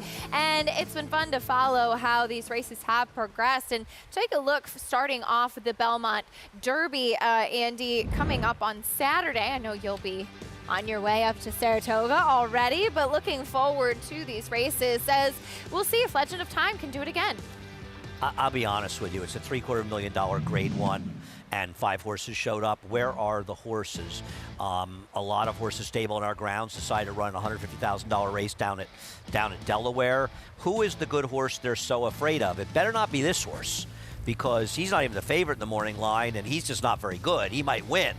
But, yeah, he overcame a slow pace in here to get the job done over a rival that was going to be running back, but he saved all the ground, and he ran about an 84 buyer. These are not the kind of figures that should be scaring anybody off. And these horses aren't that good. And now, listen, Endlessly might be a pretty good horse, but he hasn't been on the turf, I think, since he was 2 years old, and he's never run that fast a race. They are 2-year-old figs, but I just don't understand how we run a field at $750,000 at Grade 1, and everybody seems to be afraid of who?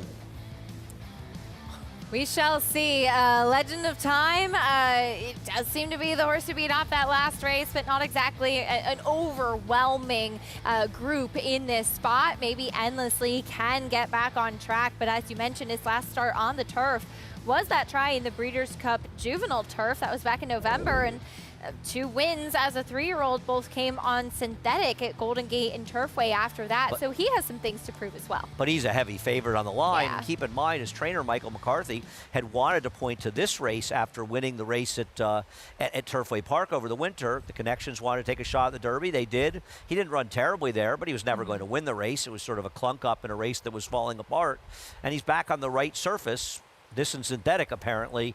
I think he's going to be favored because nobody respects Legend of Time that much because he just hasn't been that good. And he's not the first horse that Godolphin seems to have a party with over in Maiden.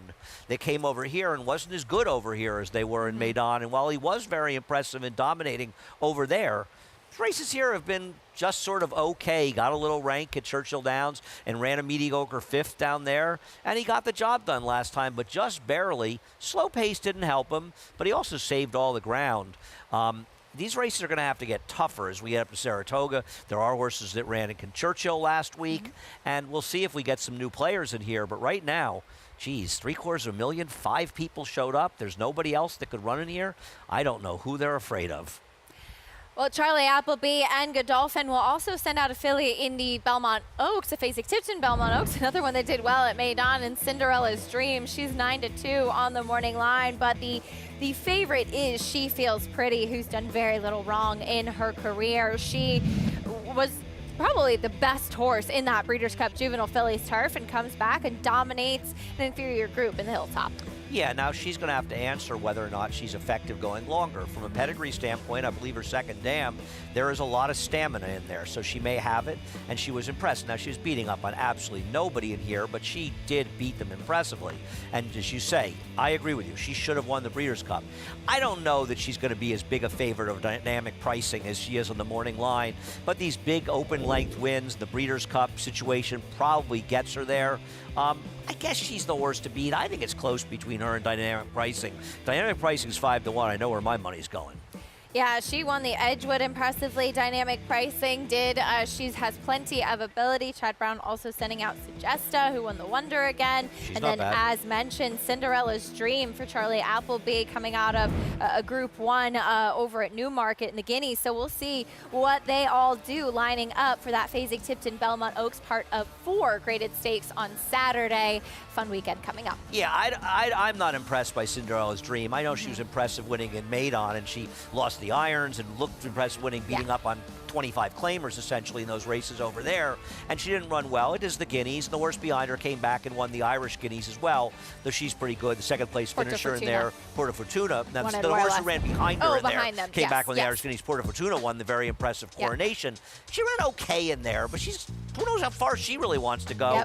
One of the other ones, the one for Andrew Balding, seems to get kind of pulls in her races. That might not help her. I thought the horse Fun with Flags, does that come from France. From Big Bang Theory, where they have that little thing where they have the Fun with Flags? Yeah, that would be I like fun. that. But, she is very intriguing as well. Has already won at 1.25 miles over in France. A lot of fun coming up as far as those stakes this weekend are concerned. We have one more today, though. Belmont at the Big A. New York Breds on the turf for this New York Bred Maiden 40, meeting the field, starting off with layoff runner Bossy Jeans. So they went broke on the IRAD horses. Now Bossy Jeans, who I thought would be favored, is 3-1. She may go 3-1. Now it's all about Flavian Pratt. We don't care anymore about Iraq. He's in a little trouble in here, Flavian. Here's Sendera, first time on the grass. There is pedigree, so somewhat, but I don't know about this horse, how good. She's really very good. Back to the turf for the Splendid One. Well, she's an insane overlay. If you just had her 5 turf races, the race she ran, she might be the favorite in here. Running against better as well. Yeah. Next will be a horse stretching out on the turf, Troubled Luck. Also, this horse, the 3 never ran against Maiden claimers in the turf. Trouble Luck would have to improve. Lightly raced, Tongue Twister. She could be the speed. She's going to have to get the distance. I think she's overbet, but she's dangerous. Stretching out for the first time as well, just 2 starts. First time on the grass for Lucky and Gorgeous. Well, okay. She doesn't have a pedigree streaming it. No. It is Flavian, but don't know what to recommend here. There is Dubawi Wowie dropping in class. It's a good name. Yes, it is. Not a lot of turf pedigree to speak of, though is a Demarchelier, so you get turf there. Have to improve off the turf debut. First time on the grass for Devil's Arrow. Don't you wish this one had a little pedigree? I know, I really but did. it I was doesn't. optimistic, but Take a lot of money. Arrogates can handle it. Yep. Malibu's Dynamite dropping. Did try 1 mile and 3/8 against Opens and tries New York Bred Maiden Specials, so claimers, so it's a big drop. And Saving Memories also dropping in class. And he's going to have to improve off that effort, but it isn't the toughest of fields. Did not show much. First time going long on the grass, 21-1 right now. That's the field from the 4th of July finale. Belmont at the Big A. Those New York Breds coming up next. There is Tongue Twister stretching out. We'll talk more about her in the field after this.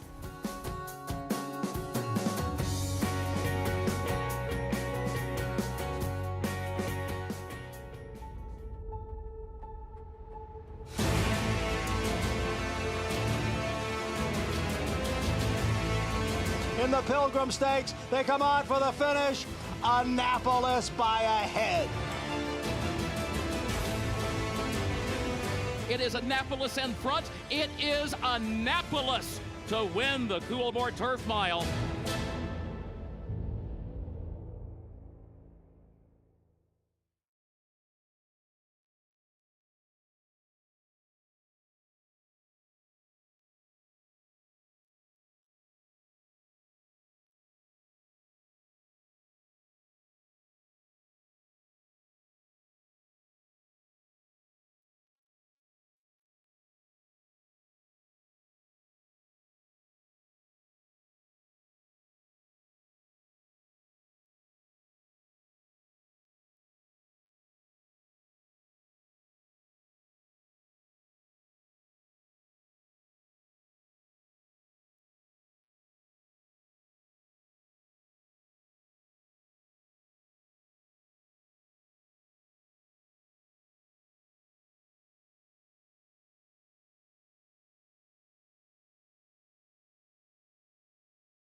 We're back on America's Day at the Races, brought to you by Naira Bets. You can bet any track, anywhere, anytime. Get started at nairabets.com or download the app today. Coming up for the nightcap, as now favoritism is shifted over to Irad Ortiz's Mount Bossy Jeans at 5-2. For more in this New York bred field, let's check in with Richie.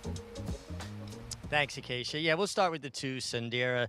I prefer others, just full disclosure, but I just thought it was worth talking about. This horse does have a pedigree, being out of a Sea of the Stars mare, and definitely has what I consider a turf hoof, that wider, flatter foot. The 3, the splendid one, Andy, I couldn't agree with you more. This horse could not look any better in the flesh. I think this horse is, well, it's starting to come down now, actually, down to 5-1. But I just think it's the first time this horse is running for a claiming tag on her preferred surface, and I think that's, you know, the Goldilocks effect, right? Right surface, right distance, right company, maybe everything fits and it's all just right. The 5, Tongue Twister, should be the speed of this affair. I'm not seeing a tremendous amount of speed in here. I do think this horse should lead them a ways. Horse I'm going to pick, and maybe it's a little bit of a crazy pick, is the 7, Dubawi Wowie. I love the way this horse looked, making the drop in class. And I thought the last time was one of those like odd trips, never really in the most comfortable position in between. And she never caved in. She just kind of stayed on. And I think the drop in class can certainly help her. And I think she could be sitting the right kind of trip just off of Tongue Twister and maybe get first run on some of the closers. And then the 8, Devil's Arrow, also dropping down, trying turf for the first time, and really had a big, wide dinner plate flat foot that we look for in turf horses. But I'm going with a bit of a long shot, 10-1 here on Dubawi Wowie. I like it, Richie. A good spot to look for a price, as Dubawi Wowie 10-1 on the drop in class. See if she can take a step forward as the number. A leap. She may have to take a leap forward. A leap, yes. But there's the splendid one, who I know, Andy, you had interest in. And as we were discussing, I mean, her turf races, she's just been running against so much better than what she's facing here. She's never gotten to run for a claiming tag on the grass. And if somebody says, well, recent form is lousy, she was running lousy on the dirt before she went to the turf, and she dramatically improved. She can be forward. She can relax a little bit. I don't love her, but she's a good. To me, she's very playable. 6-1 in this race. I don't know. I also think she moves better on the turf. She's clearly a better turf horse. Yeah, for sure. 6-1, a nice price on the splendid one. The 8, Devil's Arrow. Jonathan Thomas won the perfect sting earlier today with Moofy. This one getting on the grass for the first time. And while you and I talked about not an abundance of turf pedigree, Richie said from a physical perspective, she looks like she'll be able to handle it. Listen, I'm not going to take a stand against anybody here. I think Richie picked a crazy horse here, but these are the kind of races you're supposed to take shots with crazy horses. You know, I'm not. I don't have to. You don't have to like them. I don't have to like them. But I respect somebody taking a shot at a race like this because it's not going to take a Herculean effort. You really want Bossy Jeans off the layoff, an 8-month layoff. Now, to be fair, they've been trying to get her in for about 3 months and keeps getting rained off. These are some of the toughest races to get into and to get to run. Yes, unfortunately, these New York bred maiden 40s. New York bred maiden claiming races are going to be the maiden claiming races. Right. They're going to get rained off. And, you know, one thing, at least we haven't had any rain lately, which, you know, I know a lot of people are excited about the turf spinners getting a track record earlier. And people love track records more than I do, which is fine. We have never run turf sprints at Aqueduct. We ran some in the fall last year, to be fair. But for the most part, we're running them in November. We're running them in April. These are really good turfs. Big Invasion was second in the Breeders' Cup last year. I don't think it's that surprising on a course that hasn't gotten any rain in a long time. We don't have much to compare it to. It's a different from season. That quality exactly. Too. Those are and from good those horses. Yeah, you typically would not see that kind of allowance race in April, as you're saying. Absolutely. And the courses aren't going to be as firm. Right. You know, you're not going to be, and now, you know, this is like the dog days of summer. And, you know, it is the dog days of summer in some ways. It's been warm, and we have, you know, not had a lot of rain, which is great. We've got a lot of turf races in, which is terrific for everybody. But we've had, you know, warm weather and not a ton of rain. Good things to keep in mind, as well as Lane Luzzy will climb aboard Malibu's Dynamite in the gate. Obviously a little bit of a quirky type. The starting gate crew was well prepared for her, loading her in first without her rider. Bossy Jeans and Irad Ortiz, the favorite, though, dropping in class for the first time as we have these New York breds on the turf in the nightcap coming up. Chris Griffin, one more time today, standing by. 2 out. Tongue Twister.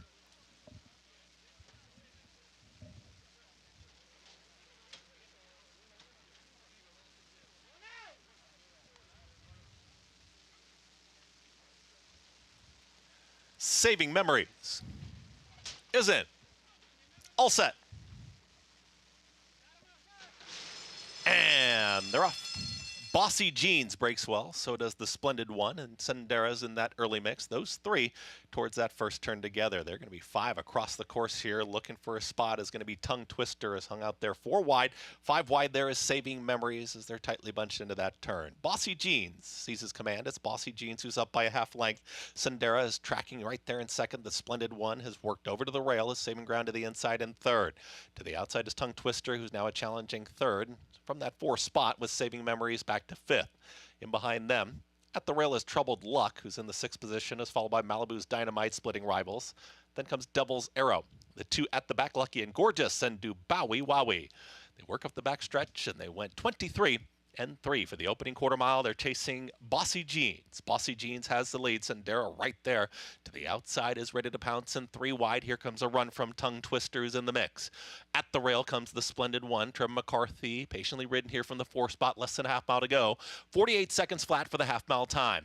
Trying to run on is Malibu's Dynamite. Out wider there is Saving Memories. Progressing is Devil's Arrow is way out in the center of the course. And here comes Do Bowie Wowie. Yellow Silks, Do Bowie Bowie from the back end of the field is passing rivals quickly as they approach a quarter mile left to go. Lucky and Gorgeous is the trailer.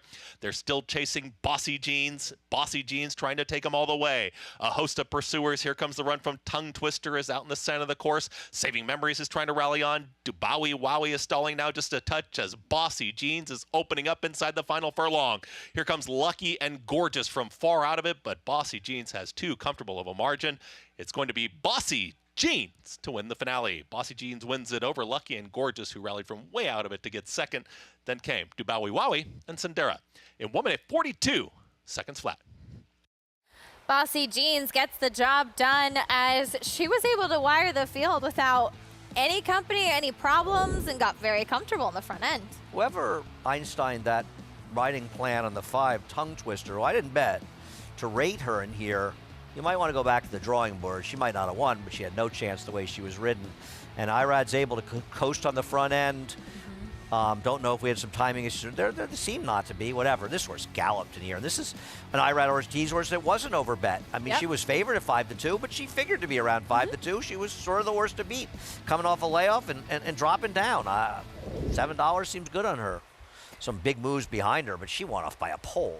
Terrible performance by my horse, by the way. Got a very good ride by Trevor McCarthy. Had absolutely nothing. The Splendid One saved ground. Looked like she was in a perfect spot. At least be second. Just not enough in the stretch. A late run from Lucky and Gorgeous, who was at 9-1. I thought she'd be a bigger price. Turf debut.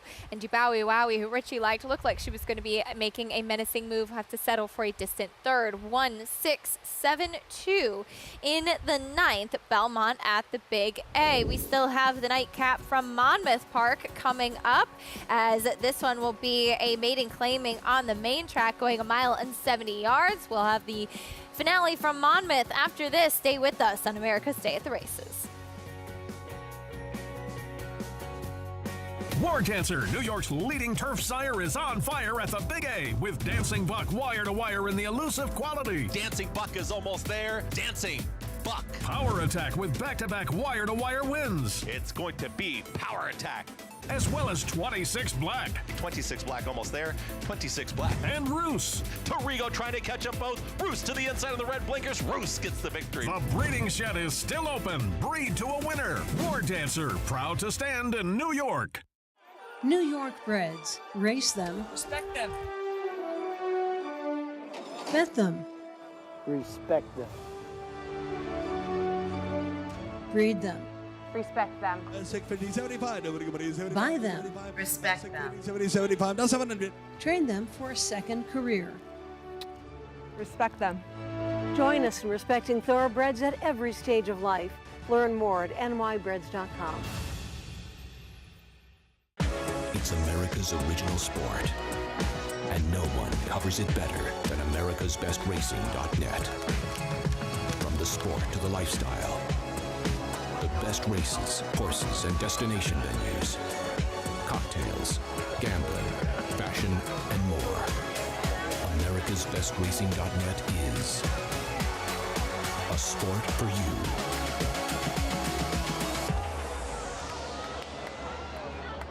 Racetrack Television Network brings you every race, from every track, on every screen, every day. With monthly packages starting as low as $5, RTN gives you great value and access to more live HD streaming and race replays than anyone. Visit RTN.tv today to sign up and watch on almost any device, including Roku and Amazon Fire. RTN has packages that start at $5 per month.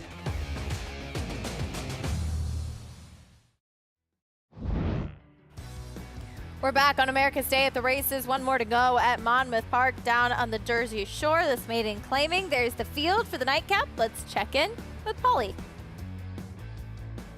Yeah, thank you, Acacia. And this is the nightcap for a July 4th. So everybody out there have a safe July 4th tonight with your fireworks, whether they're homegrown or you're going to watch them as well. And the last race here is another whacker. It's confusing as can be because you have the 3 in here long astride right now at 2-1 for Kathleen O'Connell. And now I do get why this horse is kind of getting bet in here with Sammy Camacho dropping down from the 25. So probably the biggest drop in this group is the 3 at 2-1.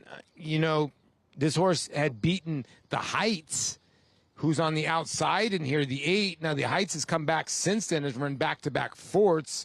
And you're wondering, since leaving the Lindsay Schultz barn, if the 8 is going in the wrong direction.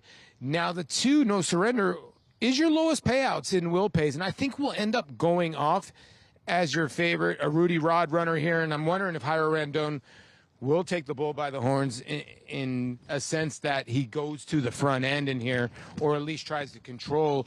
There's no really front runners in here, to be honest with you, but this is a lower level claimer, and you know, really anything can happen in here.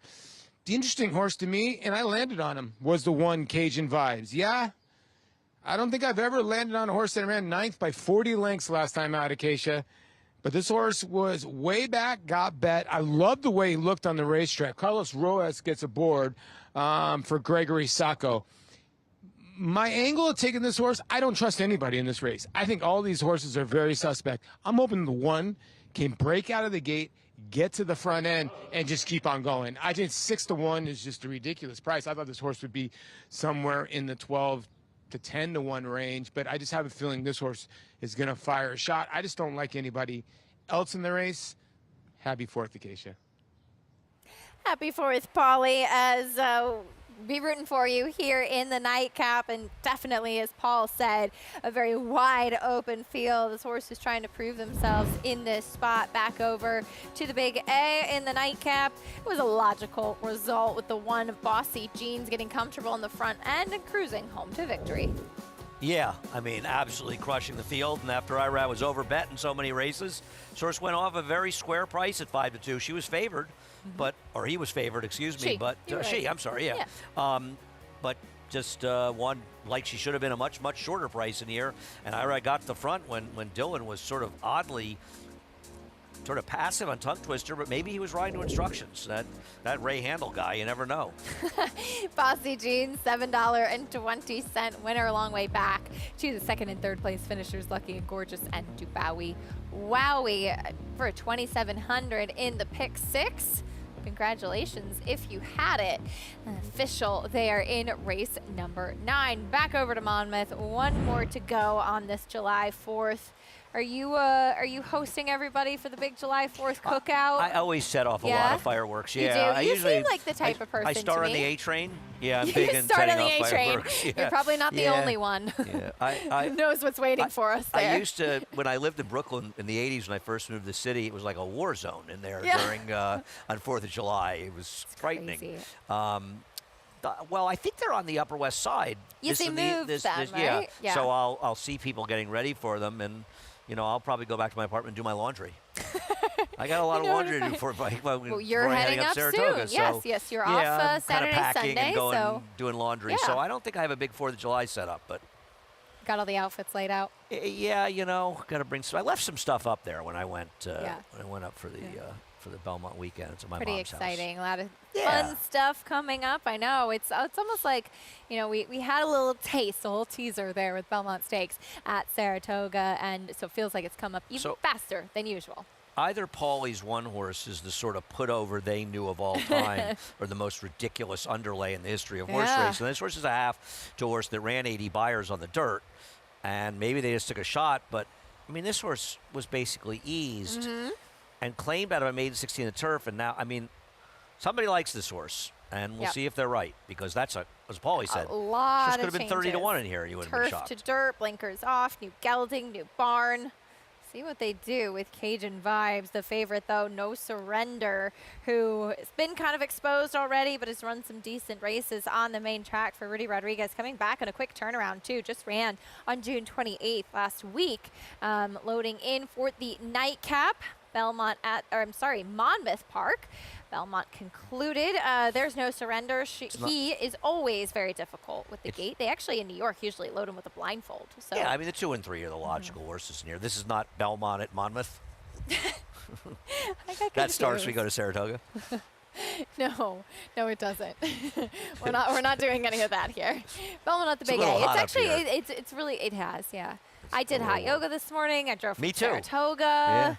Yeah, it's all catching up to me now. I look forward to you and I doing hot yoga together in That's Saratoga. gonna be a lot of I fun. love like the 6 a.m. Is that when we're doing? 6:30. 6:30. Not that bad. Yeah, I got to go earlier than that. Are there earlier?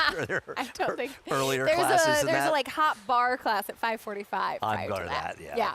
I got because I at 6:30. Paul said he would do it. Okay. Good luck with that. He Let me said know how he's that not goes. wearing tights, but he will do it. Well, if he does, get your camera. Can we get Eldon and Ernie? Can we get one of them to come and tape it for the show? 100%. Our cameraman. How about Mitch Levitas? Extraordinaire. He's barred from hot yoga. They finally got No Surrender in. Like I said, normally in New York, they load him with a blindfold. So a little bit surprising. They've been struggling there with him as he gets in, and they'd have just a couple more left to load for the nightcap at Monmouth Park on this 4th of July. I'm sure a lot of people enjoying the beautiful Jersey Shore on this Independence Day weekend. Looks like just a little bit of a hold up there as they'll push in the number 4 Smooth Player for trainer Juan Avila, opening the front of the gate. That is normal for him. He's also one that's a little bit quirky at the start. Looks like they've got him in. We'll send it up to track announcer Matt Dinnerman for the rest of the load and call. First ride of the meet for him, shipping in from Parks for trainer Louis Linder Jr. Imaginized is second to last. And to the outside. The Heights. Here's the Heights to round out the field.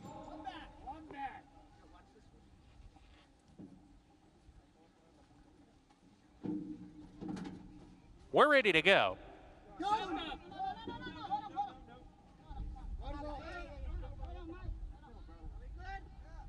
And they're off. The Heights was off very awkwardly, sort of Bach coming out of there, and then Rosington had to steady immediately after the break. Cajun Vibes had no problem, shoots to the lead. Imaginized takes the second spot approaching the turn. Cajun Vibes is first going into the turn. Imaginized into the second position. Longest stride, Sammy Camacho wants him off the fence, has gotten outside into about the 4 path, while No Surrender saves ground around the turn. Smooth Player now with that group. The Heights second to last, and Rosington can see them all, is running 8 lengths off the lead, and the lead is being held by Imaginized. Imaginized, Samuel Marin lets him loose on the front end, and he puts a length and a half on Cajun Vibes, who's happy to track on the inside, joined by Smooth Player and the Yellow Silks. Longest stride between horses now getting a little bit closer. They're 2 better than No Surrender and the Heights. They are side by side, and both runners nickel along a little bit with a half mile to go. They're 5 clear of Rosington. Well out of it now as they approach the 4-turn run. Imaginized appears to be going pretty well on the lead. Hits the turn 3/4 of a length ahead. Sammy Camacho gives a tap on the shoulder to Longest Stride to keep pace as they round the 4th turn. Those two have opened up 4. Smooth Player and an all-out drive. Cajun Vibes, not his day today. The Heights tries to make up steady progress. He's into the 3rd position, while sent along 2.5 lengths off the lead at the top of the lane. Imaginized still going strong. Imaginized cuts the corner and he opens up. The lead's 3.5 as he hits the 3/16 pole. Longest Stride is beaten. The Heights on the outside. tries to get into the second position. Cajun Vibes, look at him. He's re-rallying. Imagine Eyes still's got a 4-length lead, a good-sized cushion coming to the line, and that's going to help him late because he's going to win by a diminishing margin. It's a length and 3/4 at the line. Cajun Vibes was backing out at the 5/16 pole, re-rallied and snatched second, longest stride third, and the Heights was fourth. Imaginized, it takes them gate to wire. Batting off all challengers and re-rallying was the #1 Cajun Vibes, who Paul liked. Yeah, that was a strangely run race. Yes. And I'm surprised this horse was favored. I guess they knew the 2 wasn't going to run, and the 12th start was the charm. Never even finished second. Yes, indeed. Well, that will do it for us here on the desk. Want to wish a very happy 4th of July, happy Independence Day to everybody. And Andy, you and I will be back to do it again tomorrow on the early show. We'll be on early tomorrow, yes. you and I. We've got Talking Horses as well, so looking forward to it. Big morning for us together. Yes, wow. yeah. Spent a lot of time together before you head up to Saratoga. You getting excited for the fireworks tonight? I'm getting very excited. I'm going to go watch them with Andy. Yeah, on the roof of my building. He's lighting a bunch. Happy 4th of July. Thanks for joining us today on America's Day at the Races. There were definitely some fireworks on the track, some nice performances.